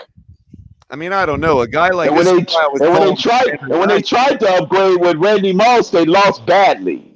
This is why I was calling for Henry last year, because when you're talking about the wide zone cutback, like the counter traps that we're running, you can see like it could be a matter of the quarterback keeping it or whatever, either utilizing the passing lane that's created or just giving it to Henry to run it right up the backside of the entire team. And let me illustrate it this way. The play that Christian McCaffrey scored on us from like 40 yards out this year. Remember that play? Yep. Who's stopping that running back if it's Derrick Henry with that kind of open field on the cutback? I mean, I'm with you. I think the running back has been Who undervalued. is stopping Derrick Henry in that situation? And then if they do, Tua keeps the ball and chucks it down the field to Tyreek. I mean, and another thing, they've always tried to convince you that stops Derrick Henry. That's why I want him. Well, another thing about Derrick Henry, and I want to go back to the Buffalo game in Buffalo in the regular season with Tua when the snow started falling. Do you think any of that matters to Derrick Henry? No, we're actually a way better team in that situation. I don't know if he's as nimble on the feet no more. Right, Roberto, that drive that we stalled out on, we could have salted the rest of the game away. Yeah, that changed up your whole game plan, basically. And drive down on us. Even taking back 2 seasons, that game versus the Titans. Well, hopefully that would have worked in the playoffs. Or they had the back. Henry was a little like he was important that game, but remember the guy they had backing him up that year was almost he played that game. Yeah. I mean, y'all see where I'm coming from here. It's right. No, I'm with you. How about that play where we ran it twice to Chase Edmonds? Yeah, that and he missed the off tackle, and we're all wondering why he took the ball out of Tua's hands for 2 plays in a row. Remember that? And everybody's like, "Oh, but Color, if he just still his goal right here, he's gone to the house."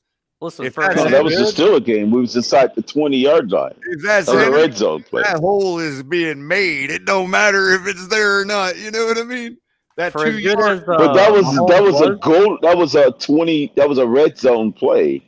Right, but it was only like 3rd and 2 and 4th and 2 to get the first down. Yeah, to get the first to keep it. Instead, we settled for a field goal attempt. No matter what. For as good as like if Derrick Henry goes through the wrong hole, you better hope you got more than one guy in that wrong hole. Yeah. Because he's still going through it. Another thing you got to remember is if our offense isn't on the field that long, it's not going to keep the defense fresh. We could have the best defense in the league, but they're going to just get worn out, and consequently, they're going to give up a lot of points. That's why I want to be able to run the ball and have long, sustained drives for 6-7 minutes. It's not in our DNA. Henry even more deadly in that situation. Tyreek Hill and Waddle doesn't allow that. When they toss sweep out to the flat. Of course it does, Crypto. You can dig and duck down. So hard to bring down. It's a quick strike offense. This year, McDaniel Well, to be short strikes, 2, 6-7 yards, 2 yards with Hill and Waddle. We either quick strike or we couldn't sustain drives last season. We were being successful a lot of games in the running game, and we went away from it. And McDaniel has to learn from his first year mistakes. There is some truth to that. When you got fast running backs, they can take it to the house on a run just like a receiver can. So it can end up being a quick drive and running game too. You guys act like running drives only just ball control. You can have a running drive and still score quick. If you get an 80-yard touchdown run, that's a score in 50 seconds. You have to be able to ding and dunk at times. 4.5 yards of carry. You run the ball 3 times. Just like ball control passing, just like a quick strike running game can do the same, have the same effect. Yep. Yeah, but you ran the ball for 4.5 yards of carry. You do that 3 times, it's a first down. You got to stick with the running game when it's working. But if a running back is getting that many per carry, he can still break it to the house at any moment. The drive's over. It's a touchdown. No question. But that doesn't happen as often. Yeah, but this notion that you're going to automatically be killing the clock all the time when you run, it's a fallacy because you got running backs that can take it to the house on any carry. True, but it also the Detroit Lions with Barry Sanders was not a eat up the freaking clock type team. Barry used to break it for 70, 80 yards per carry. How many Barry Sanders is there? How many? It's a bunch of them in the league right now that has the ability to take it to the house on any But play. statistically speaking, they don't take it to the house. Wait, hold on. It's not the one run that they break for a touchdown. It's the fact that they keep hammering every play on that defense. It wears them You down. could do that with short control pass. You ever saw John Gruden with the Raiders? Ball control passing game did the same. It had the same effect. See, the problem is our run game was predicated on our pass game. Not for the offensive line, it doesn't, Crypto. The offensive line. Yes, it does. You take the full shot clock or the full play clock down to it before you snap the ball. We did that after each anyways. play. You can do it passing or running. Guys, remember in the late 90s, early 2000s when we beat Peyton Manning, the key for success is run the ball. We had Lamar Smith, keep the defense fresh, and we keep Peyton Manning off the fucking field. We got to keep these quarterbacks. Look, if we're going to win the Super Bowl, look, Crypto, can you let me finish? We got to keep Josh Allen, Trevor Lawrence. I'm putting him right up there with Allen, Mahomes. We got to control the line of scrimmage, and we got to control the time of possession, or we're not beating these guys. We're not going to beat Josh Allen. It doesn't work. I agree. You got to keep these guys. What, controlling the ball, the time of possession? What do you mean it doesn't work? Keep those fuckers off the field. That helps us. It doesn't work when an offense can score in lightning quick. It's not just it doesn't work. The rule allows the other team to get the ball back after you score. But at home, that's the fact. You don't have to score quickly every drive. And at home, it's not because if you're going down there killing the clock, you're effectively killing the clock on yourself if you're not scoring touchdowns. No, we want to run down their defense at home in the heat. That's right. You know how many times we win in September and October because of the heat? Where their damn defense down? When Buffalo tried it. It didn't work against us when they hit the ball for 40 minutes and still lost. It doesn't work. It does work. This is a new fucking league, a new era. Teams can score at lightning speed when you give them the ball back. If you're not scoring when you got the ball that much time, you're running the clock out on yourself. Who said you're not scoring after having a 7-8 minute drive? Because that is happening. That's what happened to us. No, it didn't. And that's what happened to Buffalo. They didn't run the ball in the fourth quarter, and they blew. That's what happened to Buffalo in the first game against us. They ran the clock out on themselves. The Crypto, how many fucking 3rd and 1s did we not convert this year and 4th and 1s? More like 4th and half a yards. Okay, that's why I can live with Color saying he wants to get Derrick Henry because Derrick Henry, 75-80% of the time, he's going to get that fucking half yard. He's a modern day Mark Marshall. If you don't score a touchdown, all they need to do is stop you once on 3rd down. Well, no, go for it on 4th down if it fucks up, and go for it with Henry. And then you effectively turn the ball over, and now you're subjecting yourself to a quick strike on the other end. We're getting too in the weeds. Derrick Henry too in the weeds here. Does not the guy screw up that much on a half a yard. I get what you're saying, Color. But what I'm saying is McDaniels would throw the ball to try to run clock this year. But Tennessee was not 100% effective in the 4th down. They're not like the Eagles when it was guaranteed first down. If they run the ball, that's the difference. Well, they didn't have Jalen Hurts. They run the ball more at home. We're talking the difference of a guaranteed first down what Philly got versus Tennessee. They didn't convert on them any 4th downs as much as they at any did. moment of the game. If they run the ball more, especially at home, you're going to wear that defense down. In running situations last season, we were more likely to throw than run. They're not going to run for 80 yards on every other drive, Crypto. If they run the ball, I'm not buying that BS because of ball control passing game can have the same fucking effect. Crypto, let me rephrase this. I want a bounced fucking offense.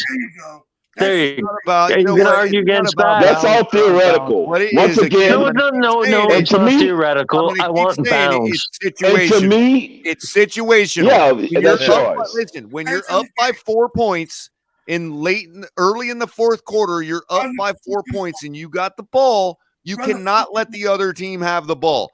That's when your Derrick Henry running game can really matter. And that's when your John Gruden ball control passing game can do the same thing. Do what Josh Allen did to us in the Buffalo game. And that's what I would always counter by saying that's where the John Gruden ball control passing game can do the same thing.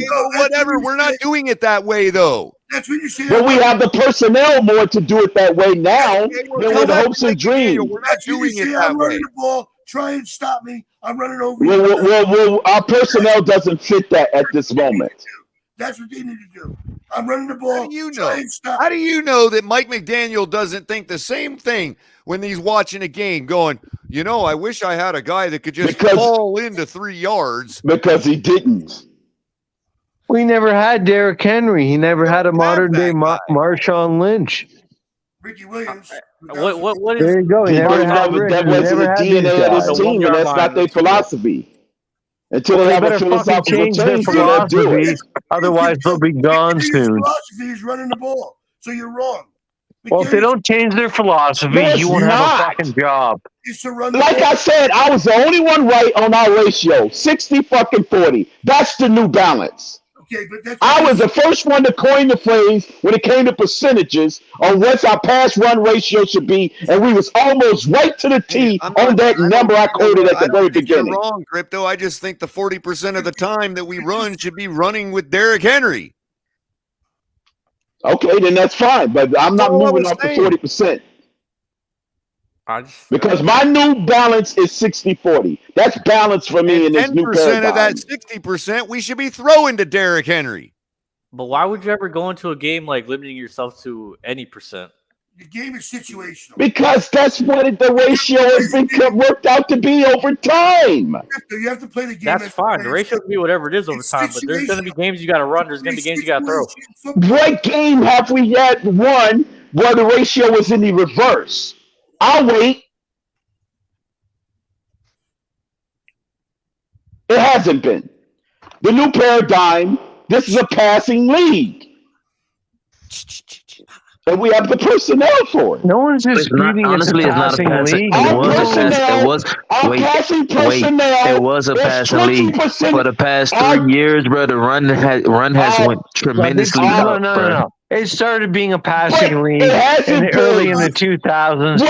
And the Indianapolis getting back to the run. It's getting back to the run real heavy. By the Patriots. Okay. Run the ball in the fourth quarter and you have to stop the run. The ratios of the winning teams are still the same. No. That hoisted the Lombardi Trophy over the last decade. You run the ball in the fourth quarter and you stop the run in the fourth quarter, you win.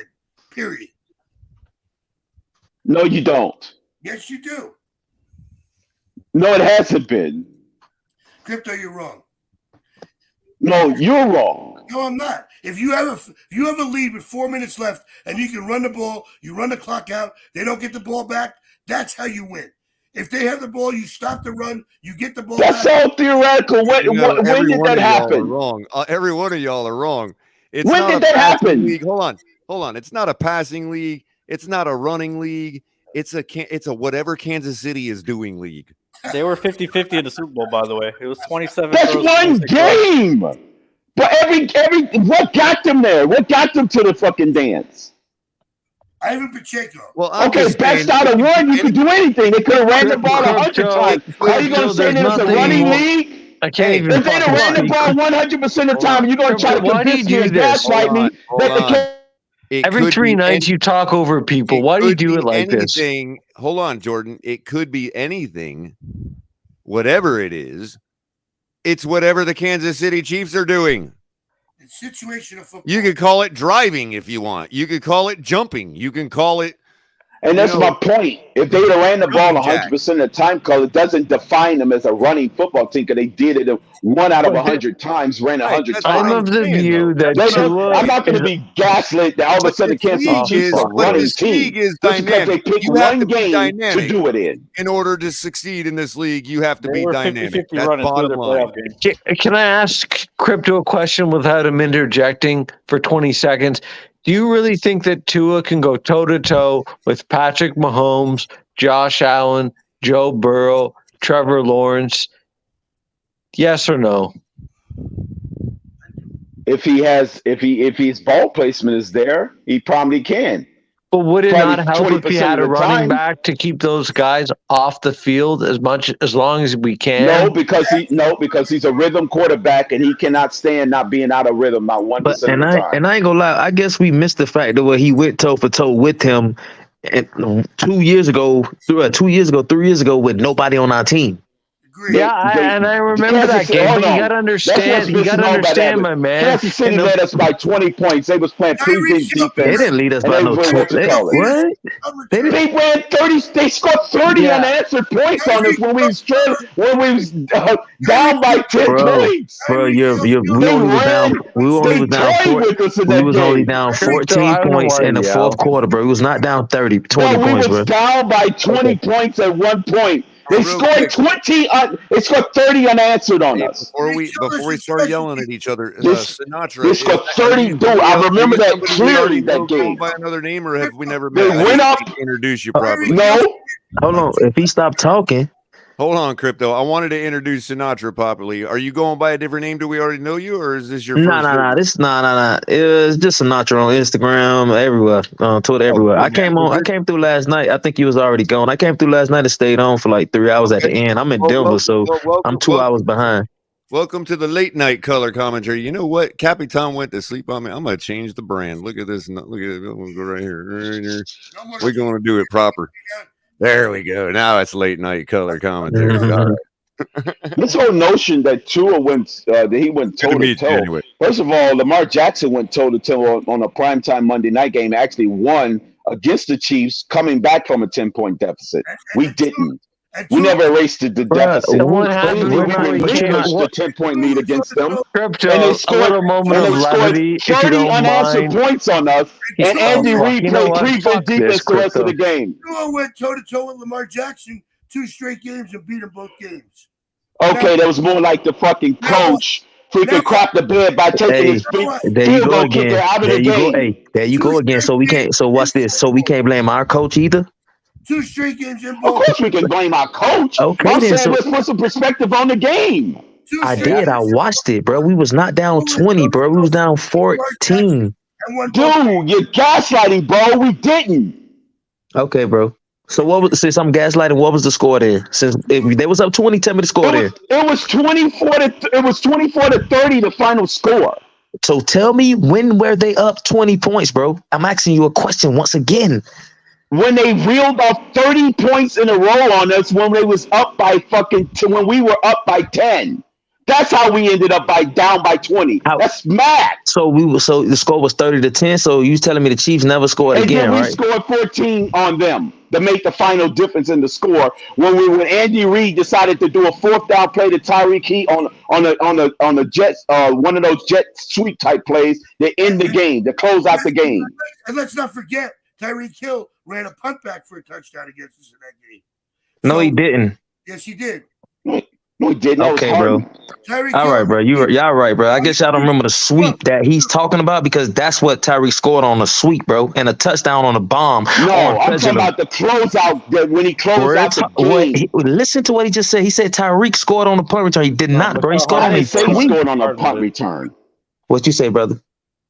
I didn't say he scored on a punt return. I say he closed the game out on the 4th. Okay, listen, bro. Just listen. I'm talking to the person that said, and he scored a punt return, not you, bro. Just listen and calm down. I'm talking to the other person. That's right. I said that. I could be wrong. I know they scored a punt return. He scored twice, bro. He bomb-fedged him, and he did a sweep, and Eric Rowe missed him on the edge. I know he scored. I know. No, that was one of those killer plays Andy Reid run. He ran successfully a lot of times that season against a lot of teams, just like the Eagles do when they the quarterback sneak power formation. That was pretty much a guaranteed first down. They did score. And Andy Reid did it, the passing version of that. I thought it was Tyreek. Once again, a short yardage situation. Andy Reid threw the ball. Crypto, you're not letting anybody else fucking talk, bro. What are you talking about? He asked me the question. I'm just giving you an example of a coach that uses his strength to get first down. Talking about nothing because you're doing all the talking. Tyreek scored on the punt. I was wrong. I know they scored on a punt return. I thought it was Tyreek. It might have been Herdman, but they definitely scored on a punt return. And while discussing this game, I just gave an example of a coach that realized the strength of their offense, use a short yardage situation to still throw the ball in the game. Bruh, it's okay. Andy Reid is Andy Reid. He got Pat Mahomes. Why would you not put the ball in Pat Mahomes' hand to throw the ball at the end of the Thank game, you. bro? Why not? If the passing game is 20 percentage points better than the running game, why not do the same thing? Little known fact: the Kansas City Chiefs run a West Coast offense. Situational football. That's precisely what a West Coast offense does. Throws short for the running back to mimic the running game. They had the same pass run ratio as us, but they were able to run when they had to. Situational football. And by the way, despite what people think, it's not called, they still ran the ball 40% the of the West Coast time. offense because it was developed on the West Coast of the United States. It was actually developed by Sam Weish at the Cincinnati Bengals, who brought it over to wherever out west, okay, San and gave it to Francisco. Bill Walsh, okay. No, he was on San Francisco's staff. And it's called a West Coast offense because it turns the playbook sideways and tries to gain by moving everything east and west. Right, it's not a vertical game. It's a east-west game. And it makes up for a quarterback without a big arm and lack of a bell cow running back. It's meant to throw short. Look at y'all never heard of Roger Craig, but Roger Craig and the San Francisco 49ers were neck and neck with the Dallas Cowboys and Emmitt Smith for the Super Bowl every year. Okay, well, Depend on what team they didn't have Emmitt Smith. They didn't have the bell cow. They had Roger Craig, who caught the ball out of the flat over and over and over and over again. And they had the tight ends. Yes.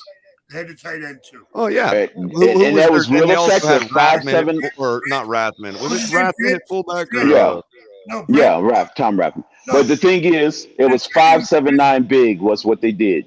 5-7-9 big all the way down the field. Right, and if you sucked anything up to cover that, Jerry Rice would burn you on the deep, or crosser, or who was their other guy? The deep threat, not Lofton. It was John Taylor. John Taylor. Oh, dude had legs about 3 miles long, man. The tight end was Brent. Dude was all legs. What was his name? John Taylor looks more like me than anybody I know. Like his torso is like. What was The systematic. rest of his legs. The tight end, Brent. No. Brent, what was his last name? Brent Jones was the tight end. Jones? I didn't think it was Jones. But... Yeah, it's Brent Jones. That's who was the tight end, number 84. Oh, they use him very effectively. And they use their fullback much like they do use check these days. Yeah, Tom Rathman, yep. Yeah, man. The guy they had in the 70s, of course, with the infamous catch in the back of the end zone was Dwight Clark. Because they beat Marino. I hated that fucking team. That's when they didn't really have no receivers at that point. They was almost close to this year's version of the 49ers in the 70s. And bless Cap for life's heart, but he always talks about a bell cow running back. That's not the system we're trying to run. We're trying to run a West Coast system. You literally don't even supposed to know who your running back's name is. Yeah. You're not at all. Yeah. So it's kind of like blend in with everybody Unless else. y'all remember who, even the guys that grew up in that era. Do y'all remember Roger Craig? Absolutely. Maybe a couple of you might be familiar with the name. Nah, if you know football, you know San Fran, you got to know Roger Craig, bro. Like, that's just... He actually, did he make it to the Hall of Fame? No. Nah, he ain't in the Hall of Fame. Hey, who? No, Ronnie Lott did. Ron, I think I don't know, for some reason you're low as hell on my shit, Ron. What do you mean? Yeah, Ron's a little low altogether. I'm gonna try to help it on this end, Ron, on the server side. Give me a second. I'll see if I can raise the microphone. No, go ahead. See, I'm gonna try it at this end and see what happens. I got you up to 183 now. Go ahead, talk. Go ahead, say something. I'm an old guy. I'm not. That's a little better. It just sounds like you fall away, but that's a little better. Unfortunately, I remember Roger Craig too well because he beat Marino and the Dolphins in the Super Bowl. But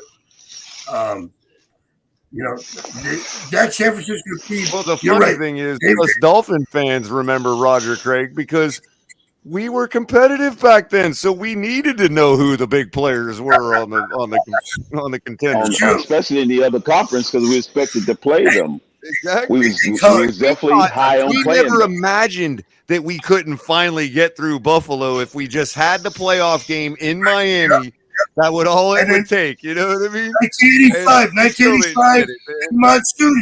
Monsoon hit right before the game. We're playing New England, and they run the ball for 250 But back then, none of us in our wildest dreams didn't think that one of those years a broken clock wouldn't be right twice a day. Like we were going to finally get over the Buffalo hump at least once, and we never did. No, and we never was afforded the opportunity to play against the Bears twice that season. Tampa Bay was doing back then. You know what I mean? No, because had we played the Bears twice that season, we would have won the Super Bowl, hands down. Crypto, that was New England against the Bears. That's another. No, I'm just saying, had we played them, gotten like past in the early them, 90s, nobody. There's no way we would have lost them. 85 was Marino's year to win the fucking ring. 85 was when we beat the Bears, and then New England came to us. We were at home for the AFC Championship game, and a fucking monsoon hit. Them 4 games, them four year seasons with Buffalo, bro. Those were our best chance since '85, dude. Lewis Oliver with the 102-yard interception return. Remember that? That was the biggest disappointment, losing in that monsoon, because there's no way the Bears would have been formidable. That's why the Super Bowl was so lopsided, because the wrong team represented the conference. Absolutely. That's how you get lopsided Super Bowls. Whenever you got the wrong team representing the conference, you're gonna have a lopsided Super Bowl. Perfect example, Crypto. That was absolutely. Remember when who was it that beat was it the other way around? Somebody beat somebody 44-12. Peyton Manning was involved. Was that Seattle beating them, or the other way around? No, Seattle beating them down. Right. But let's be honest, was Denver the best team that year? I think it was really only because of Manning. You know what I mean? So they shut down Peyton Manning. No, you missed it. It wasn't because of Manning. It really because everybody else but Manning. Right. Just like the Saints that should have played the Patriots instead of the Rams. They cheated in that one. Like the inverse fail. You know what, Sinatra? That was kind of the Breeze would have won that championship that year. Thing I was saying, like. Exactly. It wasn't because of Manning, but that's where they ended up failing in the end. That's why they could only amass 12 points in the Super Bowl. And then the other year Marino should have won was 94, when Stoyanovich missed a fucking field goal against the Chargers, and the Chargers got blown out. And the Chargers got lambasted in the following game. By the 49ers. Did the Patriots win? The 49ers. That was a division game. San Diego won again. Well, if anybody thinks that we would have lost to Buffalo 52-17 like the Bills did, they don't know what they were looking at back then. Right. Did the Patriots win the year where Brady throws that pick versus LT's Chargers, and then the guy fumbles the interception back to them in that same play, and the Chargers lose that game? You remember that year? Did the Patriots win the Super Bowl there? Because the Chargers were the best team that year. No, we're talking 90, 95. Well, to my 94, 95. 95. 94 was the year the Chargers went to the Super Bowl. With they had. I think that might have been LaDainian Tomlinson's first year. Stan Humphries was their quarterback. It was Stan Humphries and Stan Humphries. Yeah. And the coach was the guy from Georgia Tech. I forget his name. And Van Jefferson's pops was the wide receiver, Stan Jeff.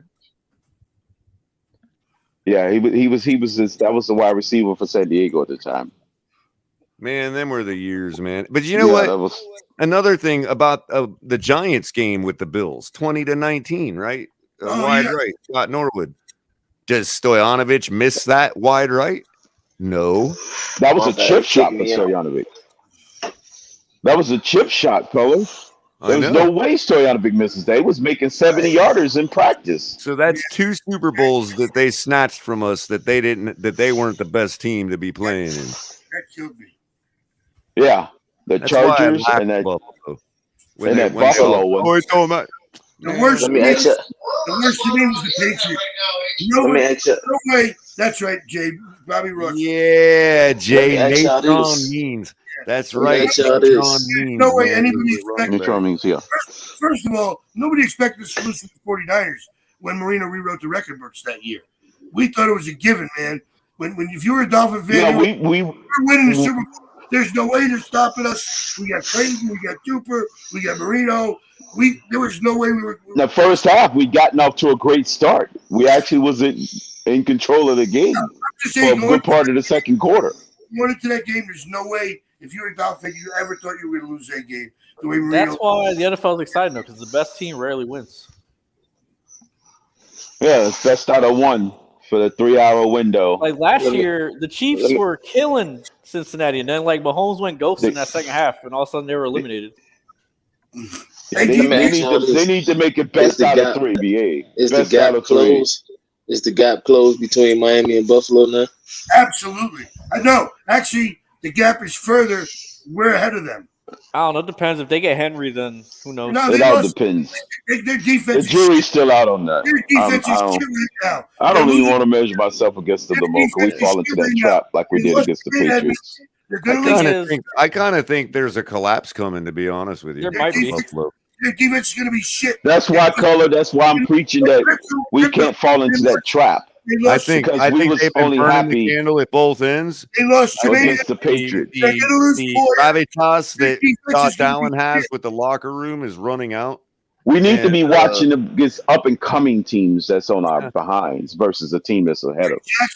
Jacksonville. Right, teams like that will come up and bite you in the rear versus Buffalo. They absolutely can't. Buffalo, their defense is going to be shit this year. They lost Jermaine Edmonds. They're going to lose Poyer. Those are their 2 leaders on defense. They re-signed Matt. What's his name? Matt Milano. But that's it. We need to. But that's it. They lost Ed Oliver. I think they're losing Jordan Williams. Their defense is going to be shit next year. That's why That's why they're going to probably have to load up on offense. That's probably what's going to be their plan. They're talking about Derrick Henry so they can control the ball. They're trying to load up on offense. They're going to try to get a big time receiver and a running back because they don't think about points. They're not going to try to. They're going to try to just outscore you. They're going to try to keep the ball away from you because they know their defense is suspect. Listen, or do what Kansas City did to them when you give them the ball back, score lightning fast. The Raiders could be better. Because all it takes is 1 3 and out. You could be down by 14 points. The Jets could be a lot better next season. You know what? I can see Aaron Rodgers going right, there. Those are teams. I can see Aaron Rodgers. You got to look out for it. I can see Aaron Rodgers go to New York, playing 3 games, them losing 2, and he's written off for the rest of the season. The Steelers finished hot. But you got to remember, you got teams that's just built to be great regular season teams. That's why I'm not worried about getting more victories against the Bills. I just want to be able to be a playoff team. Because we did that against the Patriots every time. During that dynasty, we guaranteed the split with them every year, but we don't do jack against the rest of the league. I don't want to become that team. See, like I think the Chargers are going to fall back this season. We got to go 5-1 or 6-0 in the division. If you win, this is what I'm saying. If you win the division, bro, you don't have to worry about everything else because you're gonna get a home game regardless. That's what you ain't looking at. If you win the division. Hey, can I ask you all a question? I want to do a little test here. Buffalo. I want to do a little division and lose the AFC test here real quick, okay? Because about the idea of how tall Tua really is, right, and all that, and those questions, and how everybody thinks that that's been squashed. I got a question for you guys, real quick. Without looking, just based on your own memory, being that one is a wide receiver, one is Tua. Okay, who do you think is taller, just from your memory, Tua or DeAndre Hopkins? I would think DeAndre Hopkins. And who do you think's got more, who do you think's stockier and got more meat to the table? Tua. Yeah. Okay. Yeah, and whether it's accurate or not, whether it's a lie or not, Football Reference has them both at 6'1". Yeah. DeAndre is 212 pounds. Tua is 217. Yeah, I knew Hopkins was short. I didn't know he was that. I didn't know he was short. No way is Tua. It's either DeAndre ain't that short or Tua ain't that tall. Come on, man. I would think that. Yeah. That's just going on my memory. I could. What a memory! I could be proven wrong. You know what I mean? Like they are exactly. If you compared him to Tyreek, well, you can. That's true. They might be in the same. Though sometimes, you know, like you think DeAndre Hopkins. Oh, he's got to be. If the weight is the same, then the next question will be, who do you think have the lower body fat percentage? Tua. And man, DeAndre is small, bro. He ain't small as in height wise. He's small as in meat on his bones. He's long, bro. Like his arms is very long. Right. I mean, D Hop's body fat percentage is way lower than Tua's. Hey, Color, I got to ask you a question. He's a receiver.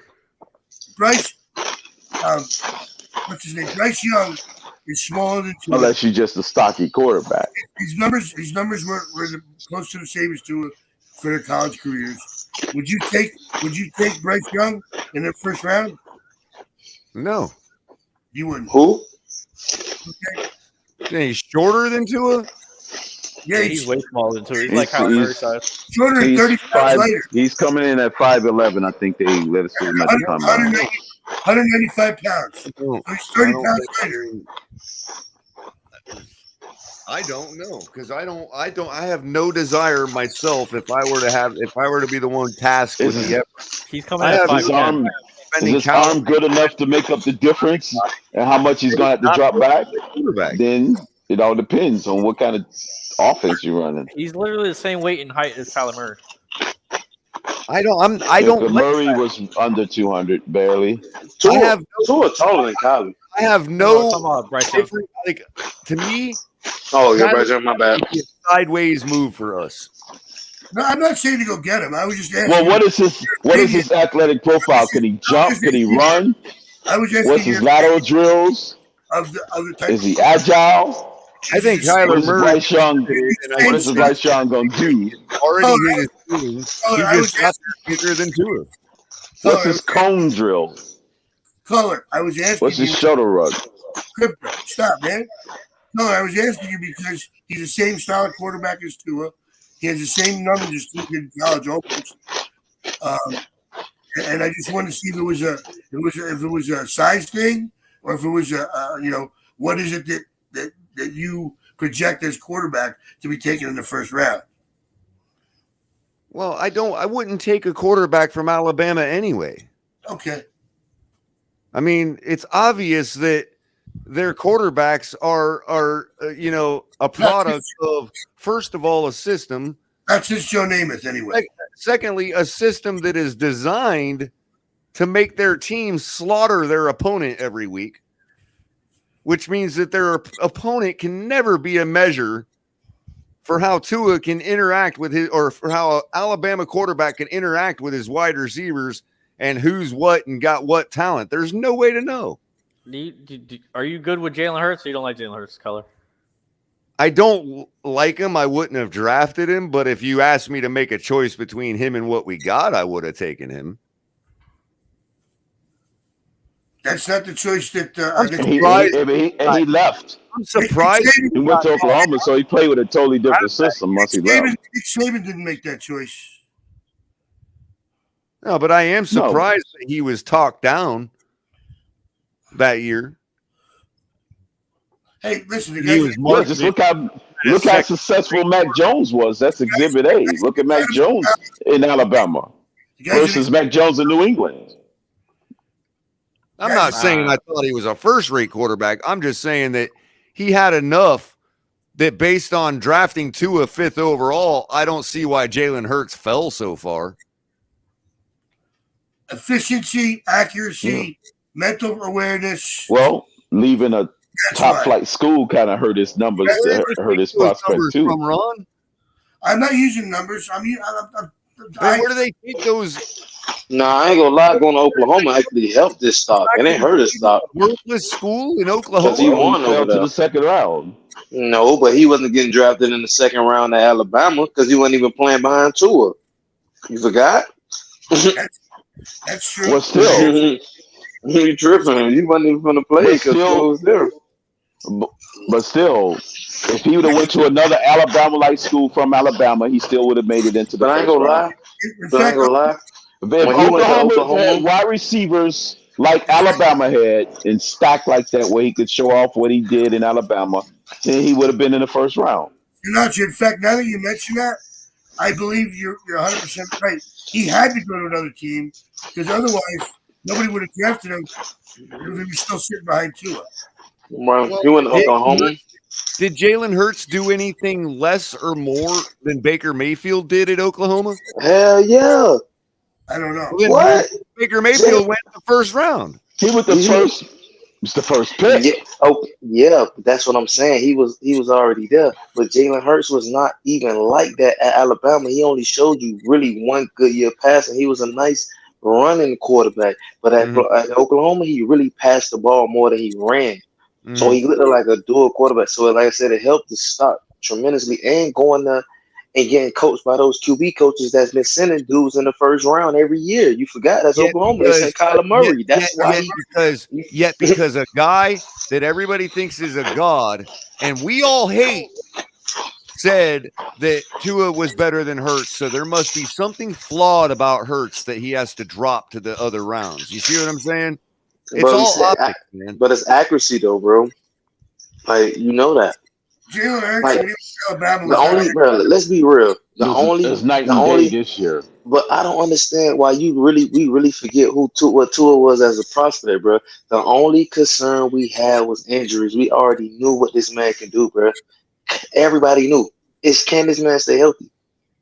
I mean, that's given with somebody around. The good example of what a quarterback can do is when he does with less. What he does with less.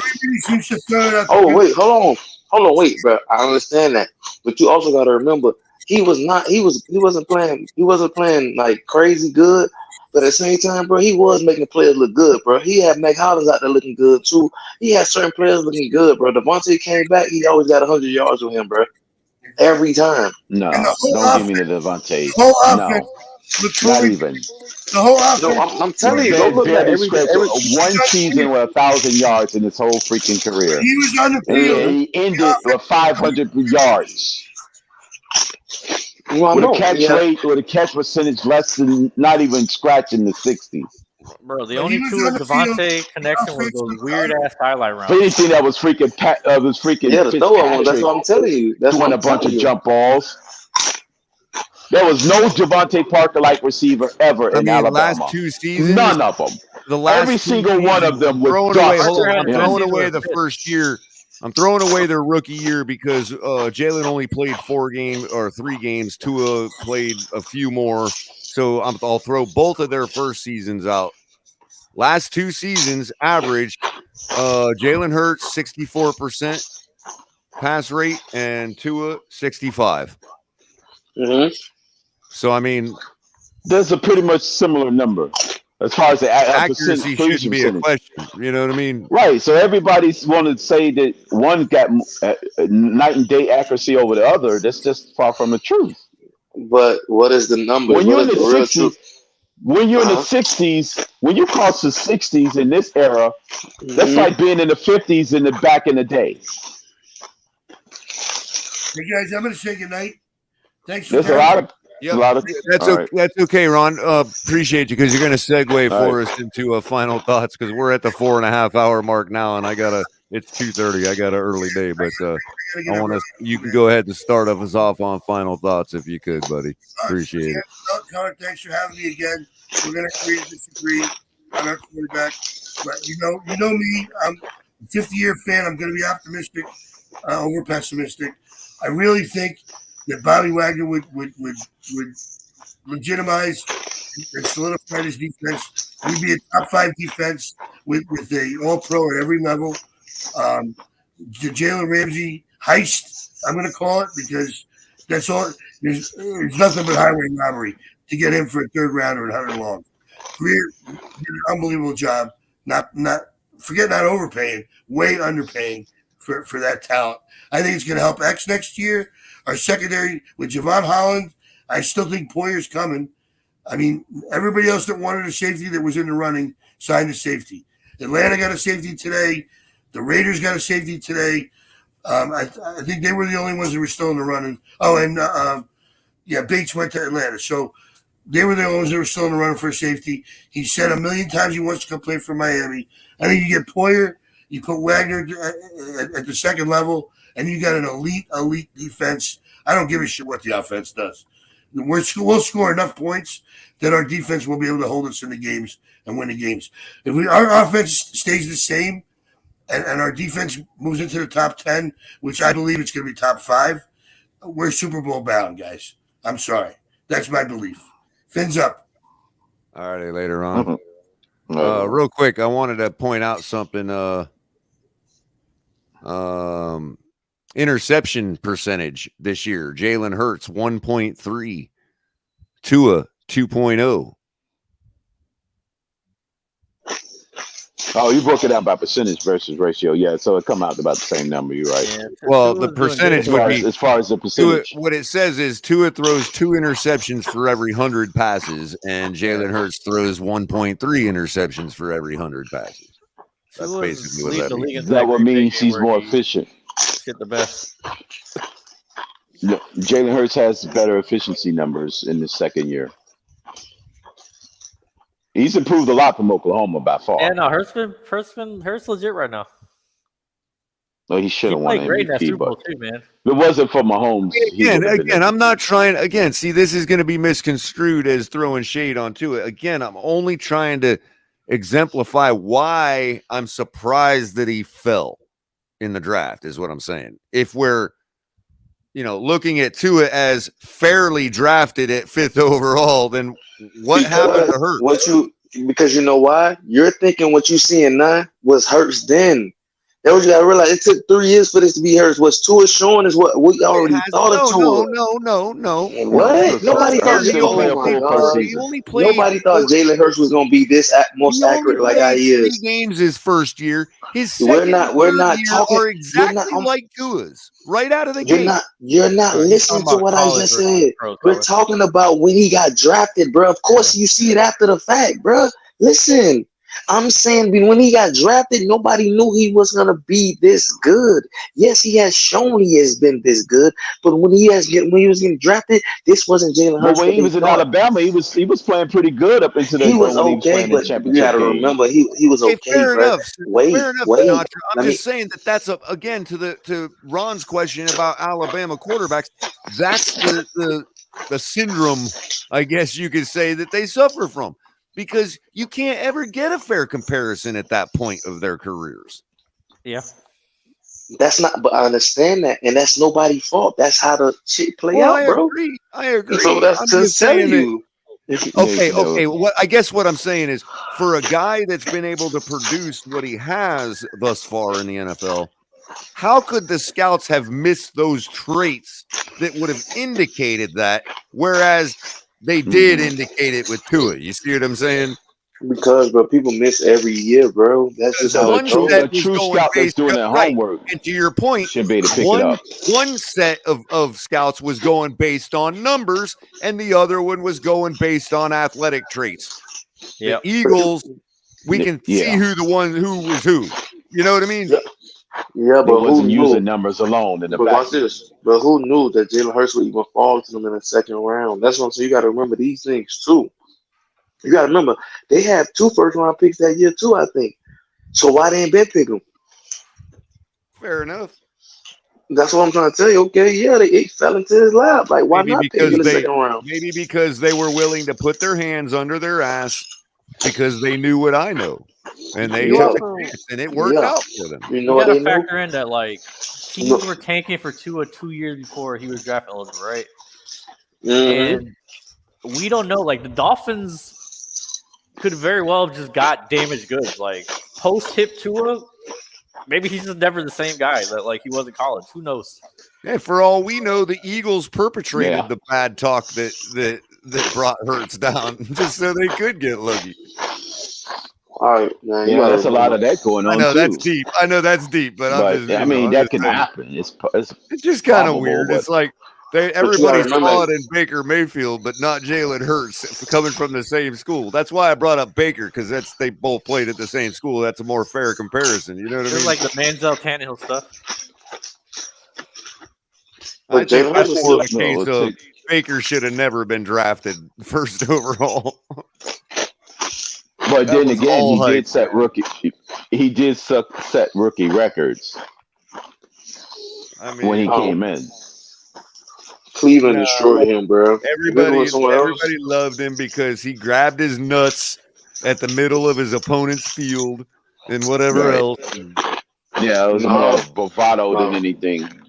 No, I love the fact that every game was a big game, bro. He showed up every game. He played every game like it was his last, bro. I watched him like he really laid that shit on the line every game. I'm like, bro, he showed some traits like that when he was in Cleveland at times. That's how he was able to put up the rookie numbers. Look, Super Bowl hangover or not, he just put 52 up on the Rams, you know. Yeah, I mean, he shows traits. I mean, everybody like to say, give people credit for flashing. It's not like Baker has never flashed, even at the NFL level. Hey, I'm gonna say this because every time everybody bring up Baker, y'all will never know Baker left Texas Tech because Pat Mahomes took his position at Texas Tech and went to Oklahoma. Oh, right. Yeah, that was crazy. All right, who's next? Roberto, you go, man. I gotta get to bed. Last thoughts. I don't know. I'm You kind could of say like you. you can say color. Go fuck yourself for your last thought if you want. I kind of with you in the sense of like, I hope they address the running back position. I want them to address right tackle. I don't see it happening. Like I think they're gonna go with what they got from there. Running back, they should address. There's plenty of good ones on the market that they can make a trade for, and it would change their offense completely. Other than that, I hope we get Poyer, and yeah, that's what I'm kind of looking forward to. Well, tomorrow is the actual official start, so given the action we saw today, maybe we'll have a nice fun day tomorrow or today. Yeah, and it looks like we need a tight end now too, actually, which I didn't. I don't know what they're planning on doing with tight ends. Oh, Durham Smythe, you know the man can catch the ball at a 78% clip, right? But we have what? We have Smythe and Tanner Connor. That's the only tight ends we have on the roster right now. So I'm just curious what they plan on doing with that. Because we ran a lot of 2 tight end sets, right? So I really like Tanner Connor.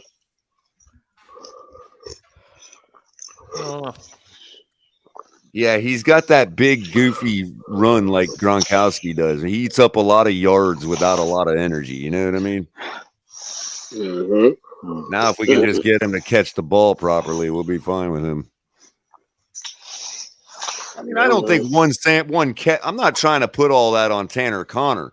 I just been trying to say he wasn't ready for that type of situation, trying to win an important game in a drive like that. That was McDaniel's fault. I've never tried to put it on Connor. He's just a rookie doing his thing. I mean, the coach tells me to go in, I'm going to go in. You know what I mean? McDaniel mishandled that tight end room all season. I don't think that drop is going to define Tanner Connor's career is what I mean. Like, I wouldn't even be surprised if they got rid of Smythe at this point. Like, I don't think he liked any single tight end in that room. I don't know. Yeah, his focus was elsewhere as far as the tight end group. His focus is on wide receiver room. I just think if we stop trying to prove every little talking point, and McDaniel and Tua would just stop listening to everybody on Twitter and stop trying to prove every little, bullet point, that we could actually win some ball games. Like the reason we don't throw to tight ends is because somebody said that Tua needed to. So we don't, to prove that wrong.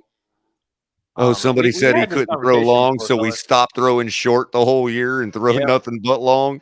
It got longer and longer as the year went, which is crazy. Yeah. I mean, it just seems like it's more like they was battling the Twitter memes and narrative. Yeah. We went from a dink and dunk offense on they did everything they can to try to disprove everybody. Mm-hmm. Potentially, what a game plan was drawn up and what's just that to say, disprove Crypto? People on Twitter. Some people would call that multi-dimensional. But I disagree. I think it's the opposite. I think that's one-dimensional. Just because you're changing what you're doing in that dimension, just because you're changing the dimension doesn't mean you we were can super do more than one per game or per season. Yeah. It would be in games where like we scored in 2 plays or we 3-and-outed. Right. Yeah.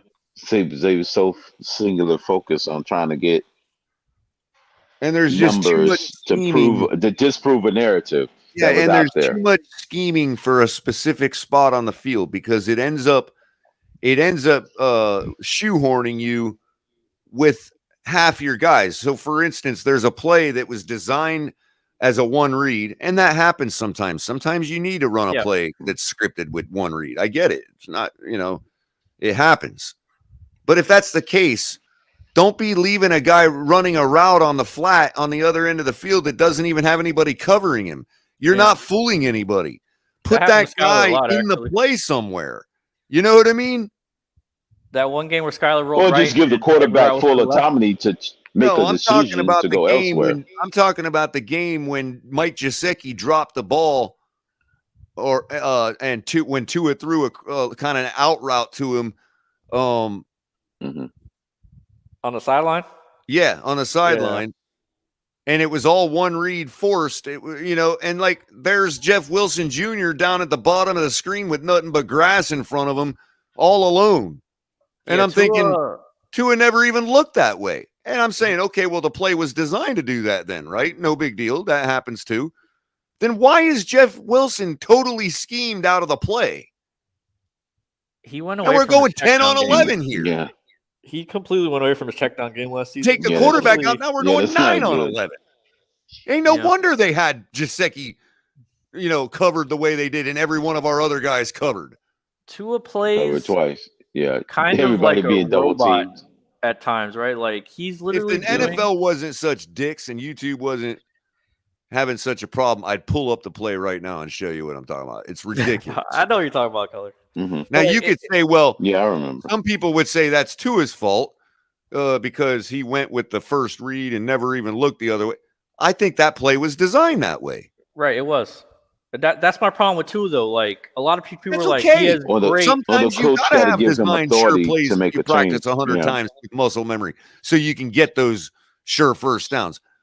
But my only contention is, if that's the case, then why is Jeff Wilson not schemed in the play, at least as a blocker or something? Why did they franchise tag Gesicki and not use him? Well, no. Well, Color, if we blame the coach, we have to blame the coach for not giving Tua the authority to make a decision. Right. And then you run a stand there out route, wide receiver type route with your tight end. I mean, I just don't get it, man. If he doesn't see something there, audible out of it within the play, meaning you're changing the play while the play is happening. Listen, if you want a perfect culmination of how Tua plays quarterback currently for the Dolphins, right? Put on the Chargers tape, right? The Chargers defensively checkmated McDaniel that game, right? And Tua currently does not think 30-minute video is out there. He doesn't think for himself, right? So, like, he goes where the design is. He throws to the spots of the design. And in that game, because they were checkmated, it looked beyond abysmal. He looked like a high school quarterback in that game because he's not thinking for himself. Right. And that's my danger with Tua, personally. That's my danger with him. Is like he trusts the coach to a fault. And that could be you got a coach out there taking the fault for everything. You can do that. You have that ability. Meaning that, yeah, he's that could be going back to playing into, well, I have to prove that narrative, meaning that I now have a coach that believes in me, so I'm going to believe in him back and only listen to what he's saying, not make decisions on my own. So within that, in and of itself, he's trying to disprove a narrative that's out there on Twitter while in the game, in live action. Almost as if decision making. Almost as if Mike McDaniel is the quarterback and Tua is just his proxy. Puppet. Yeah, he's a puppet. Yeah. Right. I mean, he kind of said that, though, right? Like, he's the perfect quarterback. Avatar. Would avatar be a better word? Avatar is the word. Yeah, that's the word for it. That's part of the reason they did the 5 years. Like, they think Tua is like the perfect quarterback for his system. Oh, man. Yeah, he just said they don't realize that his system was designed for inferior quarterbacks, not the other way around. Yeah, when he say his Montana system, had an inferior really arm. It wasn't like anybody knew Joe Montana was going to be Hall of Fame Joe Montana. He adopted it. They built that system for an inferior quarterback. Yeah, in Notre Dame, he wasn't lighting the world up. He wasn't quite lighting up the world. He was good, but he wasn't like lighting the world on fire when he was in Notre Dame. Just saying. Amazing. They It got really him. is how, like, revisionist history, man. You know what I mean? Right. You're right. You know,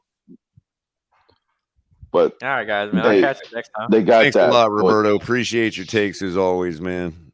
Not always going to agree, but sorry for the misunderstanding of the crypto. I was like, man, I was at that Jets game, bro.